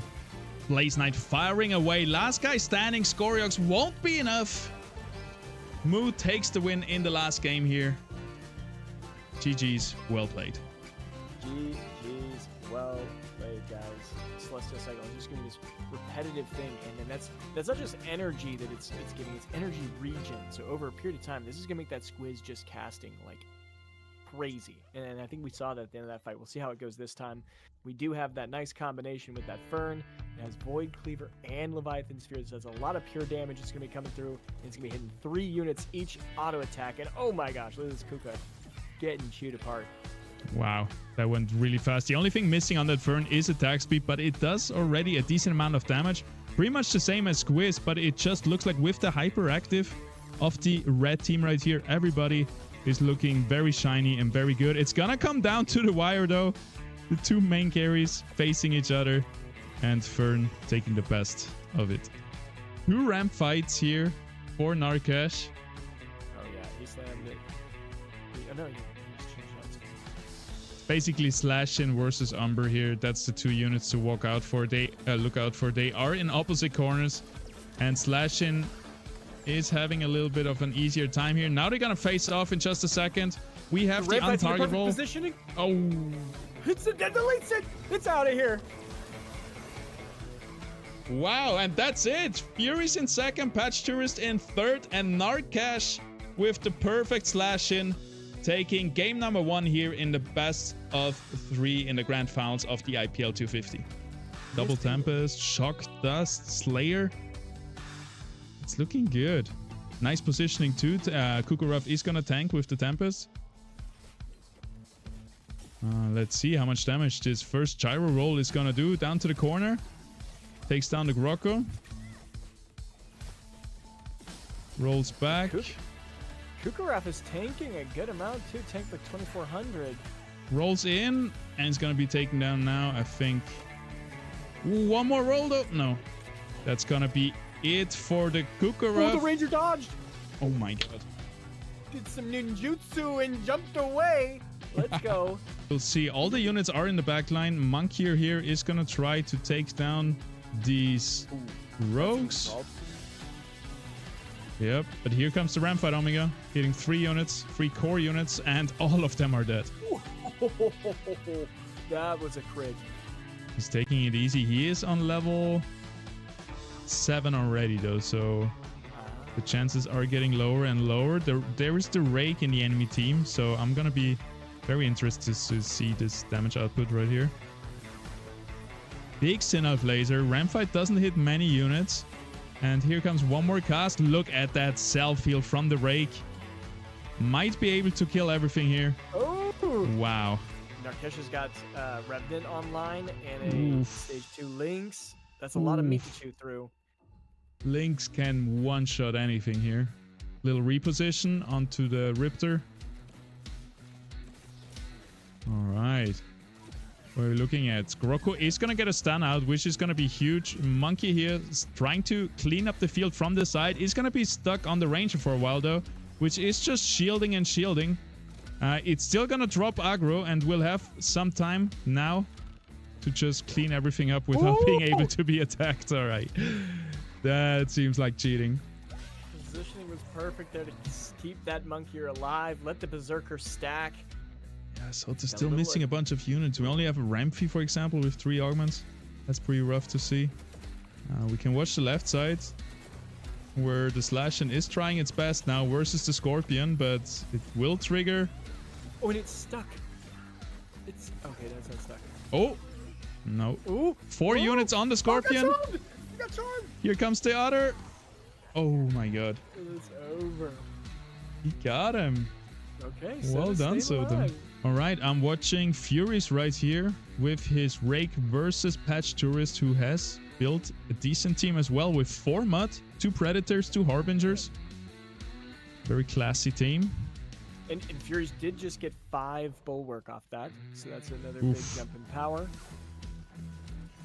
Oh, He's but his Mamu is trapped in wasting time, not being utilized. Yep, we see the Gorilla is making a quick meal out of the Synalf. A quick shrimp cocktail. Here we got the untargetable, unwarnable for the Rake, and now it's... All right, welcome back to the IPL 500. Of course, we just saw our final match here of the grand finals, and joining Caveman and I here, our 3rd place finisher today after having a rather roller coaster of a run. Hello, welcome, Web3 Gaming TV.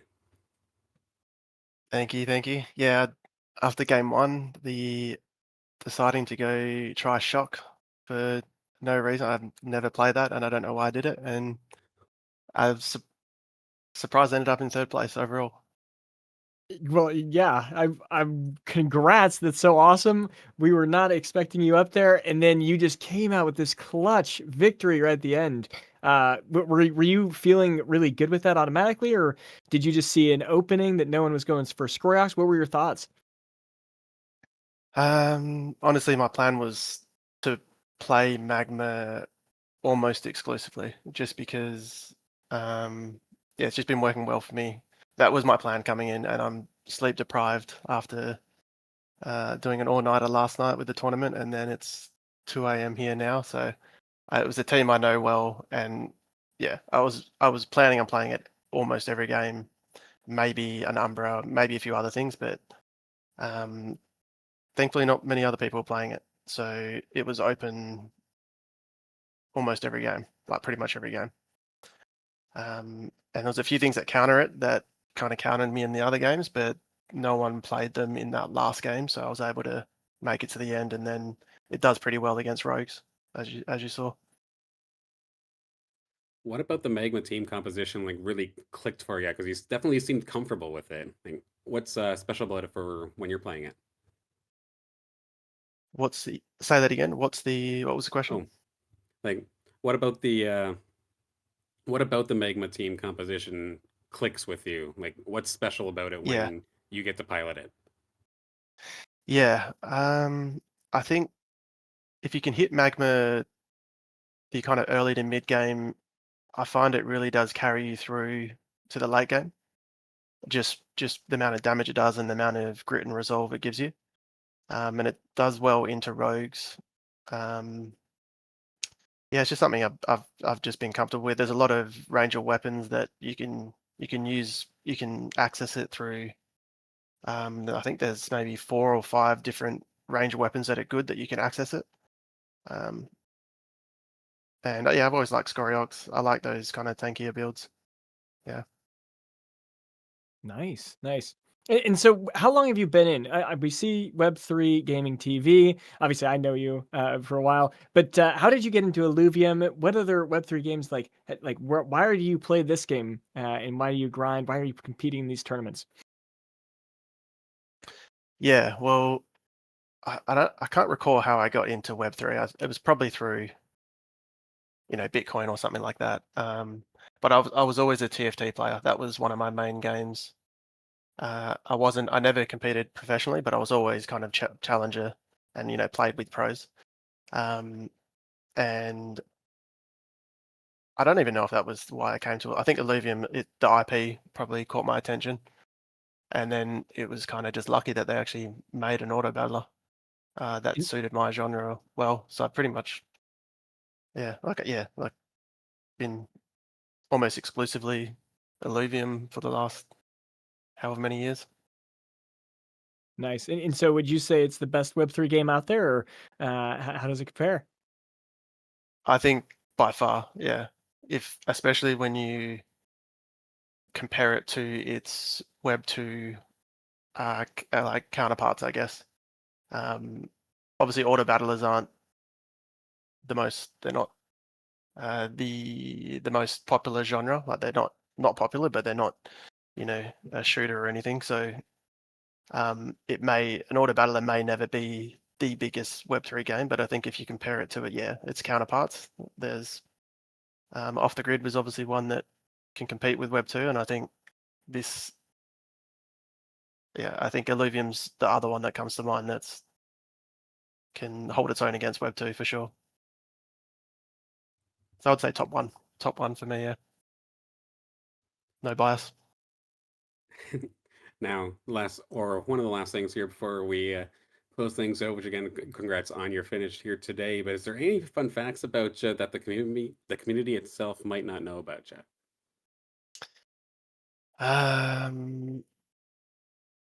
Fun facts about I'm a chiropractor by trade. I don't know if anyone I don't know if that's a surprising fact or not, but I do have that's my day job. Yeah, that's cool. Yeah, that's probably it. Awesome. Well, I think we're gonna bring in the next one. Congrats on the win, and we'll try and get in number 2. Hopefully, we'll see you in the next tournament and in the grand finals. Perfect. Thanks, guys. Appreciate it. Thank you.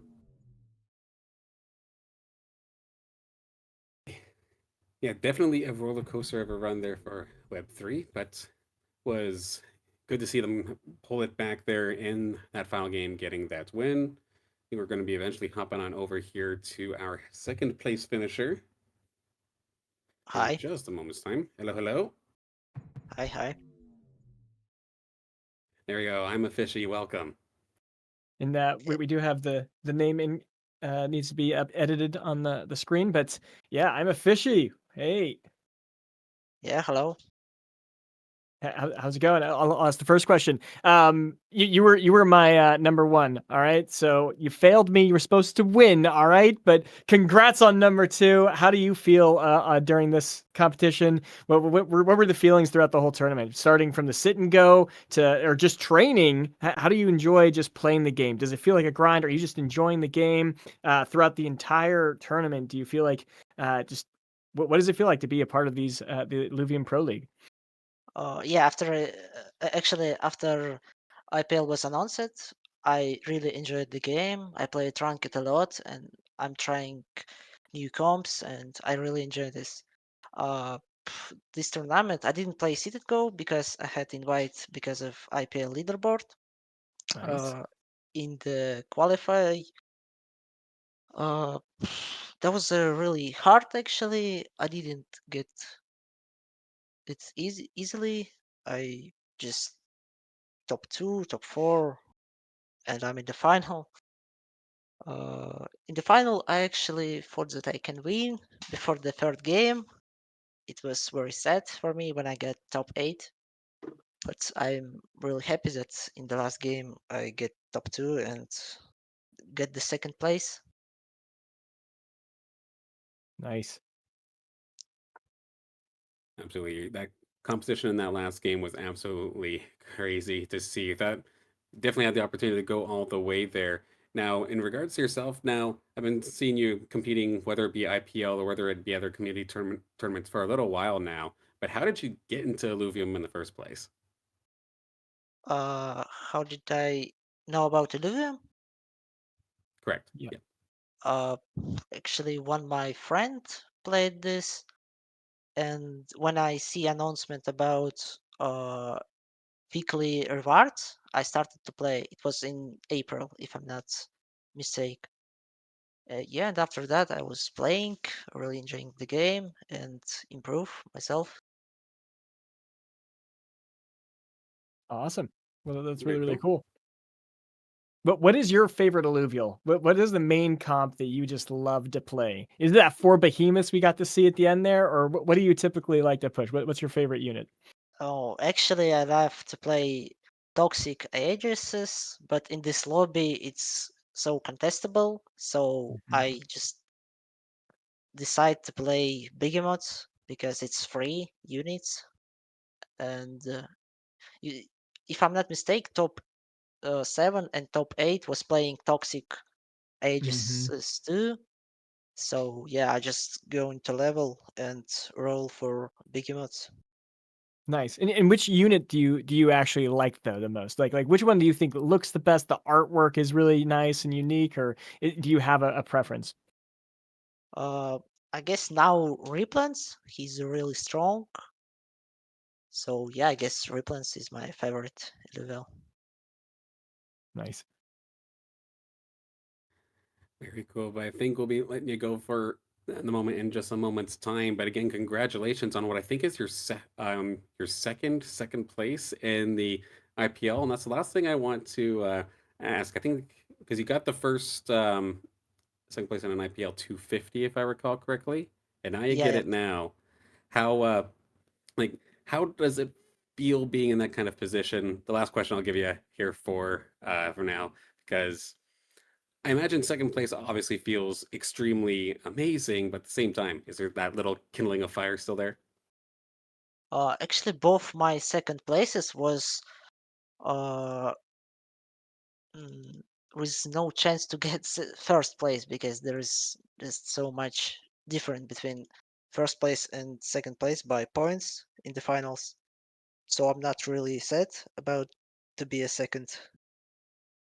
I had Very good. chances to win the Yep. tournament, but after the third game, second Mm-hmm. place, that was my best place that I can get. Awesome. Well, thanks again, Unofficiate. You have a great day, and we'll move on and bring up the winner of IPL 500. Yeah, thank you everyone. Bye.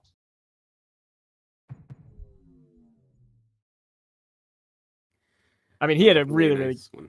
yeah, he had a really good game. That third round definitely hard to see an 8th place hit.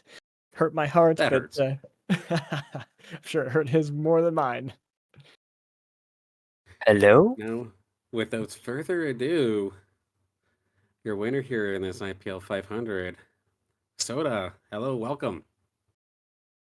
Hey, Sota. Hey, Keman. Hi, Silent. Hi, Pass. How we doing? How we doing?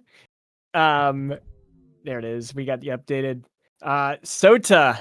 We may have to start calling you the King of Rogues, man. You're killing it out there. Absolutely. You're just like Rogues. I'll send it. Like how are you feeling after doing 4 games of Rogues in a row? Is it just like rinse and repeat, or what are you thinking? Actually, I was thinking about it. I thought that I could be first place if I had 4 plays of Rogues. I mean, 4 games of Rogues. So I've been quite lucky in that regard. So I'm quite happy. Uh, I think that I don't have the impression that I was that lucky in terms of drone augments, in terms of items, in terms of I actually hit my units quite consistently. So I was not. Let's say that I was lucky in the fact that I was not unlucky. Um, but yeah, overall, I'm quite satisfied. And I think that I've been in maybe 15, 20 tournament finals since last year. And it's the first time that I finally win. So I'm very happy about it. And yeah, you're right about rogues. So since I only have rogues in Leviathan, I focused on mastering rogues.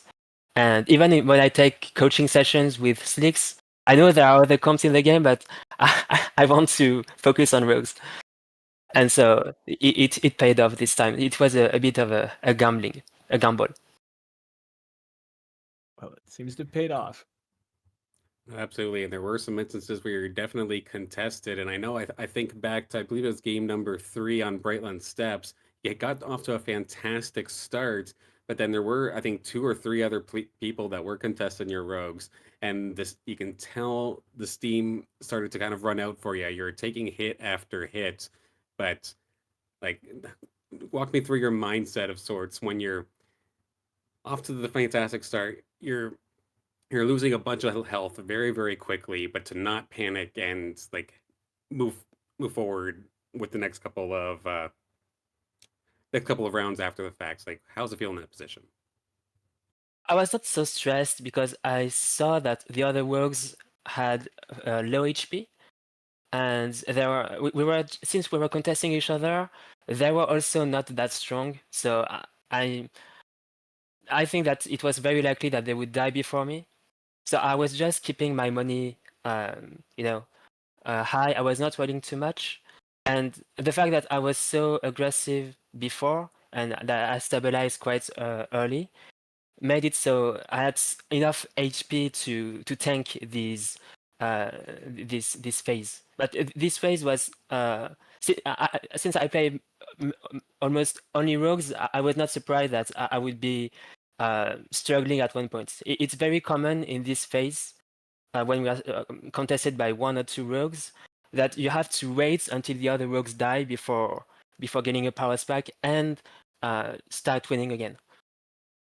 And so how much MP did you have saved up? Like, were you over 70 and you're just like, I'm literally not even going to spend anything because you were just waiting for Lakeets to die? Oh no, I don't remember exactly how much I had, but I never had more than 70 gold. Okay. I think that I'm not even, I don't think that I had more than 70 gold in any time in the tournament after round 12. Okay. Awesome. But yeah, I had maybe 40, 50 gold, which is enough because I still had, I was not very far from my power spec. So when I said that I was, saving money, it's not like 70 gold, but more like 40, 50 gold. And I think that it's better to play aggressively with rogues. I mean, after round 12 during the middle game, because it's not, the ceiling is not that high. So even if you're in Brightland steps, and people, I think that most players think that they can play more, slowly and build up their economy. But since I'm playing rogues and my ceiling is not that expensive to reach, I do not need to do this. Mm. So if my opponents do this, I'm very likely to win. I mean, if my rogue opponents do this. Nice.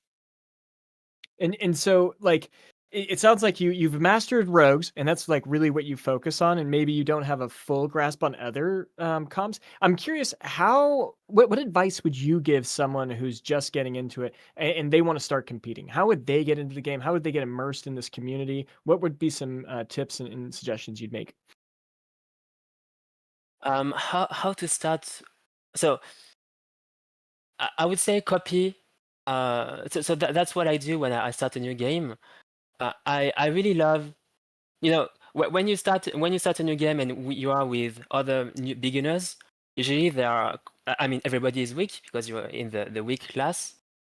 So I just watch the best players in the world. I copy them, and very quickly I get out of the beginner, ranks, and I get up to middle ranks, maybe above average ranks very quickly just by copying the best players. And maybe try to, I mean, I'm a rigid player. I'm not very flexible, so it's more an advice to rigid players. But just try to spam one or two comps until we master them, and yeah, try to see what kind of items the best players pick, what kind of when do they power spike, what kind of drone augments do they pick, etc. Don't try to be. I mean, if you try to be original, it's fine. You will have fun, and there are some genius people who achieve a lot of who are successful even though they are out of the meta. But if you try to do this right from the beginning, you're probably going to get it's going to be tough. So don't try to be original at first, and then once you master the basics, try to be more original if you want to. Awesome. Definitely, absolutely good advice that I myself need to definitely do because I know I play way too many things. and try to get creative, even though I shouldn't. But so I think we're going to be closing things off here in just a moment, unless there's any other final questions. But I just want to say, of course, congratulations again on your victory. I know you've been grinding hard for it, and it's awesome seeing you at the top of the board. Congrats. Yeah, thanks a lot. All right. Congratulations indeed, Soda. Thank you guys for the interviews. That is awesome. So cool to see Soda succeed here. Definitely deserves that. And yeah, thank you to everyone who was watching. Thank you for everyone who was playing. I know there were hundreds of people trying to get in, and there were 64 players in the full tournament. We had a full day yesterday. Today was the grand finals. Big shout out obviously to our winners, but big shout out to anyone who competed, who helped work. So definitely shout out to the back end team. With first I gotta mention Rich, who is building the homepage next to his normal job in Illuvium, and obviously Quant, Erika, and Tholki being the main guys and girls in the background. Definitely such a good job by them as well. Thank you for these amazing co-casters right here, Silent and Caveman. You guys are gonna see a lot more of us because we are currently the main casters in Illuvium. Big shout out, of course, to Illuvium for making this amazing game, to the team who are working tirelessly on this game to make it better and better. We're getting an MMO Lite very soon. They're working on that right now, so an MMO experience and much more to come. And thank you for all the prize money they have been sponsoring to do all of this. And with that, all around. yes, we have been up for a while, so we're gonna close it right now without much more ado. And yeah, thank you everybody. We see you next weekend. There is another one next weekend, and the weekend after, and the weekend after, until we have the World Finals in December, hopefully in person, and hopefully we see you there as well. Awesome. Good night, everybody. Bye. Possibly the last round. We got the 3 behemoths that are going to be chewing through. They're going for the Gnarl. Try to chew him down And first. we're It out. looks like they Thank might have you. split. The Ranger might Good be coming to stuff. the other unit. I can't see. All right, now they're all locked in on that Gnarl. Gnarl's going to go down pretty quickly here. He's gone. They're chewing through. Nothing is dying on his team. I think Not Complain is out of here.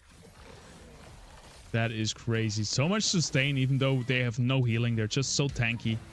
Blaze Knight firing away. Last guy standing. Scoriox won't be enough. Moo takes the win in the last game here. GG's. Well played. GG's. Well played, guys.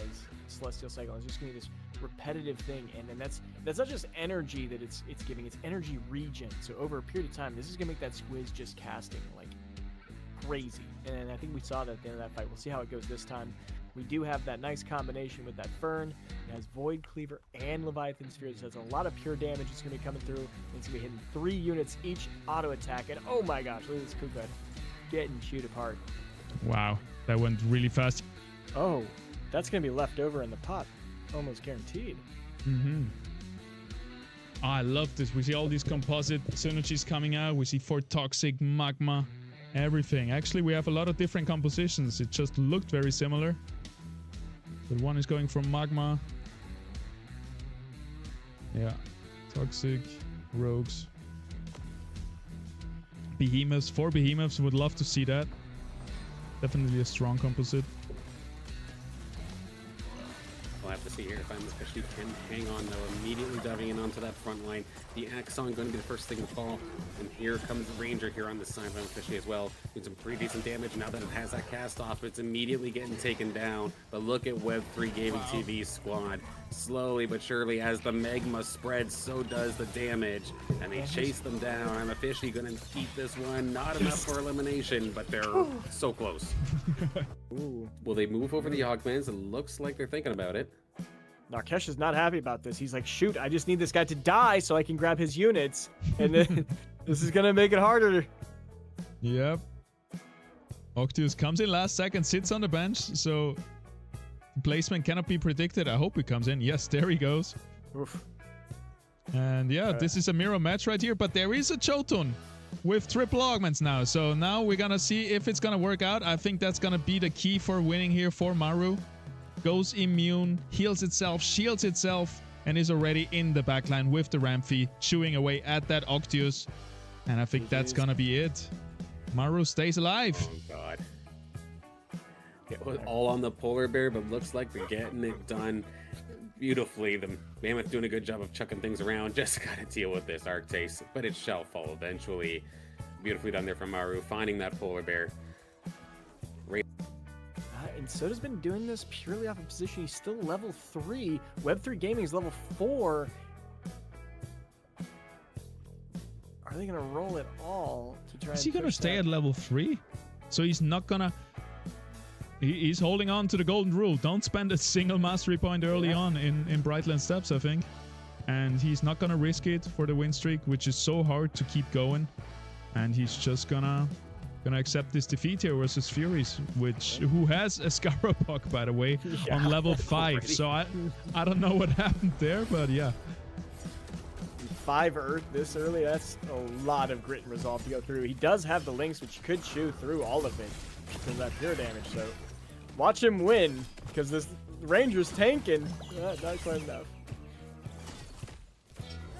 Yeah, it's holding on. He's Much looking better than good, I was but there he expecting, goes. But now, there it is. Yeah. Exalted Monk here. That's gonna be an interesting one. Little So redo here on the Yep, augments. Last second. At least this time here for Soda, they do have the combat rhythm. They will have lots of Omnivamp on top of that internal hunger augment on that slash, and it is going to be absolutely brutal to see. Granted, that Exalted Monk here is directly on top of it. If it doesn't have the time to snowball, it could be problematic. Ramp Bite to the sky is going to be able to do some pretty decent damage, but the Rip Lance is going to immediately avenge its friends, and now it's going to turn and burn on the Soda. That Omnivamp's not going to save him at all. Big damage coming out here from I'm a Fishy. 3 HP left on Sota, so holding on to his life. Tsunami chip? A tsunami chip? Furies is picking it up. That's a huge boost for him. Oh my gosh. Sorry, I know you were talking there, but that he's going to be able to put that on anything. 100%. I'm a Fishy. Let's see if I'm a Fishy can break Soda's thing. I don't think so. He just doesn't have very much damage. Double links now as well for Sota. Ooh. But he did get Harbinger online. Just noticed. Yeah, but that Ranger is gonna die very fast, I believe. Gets one more cast out. Yeah, but the double linkses are still alive. Doesn't Ranger matter how found a much- nice entry into the backline as well. Soda just So positioning really well. Taking Yep. his win. Actually, never mind. yeah, I'm a Fishy got him. the reflective damage there from the Bulwark would have just been enough, and the streak will finally end. Ooh, yeah, 5 bulwark. I didn't see that. Yeah. 5 Bulwark, Harbinger Axon with augments. Beautiful. Well done. I think he's going to outperform all the rogues. They're going to die off. We've got 2 people competing for air comps and that 1 water comp from Furies. Oh, no, a full Earth team with Guzera as well. That should be interesting to see how that plays out. You know, dear Soda's managed to find this ramp fight and put a bunch of augments onto this. I feel like this fight's going to end quickly. We One do way or have the another. Rake, though, in the enemy team, so it's going to be interesting, because it's, yeah. And he will have Steam on board. Steam Harbinger. Ramp fight got into the middle of everyone. Oh no. Let's watch this. Oh It's taunted right now, That goes up sounds into low. the air, rains fire down, and one-shots the whole enemy team. The Rake is still doing a good job, though. It managed to stay alive, one more cast to finish it off. Wow. And actually able to take down Sota's win streak right here. Versus the perfect Ripe Lens, where 3 augments on them is going to be a clash of titans. And you can see them just constantly moving, shifting. They're trying to get the advantage over the enemy. Oh, last second moves all over the place. You got to keep the slash alive. You got to keep the rye plants alive. It is looking Little good for underdog, both though. sides. Little underdog could very well be that little Rampy, though, if it finds the right Omega shot. It does manage to get a little bit of a chunk onto that Rip Lance, but immediately the Rip Lance just looks like it could not be bothered, gives it a little sting and moves on. Oh my and God. now that they swarm down that Penguin, it is curtains. As if the forest wasn't bad enough. Now you got the Scorpion wreaking havoc on the field. You're very right. The ramp feed did 3,300 damage, so very close to the Slash-In's damage. And there we can definitely see the main carries right here. Slash-In 4,700 compared to the Ryplans with over 8,000 damage. So yeah, a very, very strong team coming here from Narkesh. The major thing that he needed, even with the Ryplans, very interesting to see him failing there. Yeah, missing one up on. Jumping for joy if this works, or if I'm officially goes down, Soda's going to be extremely excited. Very, very interesting to see him not sell the Flood to try to fish for an up on. Or the other way around, but I guess, you know, otherwise you die next round. We'll have to see. That's a pretty beefy front line here for this Ryplans and Exalted Monk here to have to try and plow on through. Big beam coming out here from the Snarl. It gets right through the Ryplans.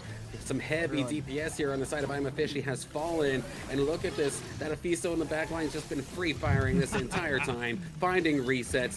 You might have full health. Does not matter when I have that legendary augment that crits on every lightning, or almost every lightning strike. That is going to be one of our leaders taken out last.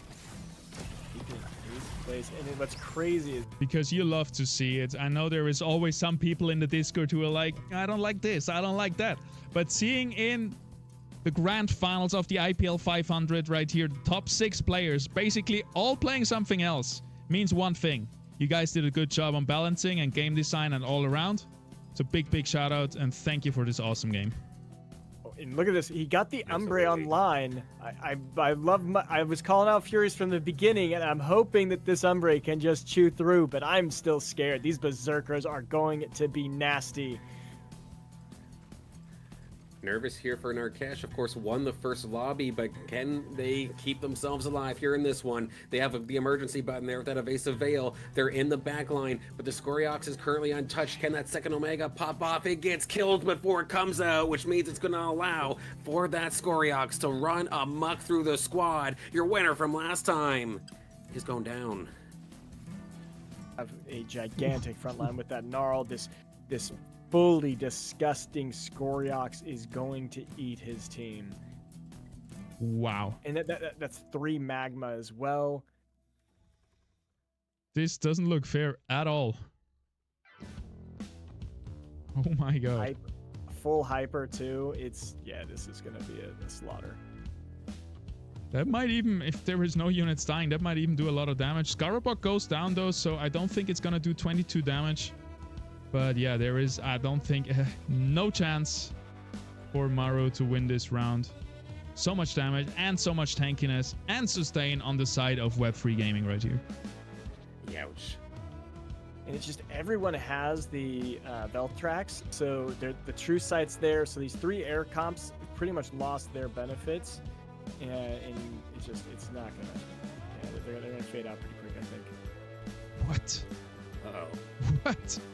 No, I was talking about the Revenant chip on Gusera's Chukol. Okay, okay. Maru's already finished it. Oh, no. Oh my god. First time that we've seen for Revenant. Yeah, Narkesh. Let's see if he can break the cycle. I don't think versus 4 Revenants. But he has his Toxics alive. 4 Toxic is pretty strong, especially in the early mid-game. And yeah, that Riptorus is shredding away at those rogues. Security's supposed to come into contact with each other, though. Here comes the bear, oddly enough. Trying to be the carry versus the Riptorus. And it is going to win that duel. Right, Ranger dealing a lot of damage here there it in is. the end. And a lot of healing. We're looking at almost 4 or 5k in healing between the 4 toxic units. For him right there. Without that, there is nothing going on. So we're going to have a good look here how the reposition is going to work out. There is this Bloto sitting in the backline, invulnerable for full 6 seconds. So that's very, very bad for the rogues. But we're going to see once this guy falls, where we're going to go afterwards. Slash-In stays here, goes over to the right side, so he's going to have an easier time here. That's really good for him. Got the true sight on there as well. He's avoiding that Cardilox, which he was stuck on for a long time. He's actually going to be chewing real quick here. Taking down that Twine. Now he's moving on to the next one. Monkier's down. He's targeting the phosphorus. Can he shoot through the phosphorus fast enough to turn on the right plants? Not fast enough, and it is over. Sota taking second place here. GG's Narcash, the winner from the IPL 250 from last weekend, taking the first game here in the grand finals of the IPL 500. Yeah, very, very close one. Like, granted, they finally got the phosphorus down, but Live also. The two mud teams, that this would be key to see who's actually ahead during the fight as well. I'm a fishy versus Furious. Okay. Decided to go with the Axodon front line. That's going to be a hyper advantage to I'm a Fishy. I'm a Fishy has completed the Exalted Monkier and Exalted Gorilla, so he's got 2 mud online. 3 mud actually with the Ranger, and the Axon just seems like it doesn't want to die. The Monkier in the backline gets chunked away though, with all the AoE damage that's coming in, and it seems like slowly but surely Furious is taking the upper hand. I think the Flood heals might play a big role in this outcome of the match. And it's not just the Flood, they have a little door that's hiding down there that also healed 1,000. Almost equal to the Flood. Keep 100 HP in here. could absolutely do that. And I have an inkling as to what they're doing. Oh, yep, sure enough. 7 rogues, but going for the Predator style instead. Sota. Everybody got, or many players got the nimble links. Usually the stage 2 is such a big power spike in the early and mid game. So whoever is able to get those is usually doing very well, especially if you have a fitting legendary augment like this here. Yeah, that Lynx is going to be absolutely brutal to deal with. Tons of Omega power on top of it as well. Lots of Omnivamp do that internal hunger. It's just going to shred anything that it can. One more shot here onto this Greater Monk here is going to be enough to allow for the rest of the team to clean on up. Beautifully done here from Sota to keep this winning streak going. Shred anything that it can. One more shot here onto this Greater Monk here is going to be enough to allow for the rest of the team to clean on up. Beautifully done here from Sota to keep this winning streak going.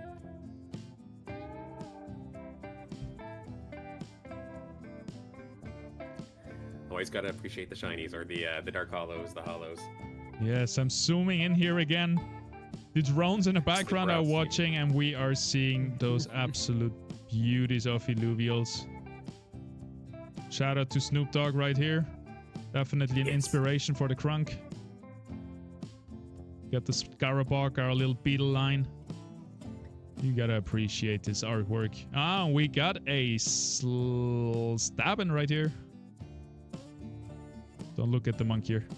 He's having a rough hair day today. Apparently. Although I also like the winning animations, with the exception of the stabbing. Right. Here's the chip. Oh, we put it on his Goliath. Okay. Just getting that toxic out there somewhere just to get the affinity, it looks like. But it could possibly be the final battle here if Fishy goes down. Granted, they're looking extremely strong, but now they have to fight on Web3's turf here inside the Magma. But so far, the Crunk is about to fall. The blind was not able to come up for another time. Does go down. Even the Seer on the side of I'm a Fishy is starting to get weakened. Right now, the backline's pretty well untouched here. This could very well be the end, and I think it will be. This is going to be Web3 Gaming winning our final game. GG's. Well played. Well done. Wow. Just a huge front line. Let that Scoriax go, and with the pure damage, that was really helpful against these big behemoths that have a whole bunch of health. That's definitely one way to chew through it all. To figure out what they're gonna do. Can we see it right here, what it is? No. You saw a lot of people getting... Go ahead, sorry. Oh, I was just saying, opting not to use it as of right now, it looks like. Yep. Gonna save it a little bit for later. So we see Lukitz versus Sota here. The Rogues versus the more sustain heavy composition. We got 3 Empath, 3 Bulwarks, 2 Templars. So it's all about resistances and healing. And the Fern is gonna be the main damage dealer in the back. And it's looking already very strong. The focus is on the Stabbin right here, who is getting taken down. So the Augmatized Rogue is already dead. but all of Green's units are on half health or below, so there is a chance for the rogues, but it seems like they're gonna be slowly but surely whittled away, and there's just a few more red units left. And yeah, there you have it. Lukic takes another win. Yeah. And a stacking Omega power on his damage dealer, so he's looking perfect. He didn't use the Ranger very well there, though. Didn't use any of the Granite functionality. I guess the Thorns would be a secondary effect, but either way, this is a crush. These little air units don't have enough damage to even chunk through that armor.